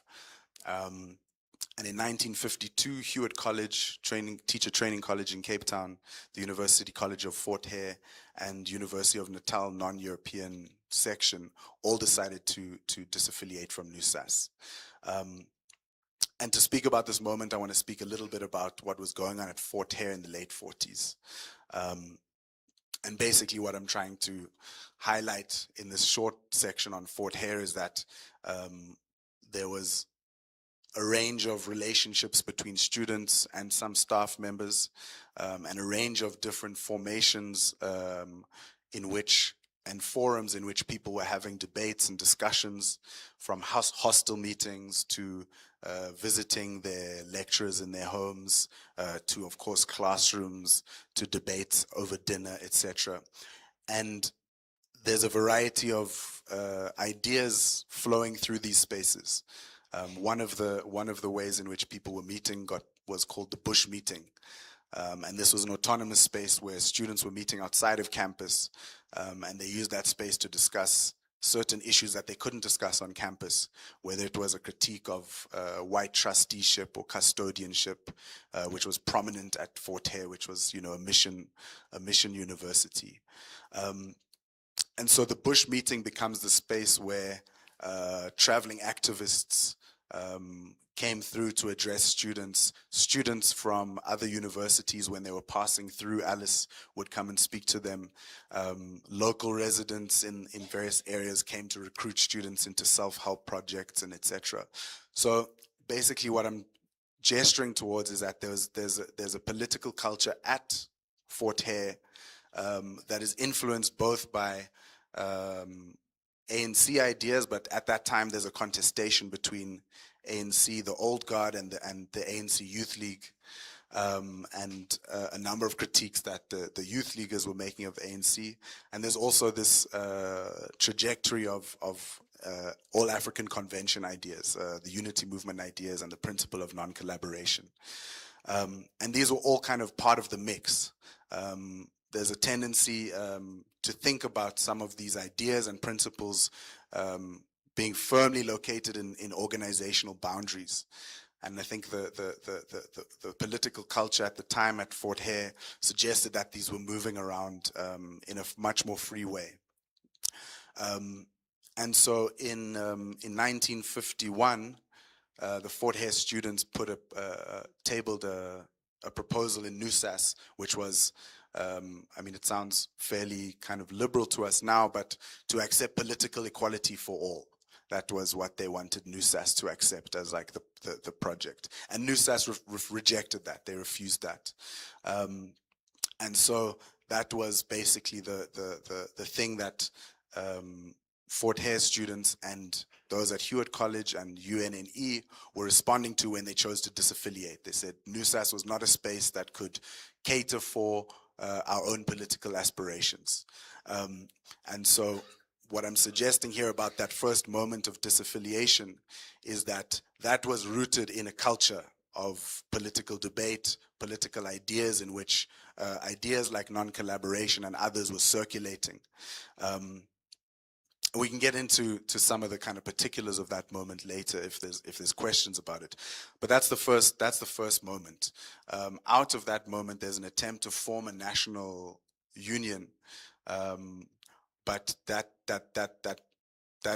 is basically curtailed from happening by repression that students experience at Fort Hare, where they basically bar this union from having its inaugural gathering there.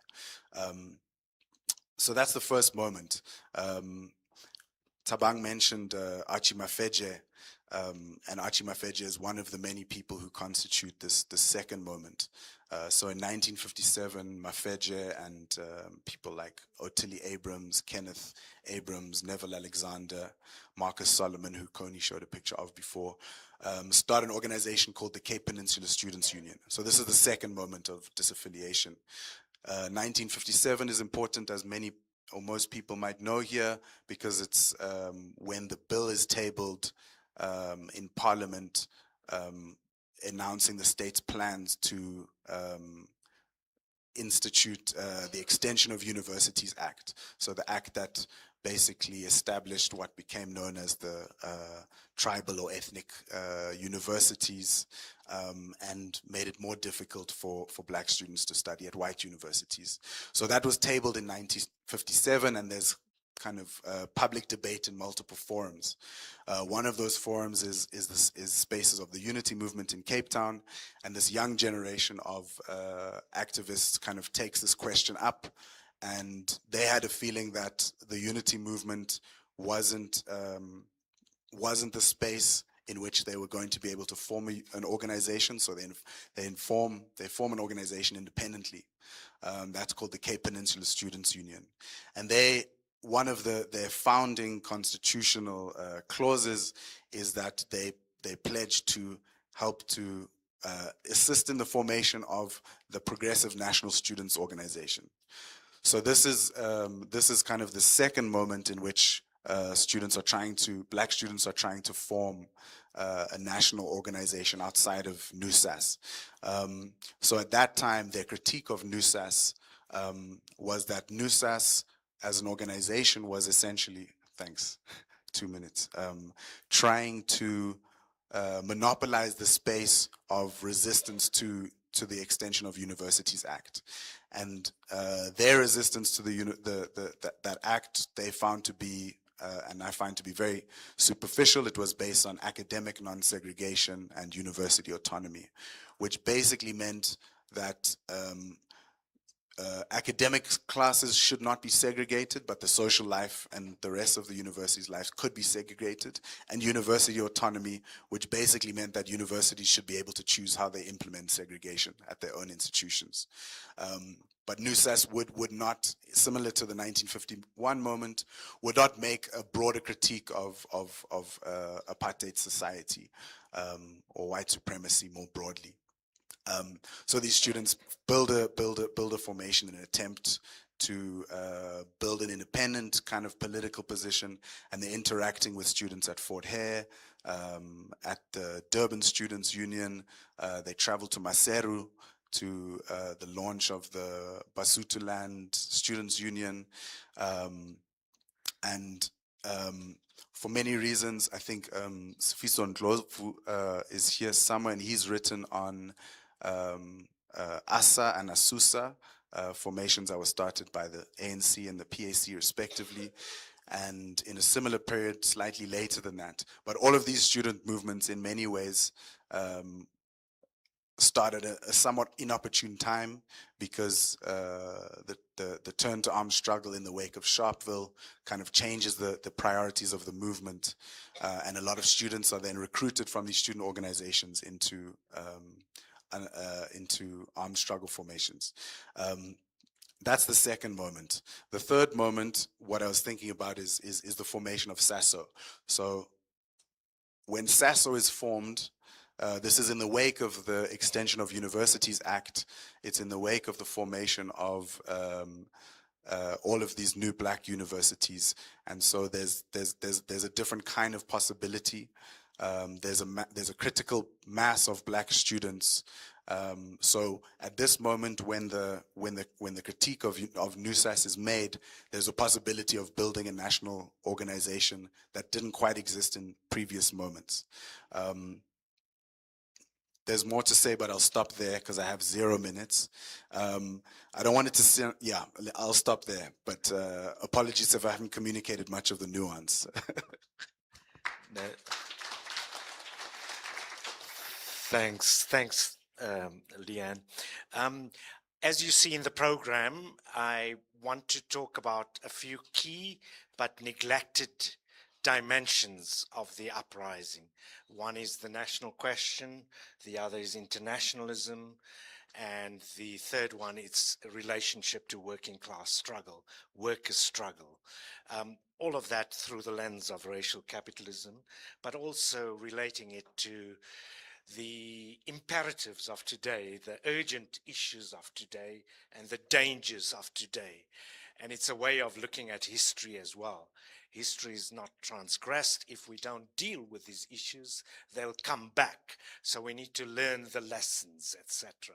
So if there is time, and I'm determined not to see the 0 minutes, but if there's time, I want to talk about other aspects as well, which is really the whole question of collective leadership and how it was about, there was a lack of personality cults. It was genuinely collective. It was also non-sectarian, and I know I'm perhaps overly romanticizing it, but looking back, for those of us who lived through that period, that's what stands out in relation to organizations later on, including organizations of young people. So just in terms of internationalism, so the youth of 76 were deeply influenced by liberation struggles in other parts of our continent, of course, Mozambique, Namibia, Zimbabwe, Angola, etc. They drew inspiration from these struggles, and of course, the opening night we talked about the Viva Frelimo rallies and the impact of that. But also we know that the students in SASO, but before that, the University Christian movement circulated copies of banned books, including The Pedagogy of the Oppressed, which opened up a whole new dimension about struggles in South America. And Adrian, as we talked in the last session, we looked at how Paulo Freire himself had to redo The Pedagogy of the Oppressed after reading The Wretched of the Earth, actually. So all of these issues together with, it's a pity Seth Mazibuko made an appearance on the first night and then disappeared, but that's Seth, as we've known. He hasn't changed from 76. We're talking about 50 years. But he would know. I remember sitting with him at Wilgenspruit watching movies of Martin Luther King, etc. So, it wasn't a narrow struggle. It embraced struggles throughout the world. The Vietnamese struggle was talked about.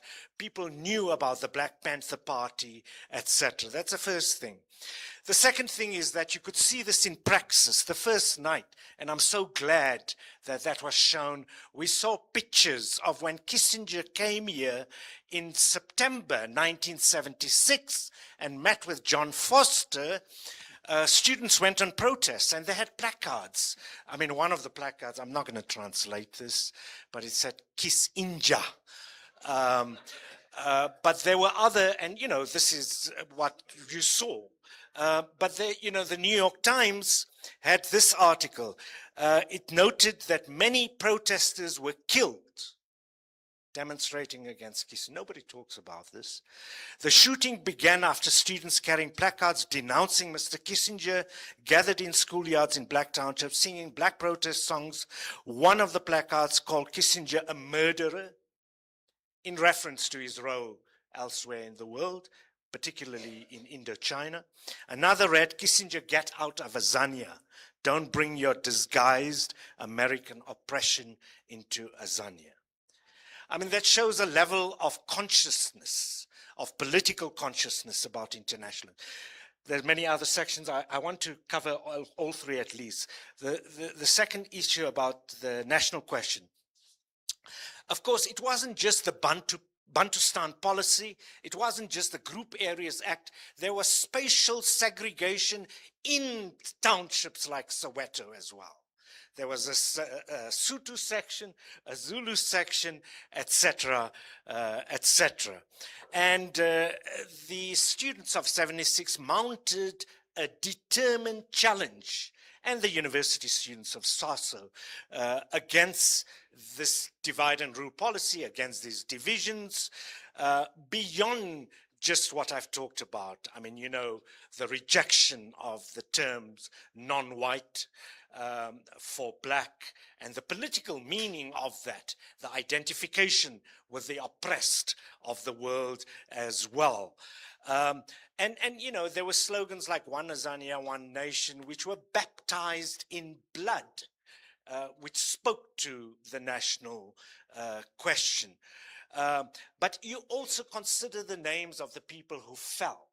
And I'm so glad that this conference, for perhaps the first time, I mean, it has been mentioned before, has made the case that if you look at the young people who died after Soweto, and after how Soweto in a few days' time moved to other parts of Gauteng, but beyond to other provinces, the names of the people on that roll of our martyrs, includes people in Manenberg, in Elsies River, in Montague, in the Eastern Cape, in many rural areas as well. And that also captures the nature of how people dealt with the national question. And I say this, and I want to emphasize this, because there is a crassness today. There is a reversion, a recidivistic reversion to identity in a very narrow way, to tribalism and the dangers of that. I also need to say that, in many townships, residents arrived years before 76 from neighboring countries. Some of the people who contributed immensely to our struggle came from countries like Malawi, came from Mozambique, and they were respected in the townships. They were accepted by the communities and played an open role. They hid from the police, ironically, even in those days, because they were illegal. so-called, but the communities accepted it, unlike today. And people like Sibongile Makabela, whose surname was Ntembu, and that name was also changed. She's actually a second-generation Mozambican. Her parents, both her parents, Sibongile's parents, were Mozambique. And so I just want to say that these are the issues, the lessons we haven't learned from, and that people don't know. And it is our duty to talk about the importance of this artificial boundaries and borders and the xenophobia we face today. In terms of in terms of worker struggles, I think a lot of people know that in '73 there was this huge strike wave starting in Pinetown, Durban, etc. But even prior to that, there were the Namibian workers that influenced struggles as well. I mean, to such an extent that the apartheid regime had to amend the labor legislation because bosses were putting pressure on them. They thought they could control the trade unions by allowing them to register and legalize. There was a huge debate around that at that time. But in '79, after the Vian Commission, they relaxed the laws, and the union movement became one of the pillars of strength of our struggle, and far from being tamed, became more militant. Now, many of those initial shop stewards in the independent union movement, in at least this area, but many others, where did they come from? They came from the uprising. And we in Kabusa, I was in Kabusa at that time, the third biggest union after Mau, and the mine workers union. We had a T-shirt that I can still picture. I was looking for the T-shirt to bring, but I ran out of time this morning. But it said, the students of yesterday, of '76, are the workers of today. And some of the key shop stewards played a role in the uprising. There are many other things to talk about, but I think, is that the 2 minutes? Okay. But the events of '76 laid the foundation for a far broader challenge to the racial capitalist system. And Fatima, you talked about it, and many of us were involved in the red meat boycott, the Fattest and Modest boycott, the links. I mean, in Soweto at that time, we talked about the Azikwelwa movement, the appeal to workers, the older people, but these things developed more and more and really were heightened in the '80s. I don't have the time to talk about other things, but I just want to say that this polycrisis we face today is born out of racial capitalism.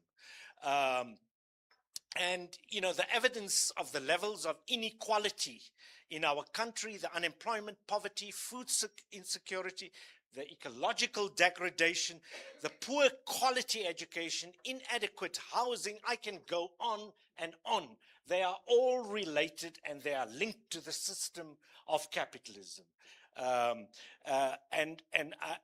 We haven't, I mean, the point is that even the middle classes are not spared these impoverishing effects. And this is where I stick to the text, because I can digress at a critical moment and then see the 0 minutes. Anyway, who can argue that the narrow elitists and corporate interests and their corruption do not rule the day? Who can ignore the utter desperation that fuels the psychosocial trauma? It's the economy. It's how economic decisions are made. It's how wealth is distributed, but it's also the cultural level, the psychosocial level, the trauma, the gender-based violence, and other forms of social dysfunction we witness today.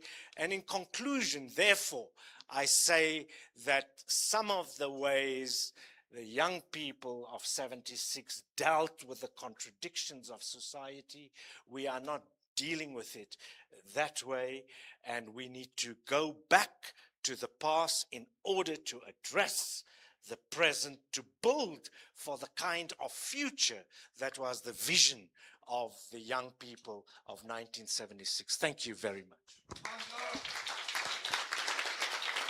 Thank you, Salim.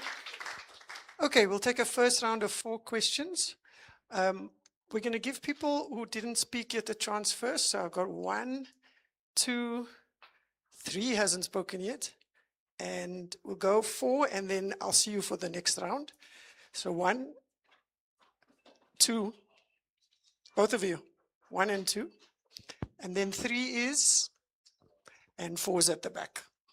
Please try to just introduce yourself and try and get to the question quickly. Thank you so much. Thank you so much. I'm Anne Heffernan from Durham University. I have 2 questions, and I will just ask the questions. One's for Asher. And Asher, I wonder, at the end, you sort of introduced SASO and mentioned that that moment presented the possibility for a national organization that did not exist in 52 and 57. And I wondered if you could just say what you think created those conditions. And the second one is for Tabang. And I wondered if you could say a little bit more about the site of these debates and the fact that this is sort of playing out in the pages of Rope and Volpe's edited volume. And what does that mean for the kind of form that Mafeji's activism is taking? Does that make sense? That kind of, okay. Thank you. My name is Tandule Tudlanga. Mine is for... Anne, can you just say that last one just a little bit slower? Oh, yes, sorry. So I'm just wondering about basically the fact that this is kind of playing out in academic publications. And what does that mean for its scope, for how it's being framed, thinking of those journals and of those publications as a site of struggle? Thank you. And my question is linked to that previous question as well, to you, Tabang. Why is this review important to you? What seems to be the problem about that representation of the student uprising as referred to how you view it and how you see it? What seems to be the problem with it? Thank you.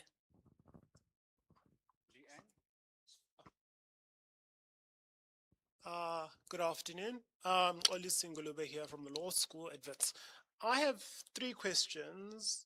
Actually, let me just make it easier. I have 3 questions for the second speaker, Asha, and then a question for the last speaker. I think, one, I'm very curious about the value of non-collaboration, right? I think it's very interesting to touch on what is the value of non-collaboration? Does the timing of when this non-collaboration happens matter, right? i.e., are you doing non-collaboration because you've been forced by circumstances, or is it an actual strategic choice that we've made? Because I think that's really important to distinguish and to analyze as to whether in these instances it was being forced or strategic choices, or perhaps a combination of both.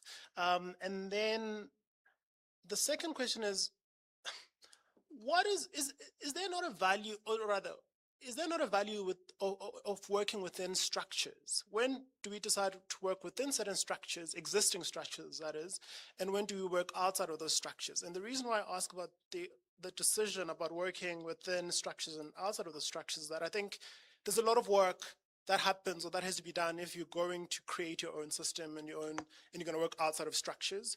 That sometimes is underrated and understated and actually contributes to why certain things aren't successful. So when should, or historically, maybe we have an analysis as to when was the decision to make work within certain structures, and when did we realize that those structures weren't working? I'm reminded of a very weird phrase, but I think about it all the time. Is it better to be outside pissing into the tent, or in the tent of pissing out, right? This is a strategic, and then the third question, sorry, so for the last speaker, is I'm slightly hesitant, because I think one of the things that you said and you highlighted in your thing is about cliques and the fact that during the 1976 and the uprisings, there weren't cliques or personality cliques and cults as they currently are. And I'm going to challenge that and ask, rather than, I think cliques have always existed. I think cliques are embedded in struggles, in anything that requires collaborative work, that requires group work, that requires people to gather, because we all come from different backgrounds with different goals and ideas, and we understand the struggles differently, right? So I think cliques are inevitable. But I think what's happened in the past, well, that's just my reading, is that actually in those instances, the moment has been so urgent and the struggle has been so urgent that people have been willing to put aside whatever clique differences that they have.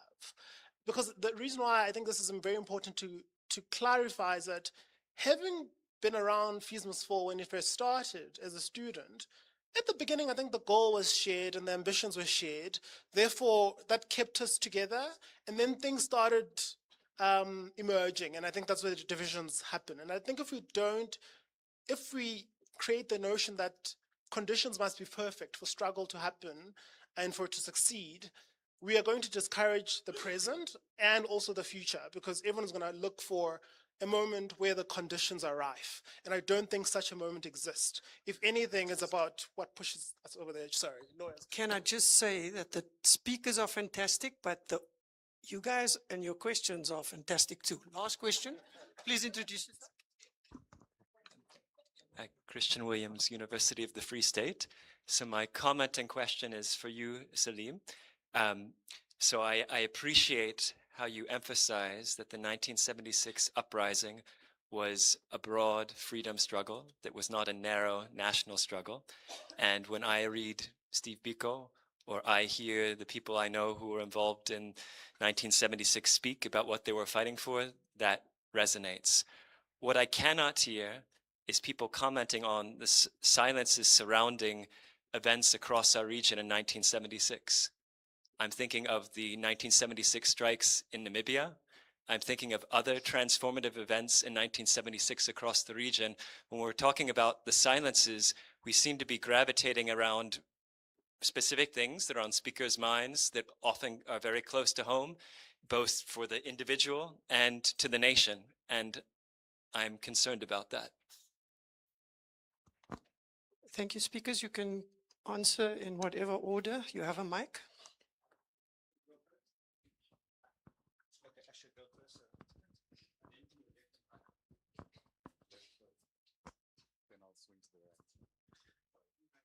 Thanks so much for the questions. Really great, interesting questions. I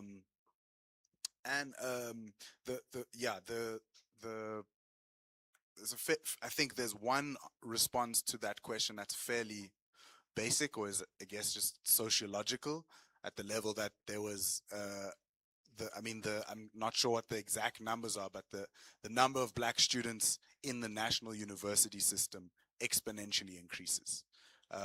And so that's at the time that they're trying to organize the Progressive National Students Organization. This is prior to the establishment of UWC, of TUF, and all of those other institutions. So that's one answer. And so that black students internal to NUSAS have a broader group of people to be speaking about the conditions and analyzing the conditions within it. And then there's also what happens at those universities in the period between 59 or 60 and the late 60s. So it's not that antagonism emerges for the first time in 68. I think Claire Larkin McKay's written a piece recently on what was going on at the University College of the North, and some of the kind of critiques of NUSAS and the forms of, because a lot of the black students were involved in NUSAS in that period, because that was the only kind of political home at a national level that was possible to be in. Of course, students were involved in all of their own kind of forms of study and kind of comradeship amongst themselves. But so just I would say I'm sure there's more reasons that we could think about, but to keep it brief, I'll just mention those. And then a question, sorry, I didn't catch your name. Polisi. Okay, thanks for the questions. So there's a question about what is the value of non-collaboration, and then is there a value in working within structures? So I'm going to try and answer both of these rather than as kind of philosophical questions, and rather just internal to the history. So I think what am trying to do through this work is look at what non-collaboration makes possible. So there's a particular situation which is intolerable that people responded to. I mean, if we think about some of the reasons that black students chose to disaffiliate from NUSAS, it was basically that they were saying, partly because NUSAS is still trying to court this far right-wing Afrikaner contingent, that they end up sitting on the fence, right, and really have like a very liberal kind of vacuous position.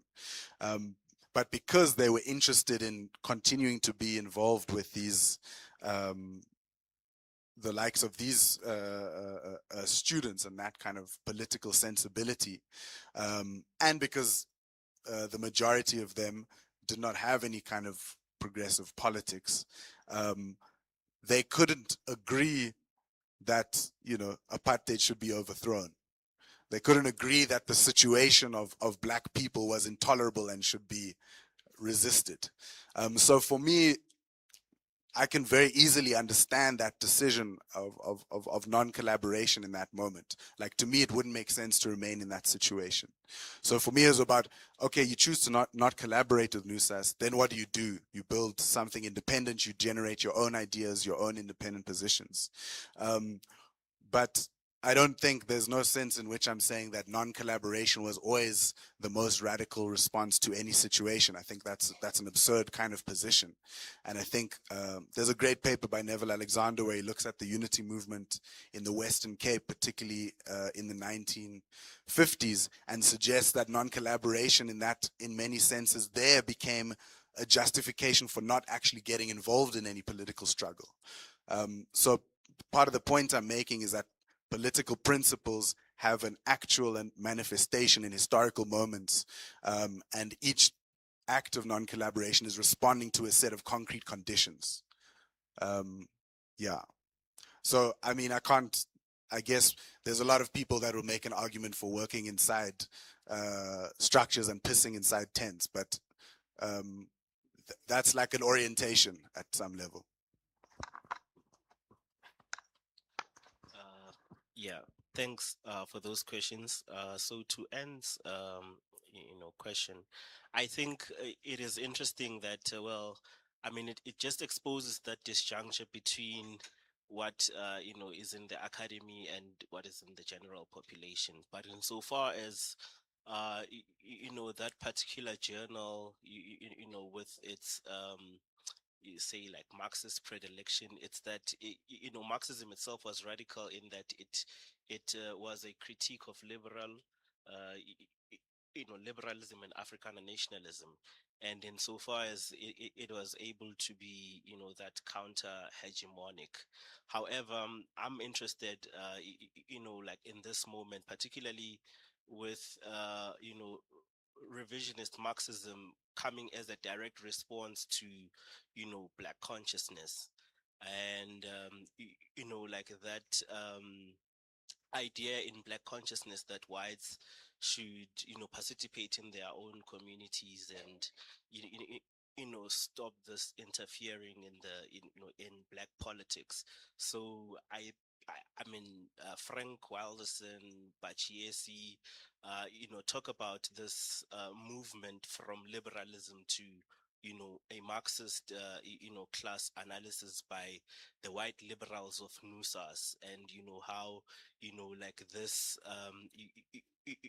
critical take on Marxism was to some extent a response to black consciousness. And so there wasn't an opportunity for black consciousness to write back, and so this is to some extent an attempt to deal with that particular moment of revisionist Marxism, defining the terms like of what the situation has been, right? Because I mean, the project of history writing from that particular vantage point would privilege a class position more than a race position, and of course, like, just to infuse that whole idea of reading race as superstructural, like, as opposed to attending to that materiality of race, so to speak. So this is just an opportunity to for black consciousness to write back, precisely because the revisionist Marxist school, to a large extent, was a response to black consciousness. I think, Tabang, we're going to have a very interesting supper. Please sit next to me. I support Robert D.G. Kelly's critique of Frank Wilderson and Afro-pessimism. And I think we can talk about the role of Rick Turner, for example, as a very good friend and one of the first witnesses for the Sasso 9, but also his friendship with Biko so anyway, I'm digressing. I should stick to the questions. But Tabang, you must feel free not to accept the dinner invitation.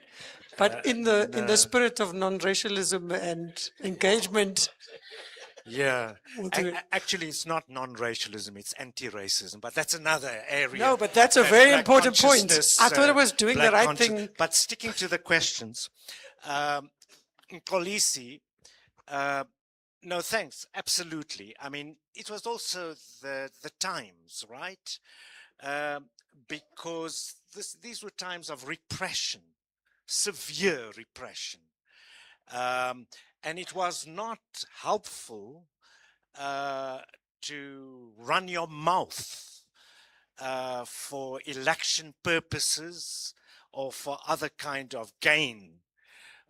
Today, you establish in an individualistic way you the person who's the leader.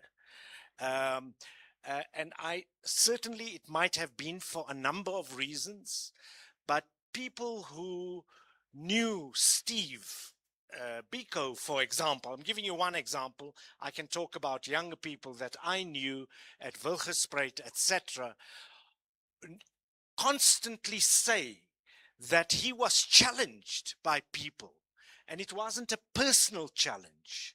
It wasn't the formation of cliques in the sense that we conventionally know. There were groups of people, but quite often this was around political positions. I think the question of lively debate was there. Certainly there were lively personalities and, you know, people through their personalities were able to convey and be heard more than others. But certainly nothing. Those of you who belong to ANC Youth League, I didn't. But there was a certain point where you get into the league and the conferences and you see what is happening. And I'm talking about the Youth League, but that happened in other organizations, maybe to a lesser extent, I don't know. I'm talking about, you know, in more contemporary times, what happened with some of our organizations. Normally men, and we saw this, and Leanne and others perhaps could talk to this, what happened on many campuses. And once the powers that be shut down open debate and coming to assemblies, etc., these individuals then dominated and drowned out other voices, and in fact, as we heard earlier, even gave some people a hard time. I think, Christian, I'm not sure if I completely understood your question. You talked about silences, and you talked about it's true that it wasn't narrow, or something along those lines. You talked about national liberation and what is relevant here, and it's something again that's been pointed out, the difference between national liberation and nationalist liberation.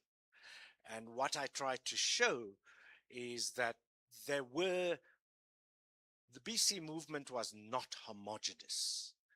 There were all kinds of forces, all kinds of influences, and there was contestation all the time. But it certainly was a very creative period where struggles around the world were discussed, debated, argued about, and lessons taken. I mean, the black community projects, for example, showed how lessons elsewhere in South America. In Leanne's doctoral thesis, I mean, you get a sense of the influence of Paulo Freire, and how those lessons, the methodologies, the ideas were applied not in a dogmatic way, but in a creative way, considering the conditions in South Africa. I don't think I've answered your question, but again, you can sit on the other side of Tabang. We're going to have a big table. Okay, we do have time for another round. So I've seen one hand here. Tsepiso, is that your hand or no? Sorry, there was. Okay, so if we can go quickly, then I think we can take 1, 2, 3. Was there a hand at the back? And 4. Or you okay? Oh yes. Go ahead. Yeah, I guess the return to the source is quite critical. Because yesterday I make an argument to say Africa is the cradle of humankind and civilization. So listening to all these debates, it really worries me. Because yes, Salim, to a very large extent, you are right. You think of the likes of Drake Coker, John Kadimeng, and in Kagiso we had a band called Badirile. It just happened the same way it happened with Thabo Mbeki group. When they reached Botswana, and when the ANC operative came to collect them, they said, "No, we are waiting for the PAC." So these young people, it was not sporadic as we are told. There was leadership. The consciousness was not homogeneous. So I'm just saying that the enemy was one, and people are very clear what needs to be done. That's the first thing. Secondly, I think for me, really, the return to the source is critical, colleagues, because for me, really, I don't know why we are preoccupied with 500 years. You know, why can't you go deeper and say this institution, how do you really bring the pledge of Imhotep as a point of departure to clean society, to clean philosophy and so forth? Because every doorstop of Greek civilization started in the continent. So I'm just saying that we need to find space that memory is a weapon. Brazinga was correct. We really need to stretch ourselves a little bit to solve our discourse, our discussions, because I mean, you are repeating things which we listened to at COSAS 30 years ago or 40 years ago. Thank you, Kom. You know, so thank you. Yeah. Okay. My name is Molora Mabeba. I would style myself a black radical, and my question is directed at you, Salim Vali. You drawing upon the concept of racial capitalism, a notion that is in vogue, contemporarily in vogue as a result largely of the works of Cedric Robinson, the African American political scientist. Now, I want you to please clarify. You say you're saying racial capitalism. Exactly what do you mean? Are you in line with the suggestions of Robin D.G. Kelly to the effect that this Cedric Robinson's actual formulation of this was largely influenced by his interactions once he got to London, to the UK, writing in his sabbatical to write the Black Marxism, which is this text where racial capitalism was fully conceptualized. Are you in line with that suggestion there, that is the case? Something that is somewhat disputed by one Joshua Myers, who suggests that this may not in fact be the case at all, because the first chapter in which this concept was brought to light was already completed even prior to him reaching London at all. You see, and what is it? Could you clarify this notion of racial capitalism? What is it, and why? Okay, I don't know. Thank you for the question. Yes, Steve again. This is my comment. My question is to Tabang, and it has to do with Achimapeja's response, particularly to the events of the 4th of August. And you know, I think I've always had a problem with the ways in which he understood the relationship between, you know, the communities in Soweto and the hostel inmates. He seems to have an idea that there was a definite divide, you know, between the hostel inmates and the residents. But throughout the 60s and throughout the 70s, there was a great deal of interaction between hostel inmates and residents. If you think about the Dube riots, you know, Dube hostel riots of 1957, it actually came out of the fact that there had been a great deal of interaction. I played soccer with people from Zimsope Hostel. They were affiliated to the Johannesburg Football Association.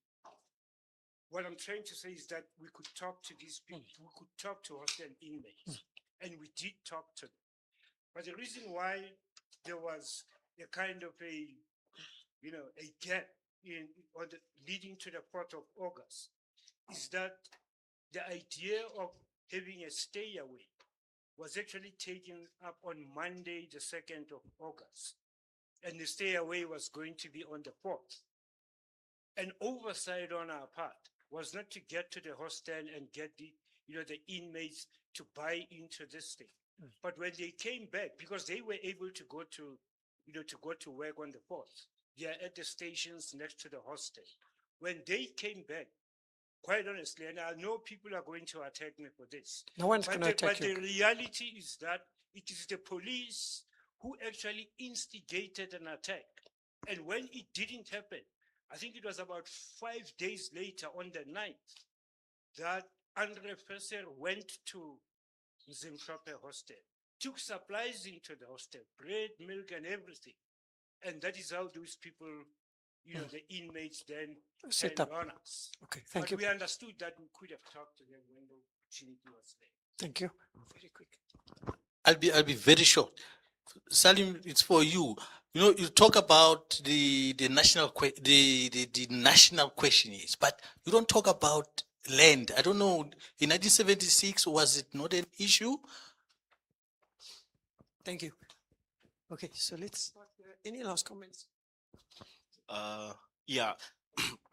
I think that's part of the problem that I'm attempting to deal with, precisely with that characterization of the hostel inmates, you know, possessing a peasant consciousness, which is distinct, you know, from the communities that they existed in. And I think, you know, it is really, you know, a problem because the relationships that you map, you know, like between the residents at Mzimhlop, like at Middlelands and the hostel, I mean, you know, is something which is overlooked. And I think for, you know, you know, an attempt at historical representation, you know, using such rigid categories as in a working class peasant, you know, really does injustice to appreciate, you know, like that sense of community feel, right? Because I believe, you know, like these interactions were not just you know, like they were more social and established that sense of community feel that, you know, like the people at the hostels would,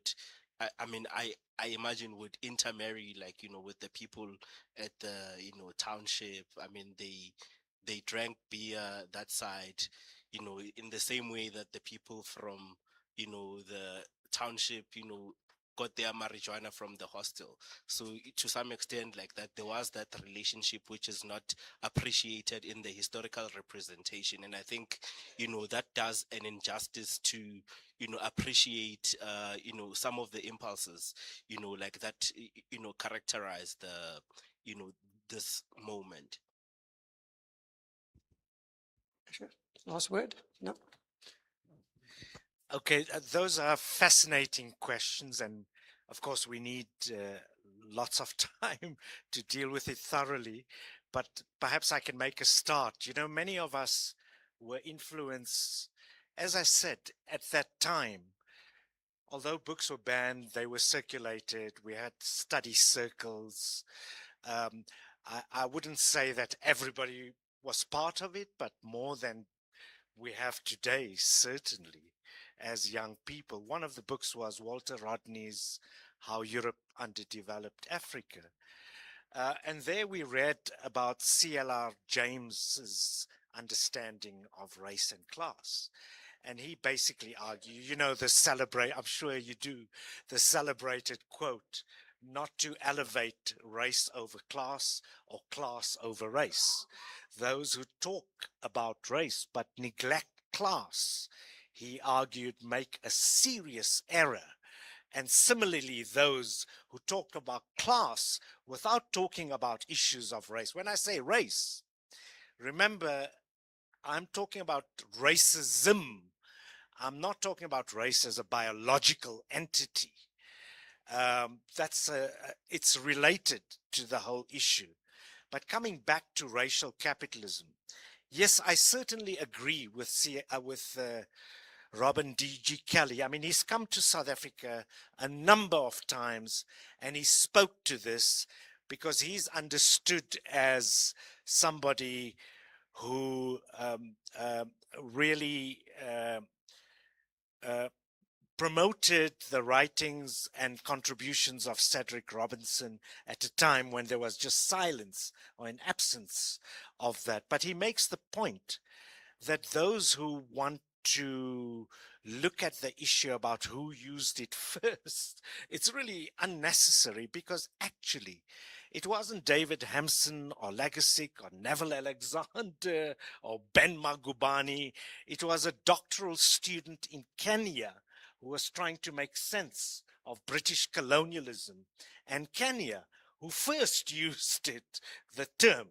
And in fact, in Cedric Robinson's book, Black Marxism, which I got a copy of, well, I'll tell you, it's Over later. dinner. But in Black Marxism, he uses the concept on 3 occasions, really. Neville Alexander doesn't even use it in One Azania, One Nation, The National Question. Both books were published by Z Press. They didn't know each other, but Neville, in a different way from Cedric Robinson, related to the Race and Class collective in London with Sivanandan. And so they knew about each other and the arguments, etc. So Cedric Robinson doesn't have any evidence, but he says it's fairly possible that they knew about both publications came out more or less the same time, by the way. One Azania, One Nation and Black Marxism, published by the same publisher and related to with the Race and Class Collective. So the point I am saying, and D.G. Kelly talks about, is the differences between the two and other people's use of the word racial capitalism. But all the time, it was a grappling of how race and class intersect. And in the South African context, when the National Forum was formed and the Azanian Manifesto, there was a big debate in the National Forum about whether to have it as racism and capitalism or racial capitalism.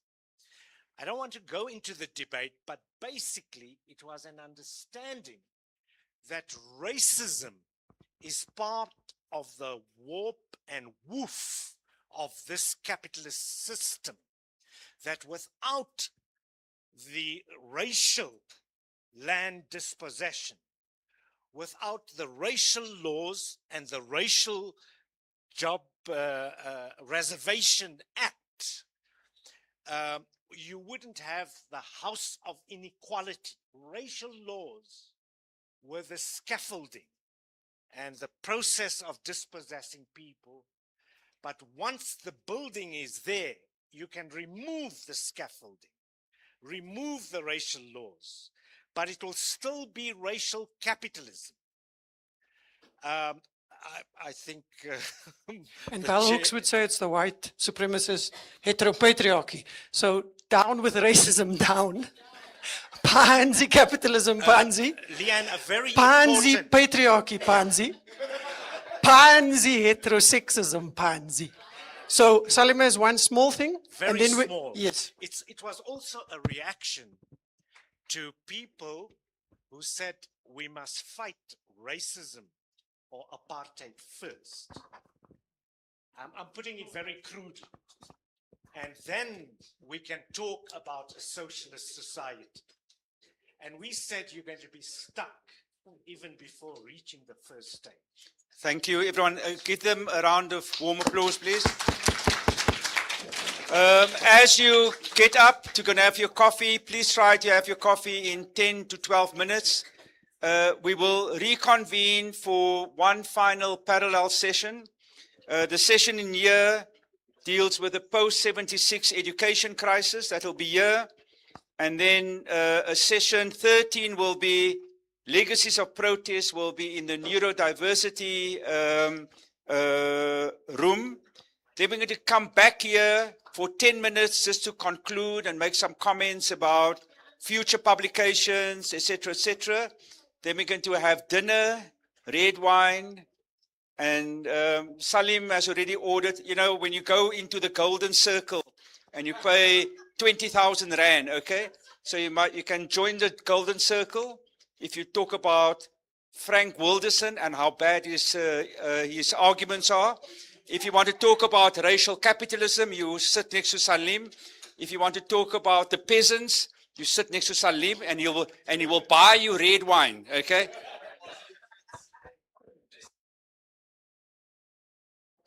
We're going to start at 10 to 4.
We're looking for our speakers. One of our speakers is just called in sick. So do we have Samkelo? Who is it now? Yeah, Samkelo, Sifiso. I think let's just give it a minute. I'll go and check outside.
We are reaching the end of the conference.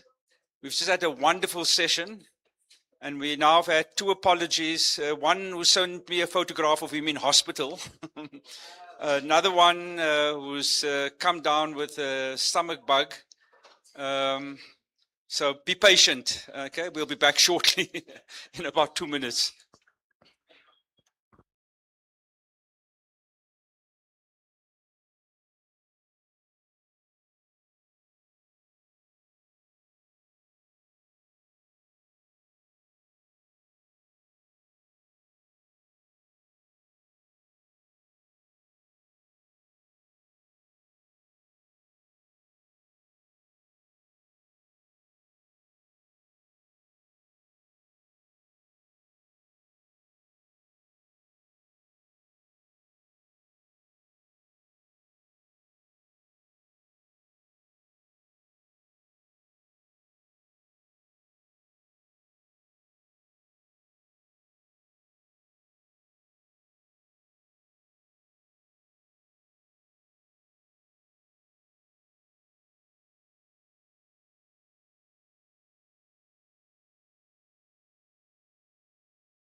Thanks, everyone.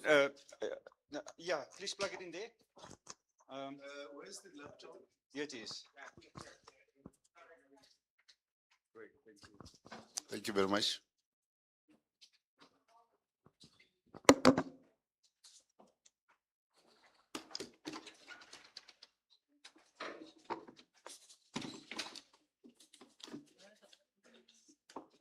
They have absconded. They have absconded. Friday afternoon.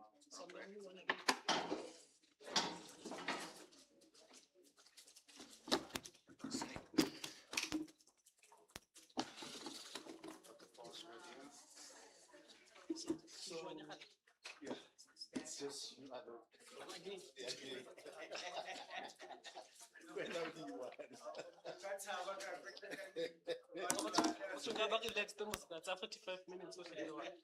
I mean, how lucky are you, you know? Yeah, 15, so maybe 45.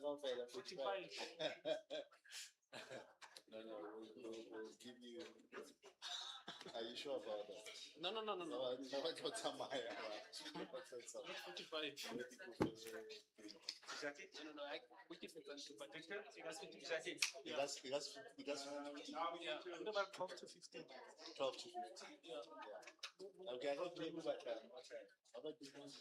I'll do it till I'm not.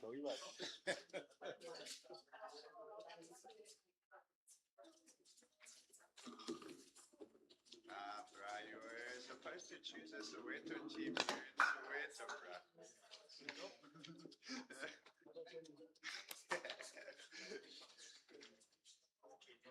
So, Okay, still warming up. That's the problem. Okay, I think we should start now. Welcome to this session on the sub-theme of legacies of protest and repression in the 1980s. My name is Sikiba Lekwati and I'm facilitating this session. It looks like we don't have any speakers for the other session, so we only have one speaker now. And his name is Victor Molokwe. Victor Molokwe sent a very, very short biography.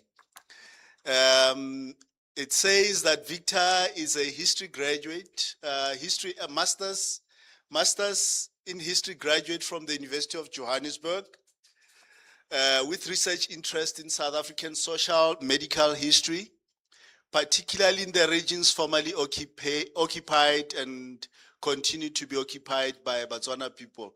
By that I assume is Bophuthatswana, right? Former Bophuthatswana region, more or less. Botswana, including Botswana land, as he calls it.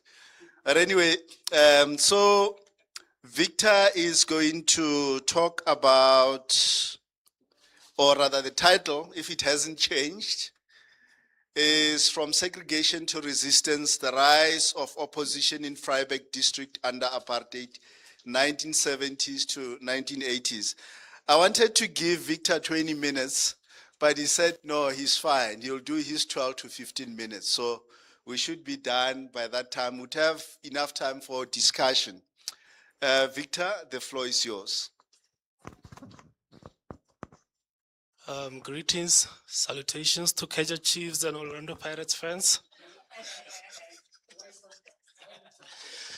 Why Sundowns? We are talking about champs, talking about students who were champs in their own rights, so it's only fair to also acknowledge the champs. So my presentation is based in Huhudi. Huhudi is a Vryburg township, located in today's Northwest Province. Before the 1970s, Huhudi was managed by the Northern Cape Administrative Board and community councils appointed by the apartheid government. In 1970, the Department of Cooperation and Development under the leadership of Dr. Piet Koenhoff introduced the policy of forced removals in Huhudi, which aimed at relocating Huhudi residents from Huhudi to Pudumong, which was based in Buputatswana. During this period, when after Dr. Koenhoff introduced the policy of forced removals, he reinforced this policy by also introducing another policy of house freezing, which restricted Huhudi residents from building or even renovating houses in Huhudi. With that said, that made life difficult for those who inhabited the area of Huhudi.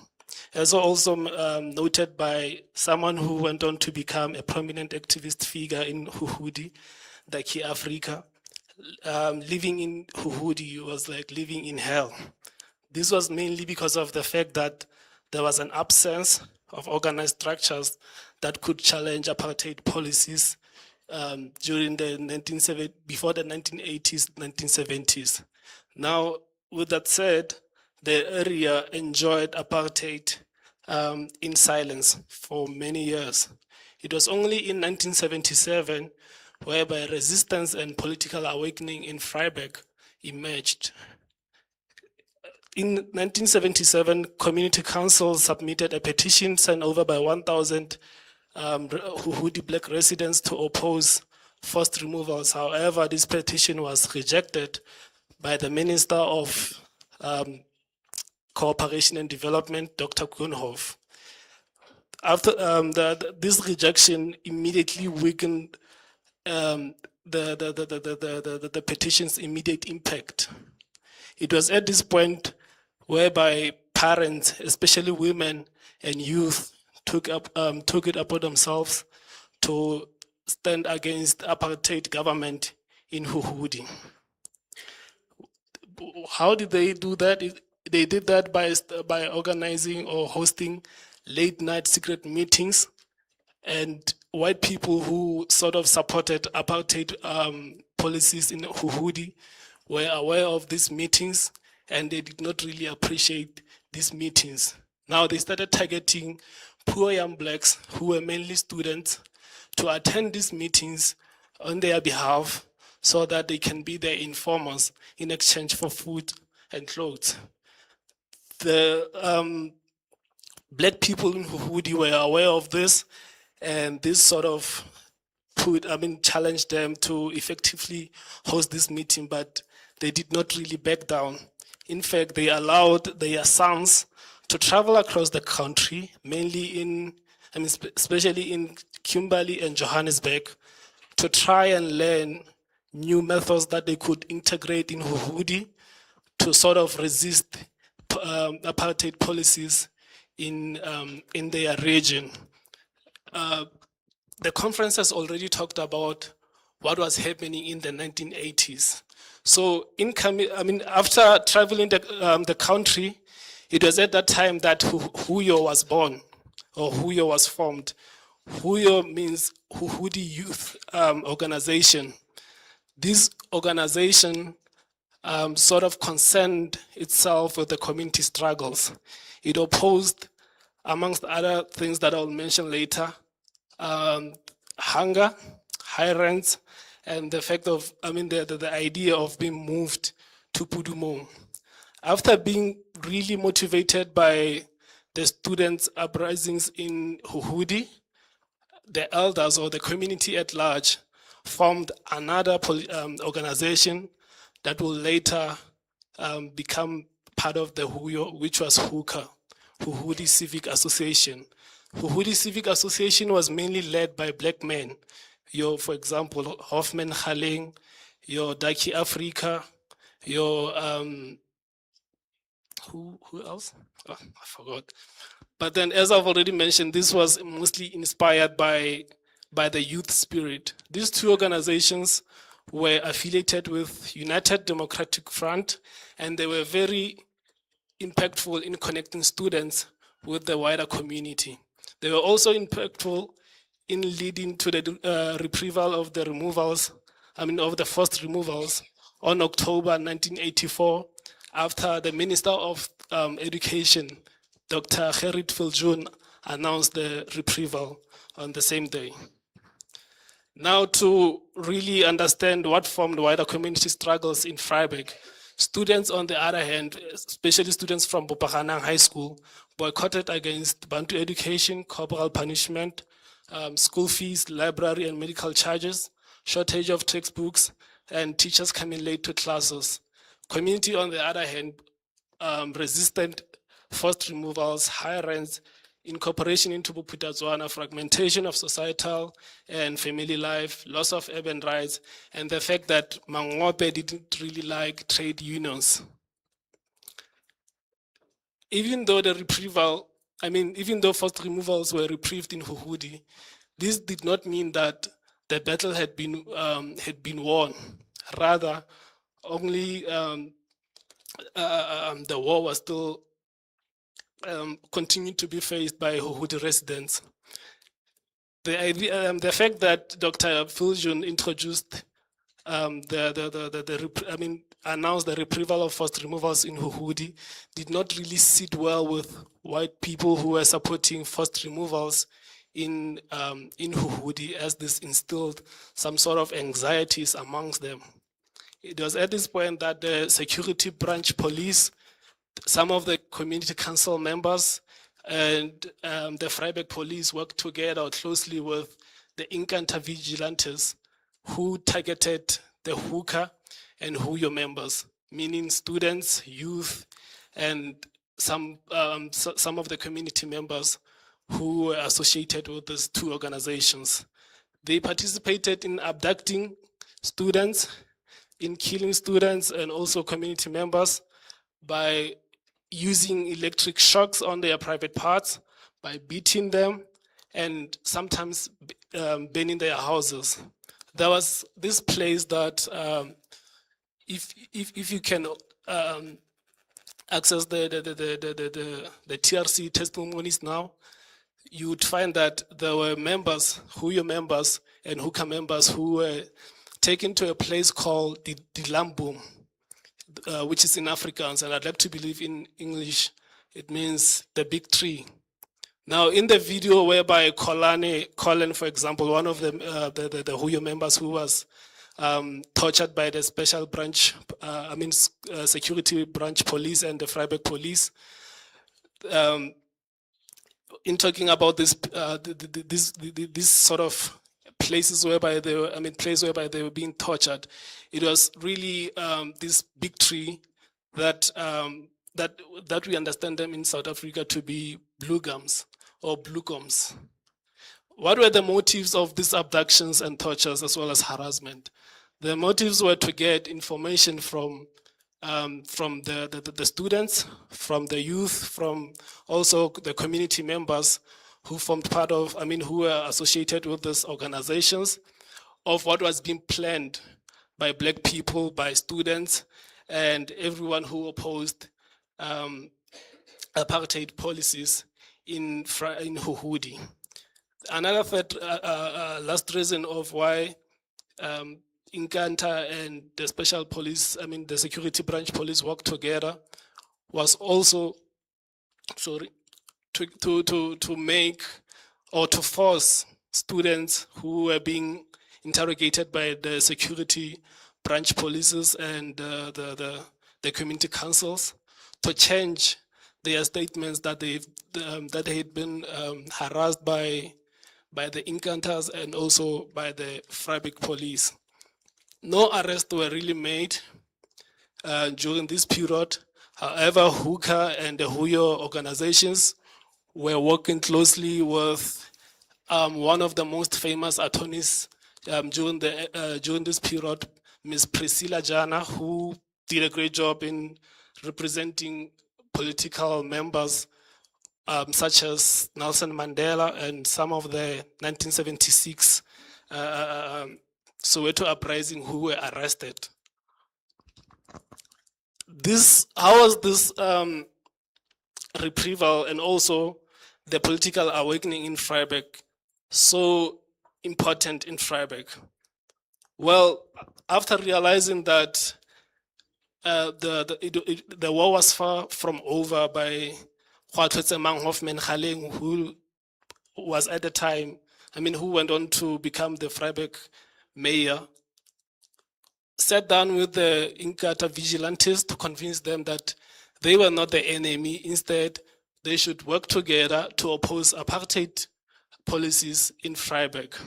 Now, they were this proved to be very impactful in Huhudi, as there were some Inkatha members who sort of resigned in their places, and also some members of the community council who resigned in their places and started becoming a unified front to challenge apartheid policies in Vryburg during the late 1980s.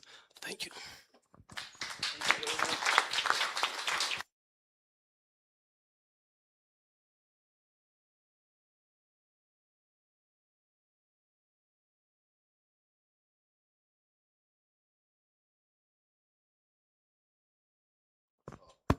Great.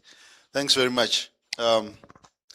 You covered your presentation in less than 15 minutes, so that's well done. Discussion time now. Questions? Are there any questions or comments? Let me see with a show of hands. I see one. I think I also have one, so we have two.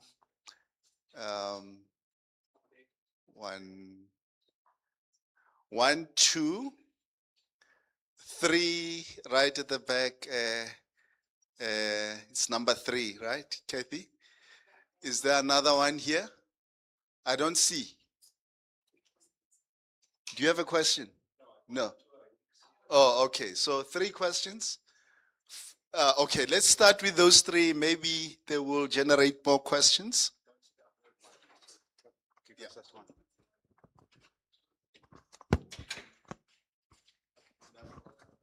Yeah. The Marumachai Moshe.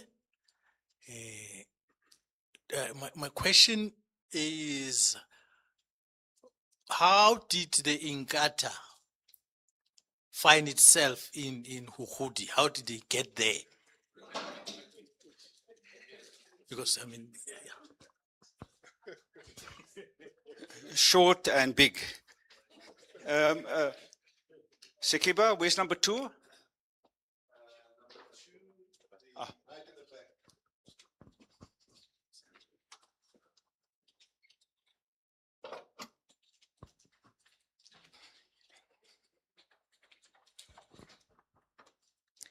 Thank you very much.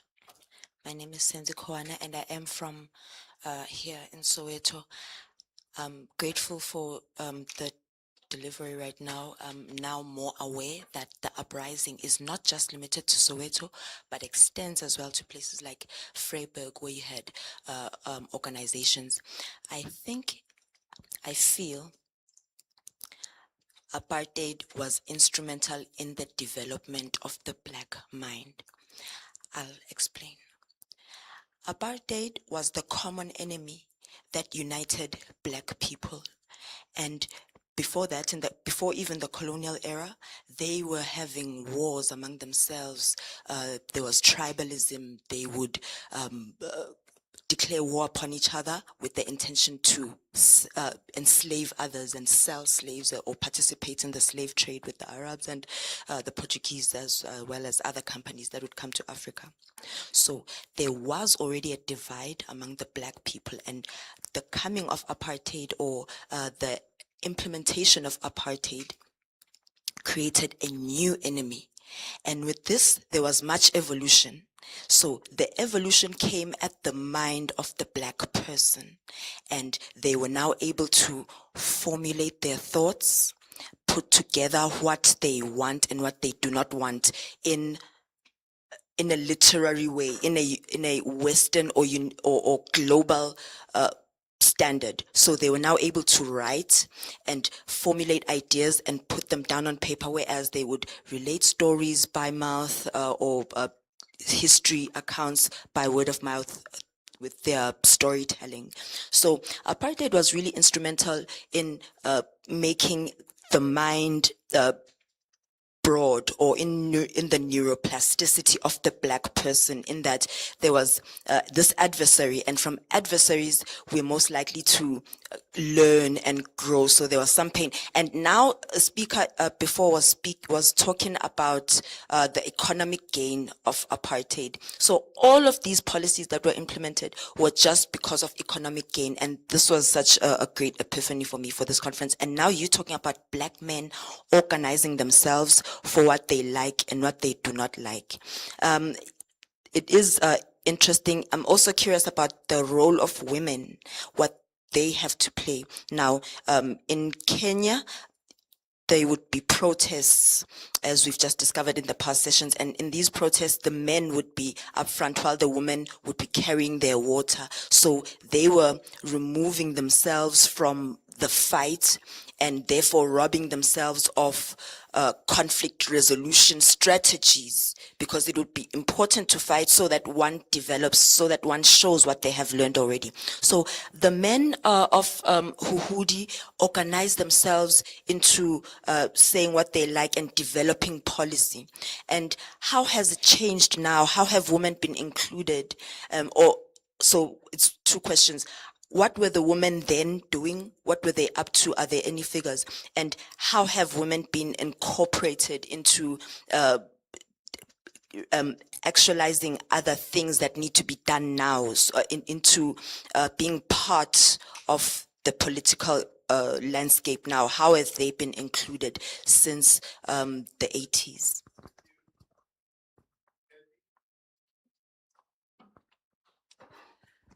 Thank you. My name's Kathy. I'm from the University of Johannesburg. I also appreciated this paper very much. I wonder if you could tell us a little bit more about how you first heard of hookah and the Huhudi response to the uprisings in '76, and how it has disappeared from the broader knowledge. And I think this would be typical of several other parts of South Africa at the time, that these accounts of these important struggles do not make it into some of the histories that we appreciate reading. Can I just add my question? Maybe two questions.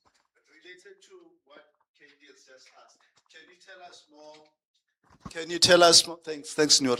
Can you tell us more about your sources, your methodology?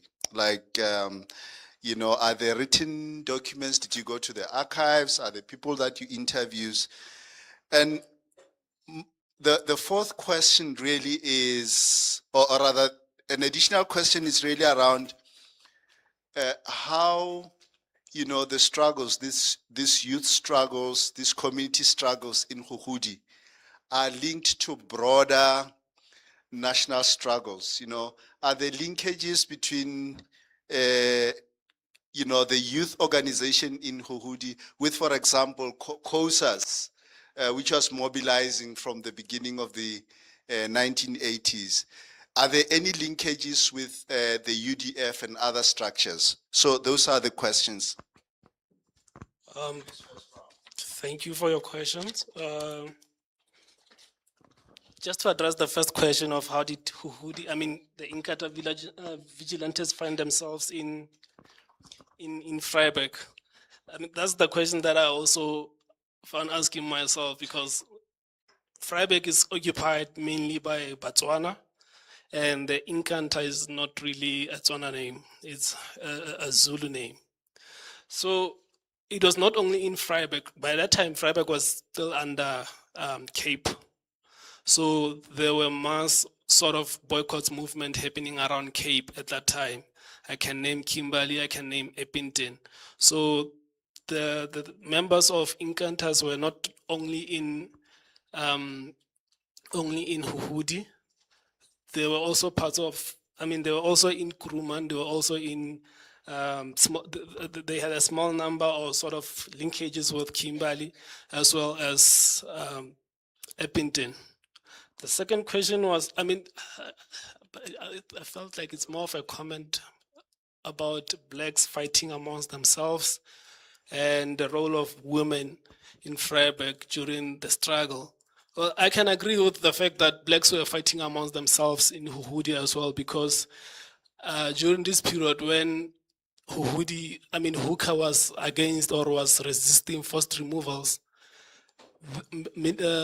who's this? Dr. Piet Koenhof and his colleagues, in exchanging emails, letters with the organization, would often sort of hide apartheid behind, forced removals policy in Huhudi behind it benefiting black people. For example, black people in Huhudi were promised that should they accept to relocate to Huhudi, there would be jobs there, there would be free houses, and about more than 200 houses were built there. So this sort of became as a juicy proposal from the apartheid government, as many of the Huhudi residents were backyard dwellers.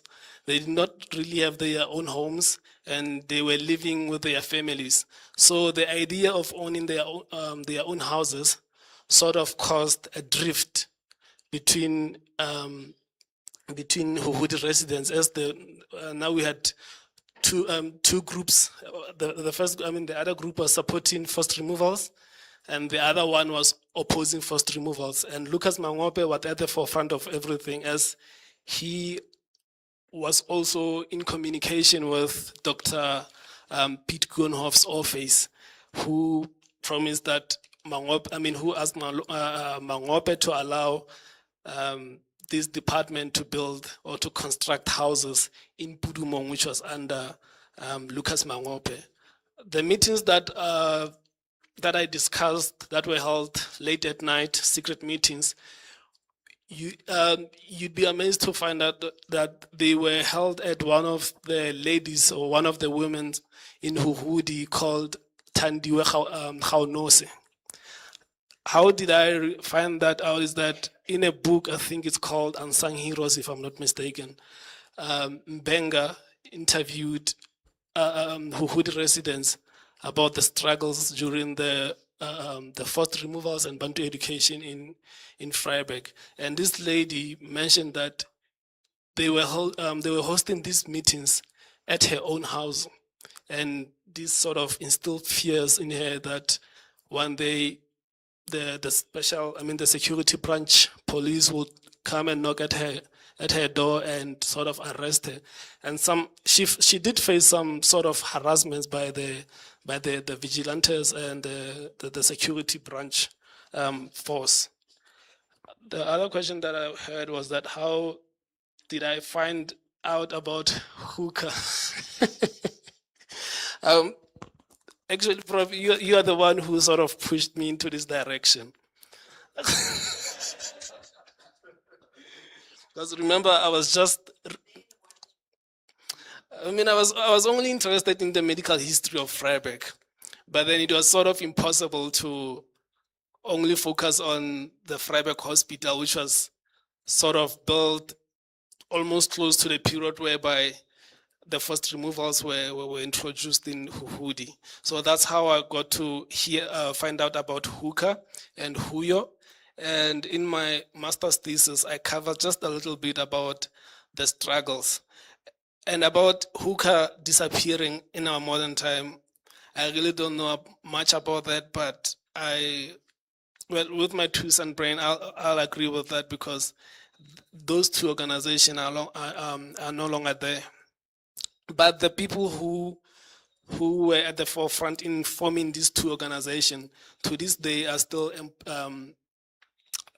employed by the ANC government. One of them just recently died, and one of them is I don't know what his occupation is, but he doesn't live in South Africa, but he's someone who lives in Thailand. Sorry? Yeah, he's an ambassador. So the organization might have died, but I think what they did were appreciated by the ANC government, hence why it was able to employ them and even make them, for example, the mayor of Freiburg, the ambassador, and etc. And you asked about my methodologies and my sources. So I did rely on old newspapers. I relied heavily on TRC testimonies. If you can search on internet right now, you'll find these testimonies. Some are even great to an extent that they are not even transcribed, but there's an actual video there showing these members and what was happening during this period, and also members who were attacked by the police, showing exposing the area whereby the Freiburg police enjoyed torturing them at. The last question was about how is Huhudi linked to broader struggles? Well, I mean, the Huhudi struggles, how is it linked to what was happening in South Africa during the period? Well, as I've already mentioned, Huhudi, Huko and Huyo were strongly affiliated with the United Democratic Front, and they were also they also had a very close relationship with the Black Sash, and also the fact that they were represented by someone who at the time was representing Nelson Mandela, was representing some of the 1976 members at Soweto who were arrested at the time. The history at Huhudi does not really stop at where I stopped it, because of the fact that it did play a very great role in the demise of apartheid. When we talk about how the apartheid ended in South Africa, we only think about how, for example, Nelson Mandela, Winnie Dlamini, and all these other prominent figures played a great role in the demise of apartheid, but we often forget about other places such as Northwest. When we think about Northwest, we only think about Lucas Mangope. I'm pretty sure that there are people out there who believe that Buputatswana was, Northwest back then formed a part of Buputatswana, but no, it was not the whole Northwest province, but other regions as well, such as Khanyesa. Khanyesa was not even in Cape, but only Freiburg was in Cape. So these two places in today's world are located in Northwest. So when we think about Northwest, we can't, Buputatswana, we can't necessarily believe that that is Mangwape's place. Yeah.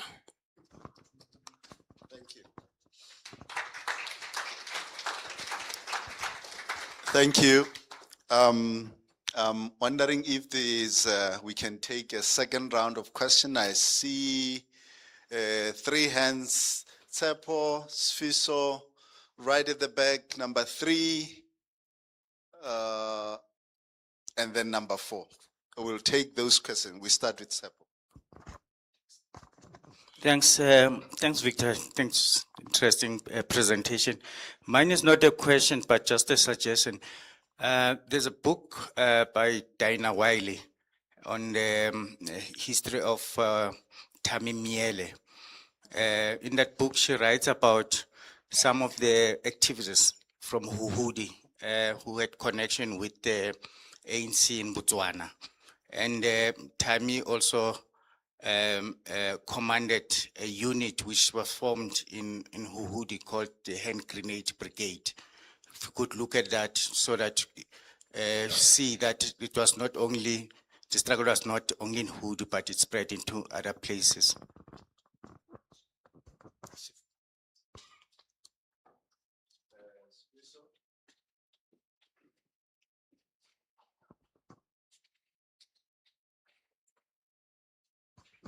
Thank you for your presentation. Yeah, I'm sure we are still perplexed about the Inkatha issue. It's going to take you centuries. It's simple. It's one of the racist stereotypes, tribal stereotypes in South Africa. If you are a vigilant, you're full of fight, you are conservative, then you are Zulu. Zulus like to fight since the times of King Shaka. And therefore, you become Inkatha. So it's a simple solution. It's part of our stereotypes that we know about ourselves in terms of the so-called tribalism. It's not only in Kukudi, in any other areas, even the Eastern Cape. When you are full of fight, you are conservative. You're like a Zulu. You don't reason, you fight. Okay, that's how you got it. Secondly, with my sister here, I hear that blacks like to fight each other as tribes from time immemorial. There's this stereotype in South Africa that the Xhosas and the Zulus don't like in themselves. They don't like each other because there have been so many fights amongst themselves, you know. And I'm a historian. I can't even trace a single fight battle going back to pre-colonial times between those people who ended up being Zulus and those people who ended up being Xhosas. It's not there. It's not. But we do know that that's another stereotype, you know. Therefore, Nelson Mandela is a Xhosa. He doesn't like Buthelezi because he's Zulu. Therefore, you forget that Nelson Mandela belongs to Abatembu. You know, where do Abatembu? Where are they from? They migrated from the then, you know, around the Msinga area, from the other side of the Ukahlamba, Drankesberg.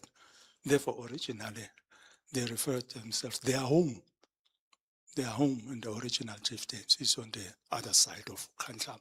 Therefore, they are from the Zulu. Where does Oliver Tambo comes from? You look at his book that he wrote, he'll tell you that as a Mampondo, they originate from where?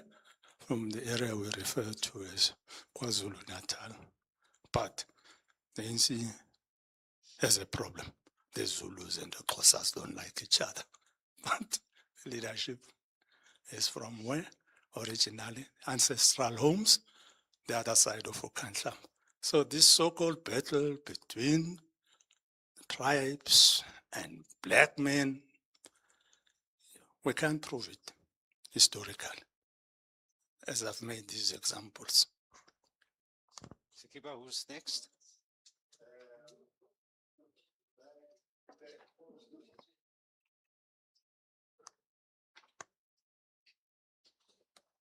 Who's number 3?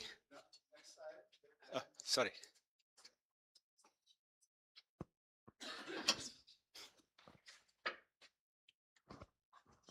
Sekubonga.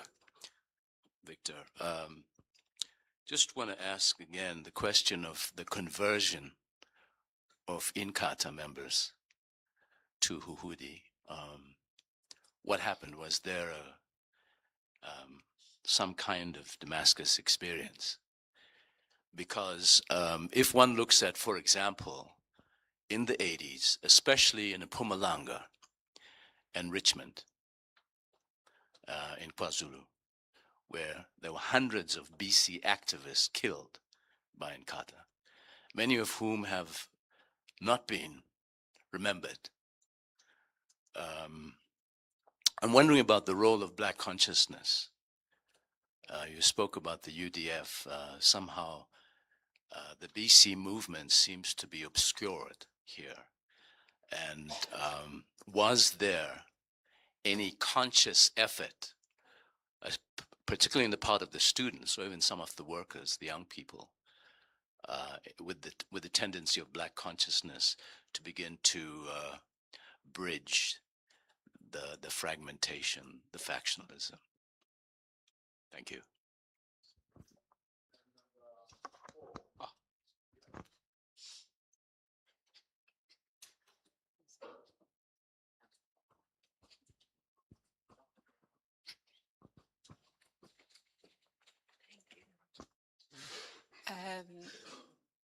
So there's 2 issues that I want to just comment on. And the one thing is that I know for a fact in 1986, because the National Congress was in your region.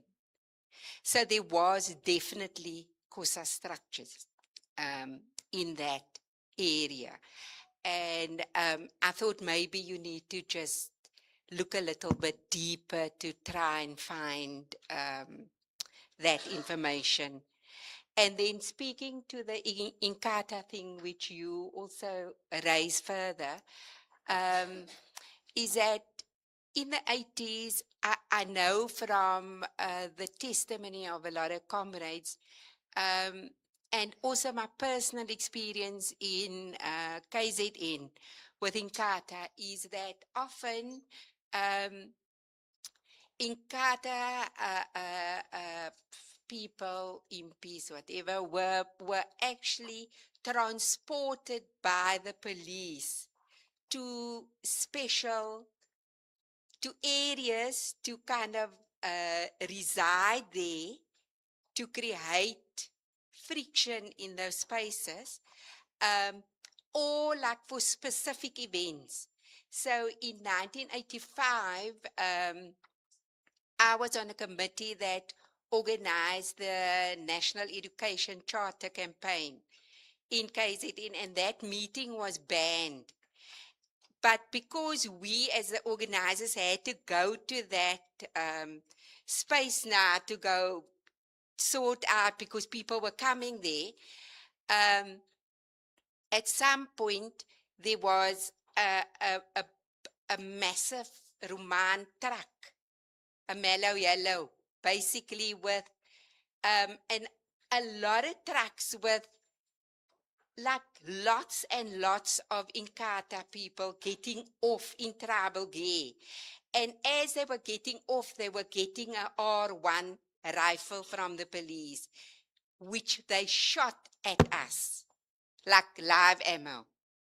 So I think this issue of Inkatha, I'm not sure at the TRC how much of that came out in that process. But because in Cape Town you also had the Withoeke. So there are other formations that I feel the apartheid state in different times would insert other organizations or formations into our structures to kill people, but also to cause that divide. And I'm interested about whether there's any body of research specifically around that.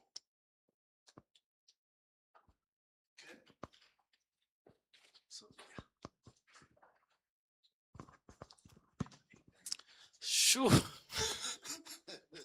Yeah, those were hard questions, really. But I'll try to answer them. But I'm not sure, though. The question about black consciousness in Huhudi. The question about, yeah. The question about black consciousness in Huhudi, whether there were sort of connections there between, the black consciousness as we understand it or as we've studied it, and the struggle in Huhudi. Well, it is true that ANC had a large, did gain large support from Huhudi, because there was a meeting that took place in Huhudi that was aimed at convincing the Huhudi residents why they should accept forced removals. But the meeting, however, was disrupted by students who also worked closely with the ANC Youth League during that period. Now, because of the fact that Black consciousness movement is widely linked with the ANC, and the fact that Huyo worked closely with many organizations such as Parents Detainee Support, such as Kausa, United Democratic Front, the ANC Youth League. In just answering that question somehow, I would say yes. students and youth as well as community at large in Huhudi were also widely driven by black consciousness, but their motto, I think it was in my presentation slide, they were mostly driven by true unity in participation. We, what was the other one?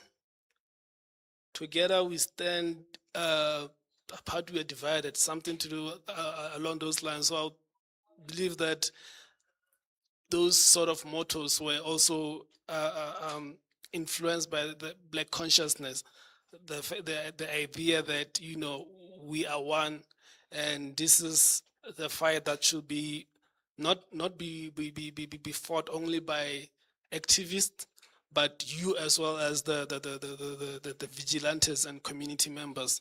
One thing that I forgot to mention in my presentation is that community members, community council members were not only wise, there were also black people who resided in Huhudi. Within the vigilantes as well, there were also black residents who resided in Huhudi. But their reasons for joining, especially the vigilantes, was economically driven, since they would sometimes be paid by the security branch to actually cause havoc amongst black people or to disturb their mobilization in Huhudi, since the apartheid government had long enjoyed ruling the region without any form of resistance in the region.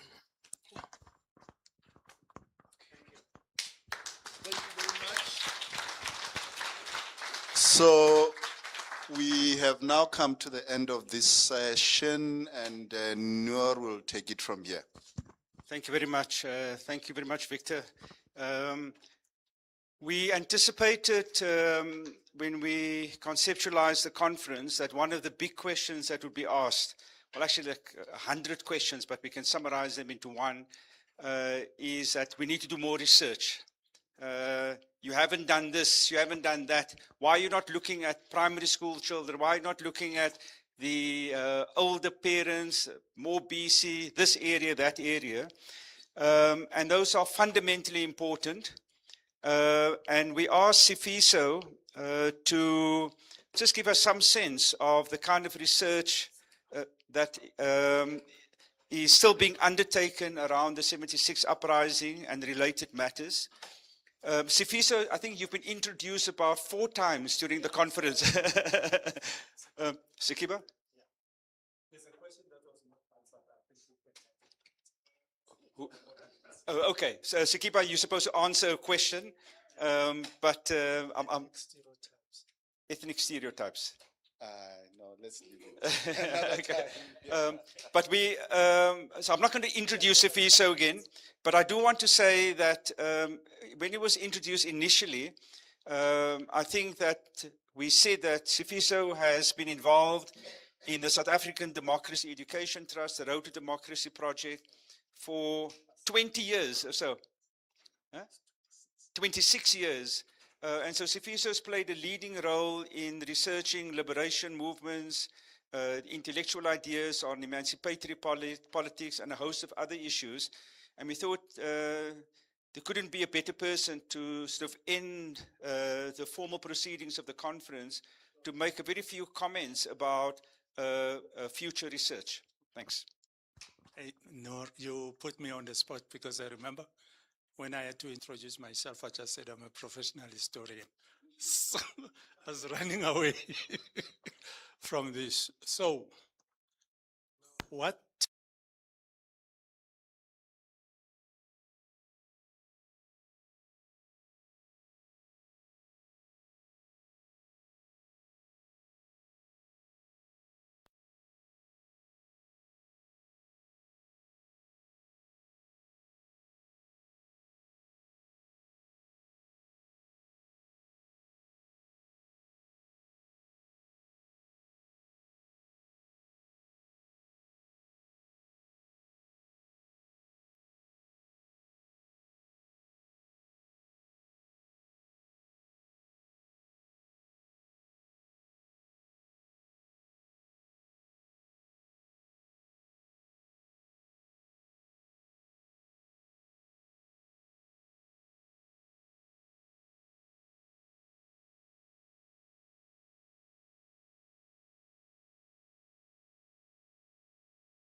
killed.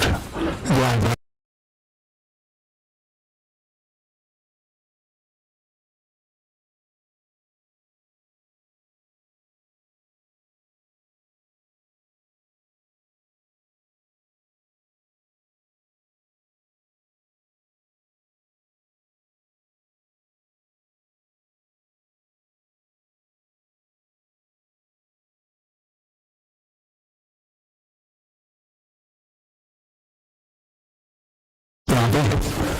the testimonies of the police themselves, what they did during the day in June 16.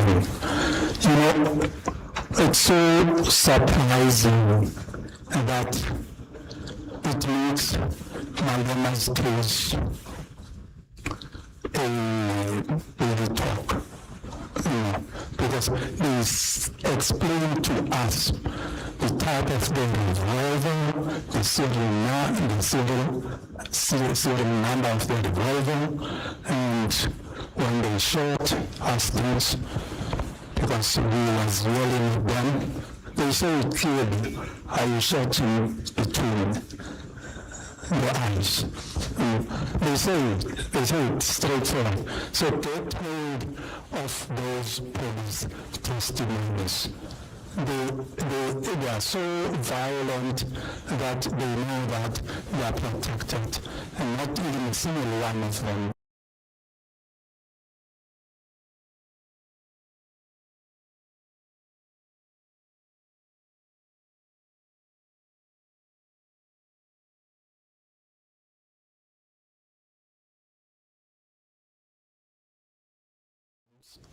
And everything else is also there.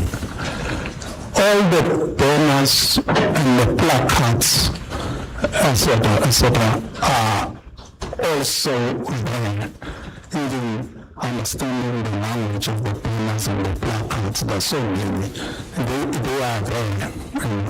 And all the trial records, all the whether is Spencer Kali and the other colleagues, the trial records are also there. They need a study of their own. So that's why I'm saying 50 years later, it seems as if there's only one person who bothered to understand that archive, and that archive is there for all of us to go and also research. But one of the important issues that we need to consider in terms of our research, and as Noor was talking about my role in terms of Sadat and the book, The Road to Democracy, it so happened that with Ali and Toby, we published a book for the 30th anniversary. And it also so happened that with him and Sikiba and others, we published a book on the 40th anniversary.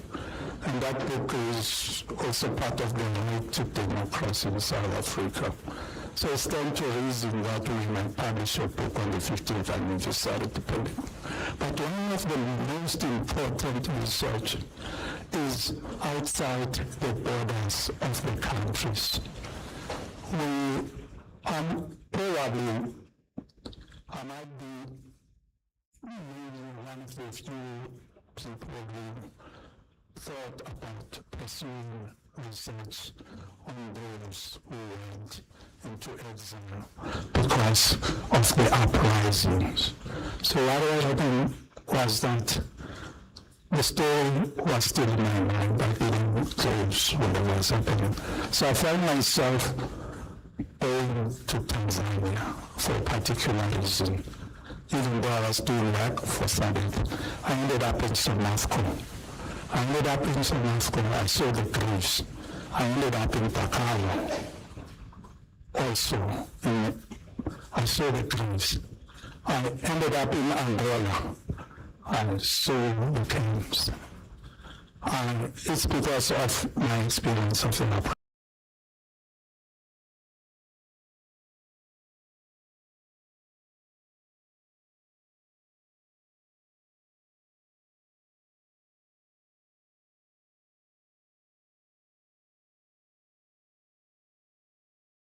I find out that the students from Soweto, when they wanted to do further studies in higher education, they end up at that university. Most of them studying there. And at least there's a publication about that I did with Team Manju. And actually, there was a person who was supposed to be here that was in Nova, who was going to go to that university and get more archives about all the South African students who were in exile who ended up there. So it simply means that I tried with colleagues with one of the volumes of The Road to Democracy, that is the African Solidarity volume, to focus on Angola. And I also done work on the London group, the group that settled in the UK, but that group, most of them left in the 1960s. I didn't do work on the post-76 group, and there's a group that studied in America. And one of the people I interview in my book, Counter Memories, Njabulo Ndebele, you remember him, he was part of Atetsar. He went on to the States after leaving the circuit, and he studied mathematics in the US, and he came as a mathematician. He came back. He was also employed by Vista University, but I interviewed him. So all of us were parochial, we're talking about the Soweto uprisings within South Africa. We're not saying anything about those students who ended up in Botswana, who ended up in Lesotho, who ended up in the US, who ended up in Tanzania, Zambia, and who ended up in the East, that is in East Europe. Yes, you remember Wonga Potterman was part of that. He ended up writing a book about at least the experience as he went outside the curve. But he covers so many countries, including East Germany. So I will really encourage ourselves that it's time for us to leave, the comforts here in South Africa, and we go out, and study the other countries and conduct research, because it will help us also in trying to deal with the so-called xenophobic South Africans. So in a way, if we study all those countries in terms of the Soweto generation, how they ended up there, what subsequently happened concerning their lives, we will find out more, because the other project I'm interested in is just that I'm searching for a Russian interpreter. It's more the archives at that university, the Patrice Lumumba University. But we have to also trace the archives in the UK, the archives in the US about the Soweto generation route. And then we can also start to understand that, that generations were part of the citizens of the world. Their footsteps are all over the world.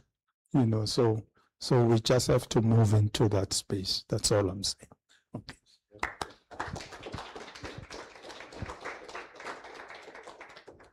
Thanks very much, Sophie. So I'm tempted to ask whether people want to make any comments, but I'm trying to read. I'm also trying to read the room.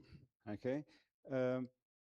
Is that a hand, Harun? Okay, Harun wants to. Okay, why don't I take? But if you don't mind, a few very quick comments, because if I also announce to you that we're about to have biryani and red wine, then I think the conversation is going to stop. So. Harun, Sadia, I'm sorry, I don't know the name, number 3, so I'm going to take it around there, and that's it, okay? And then I'm going to, what you don't know is that the keynote address is about to happen, which is me, Fatima, and so even though you think you're going to eat at 6 o'clock, it'll be 7 o'clock, okay? No, thanks, Noor. The name is Harun Mohammed, retired educator. So this last session is focusing still on the past, but a lot of the discussion over the last 2 days was around, and I think Fatima's presentation this morning was saying, 50 years down the line, the issues still remain the same, the packaging is different. So shouldn't there be research about how we move forward from this point onwards? So yeah, I think that's a suggestion.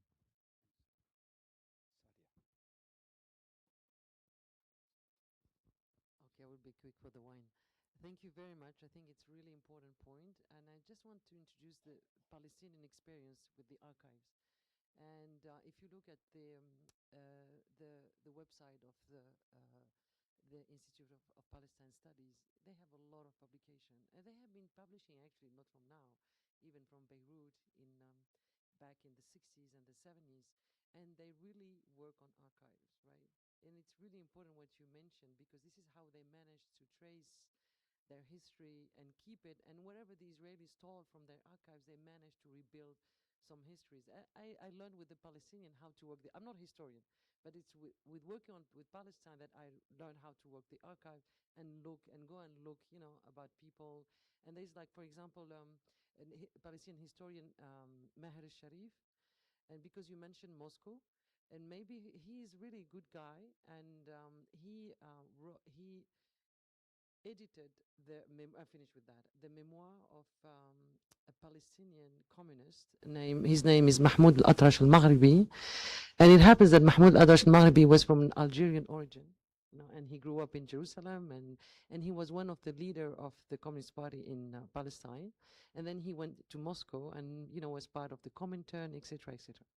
So it's really, and what he did, he edited the book, he published it in Arabic, and actually I'm translating it into French. And we learned a lot of things, and they were all trained in Moscow after the Russian Revolution. So there are a lot of things. I think what you mentioned about Moscow, the Soviet bloc, is really important. There's a history there, and what he did, he went to Moscow and checked the archive, and then he examined the archives within the memoir in order to write the introduction and say what is right according to the archives and what was, just part of the memoir, And I think that Maher Sharif can be someone who really can help, on the methodology on working the archives in Moscow. Thank you.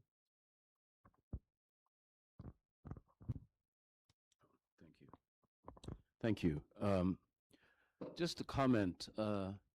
We've just come back from UNISA from the Research and Innovation Week. A strong emphasis on indigenous languages. And I'm just wondering about the discourse, the narrative 50 years after Soweto, and what's happened in Azania over the 30-year period, as to how we have moved away from the decolonization narrative. This is still stolen land. Driving into Soweto is not English. Soweto does not speak English. And for all of our struggles and theoretical constructions, which we understand are important, we were just talking about Fanon earlier, but we also talked about languages. Because decolonization necessarily implies that those struggles are inherently located in indigenous languages. And over 30 years, over 50 years since the era of Black consciousness, that has receded. There was no reference to indigenous languages. There was no indigenous languages at this conference. And so, looking at Azania, looking at occupied South Africa, to understand that this is fundamentally two worlds. There are two worlds in this country. One is the minority that speaks English and Afrikaans, and the other is the majority, the have-nots. The haves speak the colonial language, and the have-nots speak indigenous languages. We've been all over this country, and it is indigenous languages that's the lingua franca. It is not English. English is the superimposed colonial hegemonic language. So we have got to find a way as so-called intellectuals, academic students, whatever professional historians, to learn indigenous languages before we talk about any liberation. Because I think we fail our people wherever we are. Amandla, Bizweletu. Very good, yeah. Except I think that the colored working class in Cape Town who speak Afrikaans may have a different view. Sifiso, do you want to respond to anything? Yeah.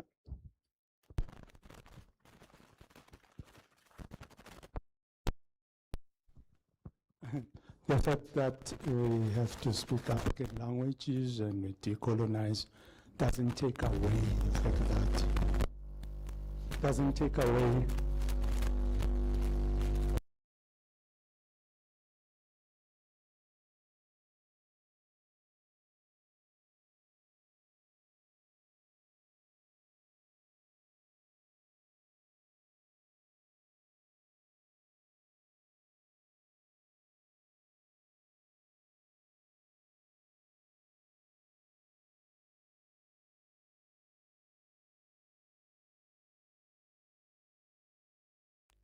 Can you move?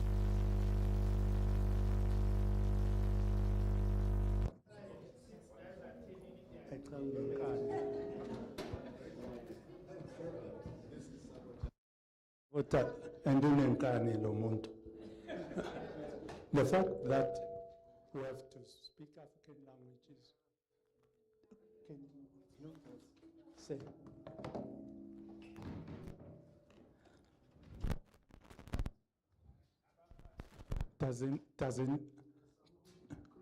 It doesn't really convince us that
asked them at home. Since he came, it was we were boarding, so we went. You know, on Sunday, I went to the post room. Asked the message that before, said I must come and I was ready to University of Soweto and pick up whatever he needs. The first thing I go to the I'm sure their mom has passed away. Has passed away. Then I came to understand that one of the teachers was teaching us mathematics.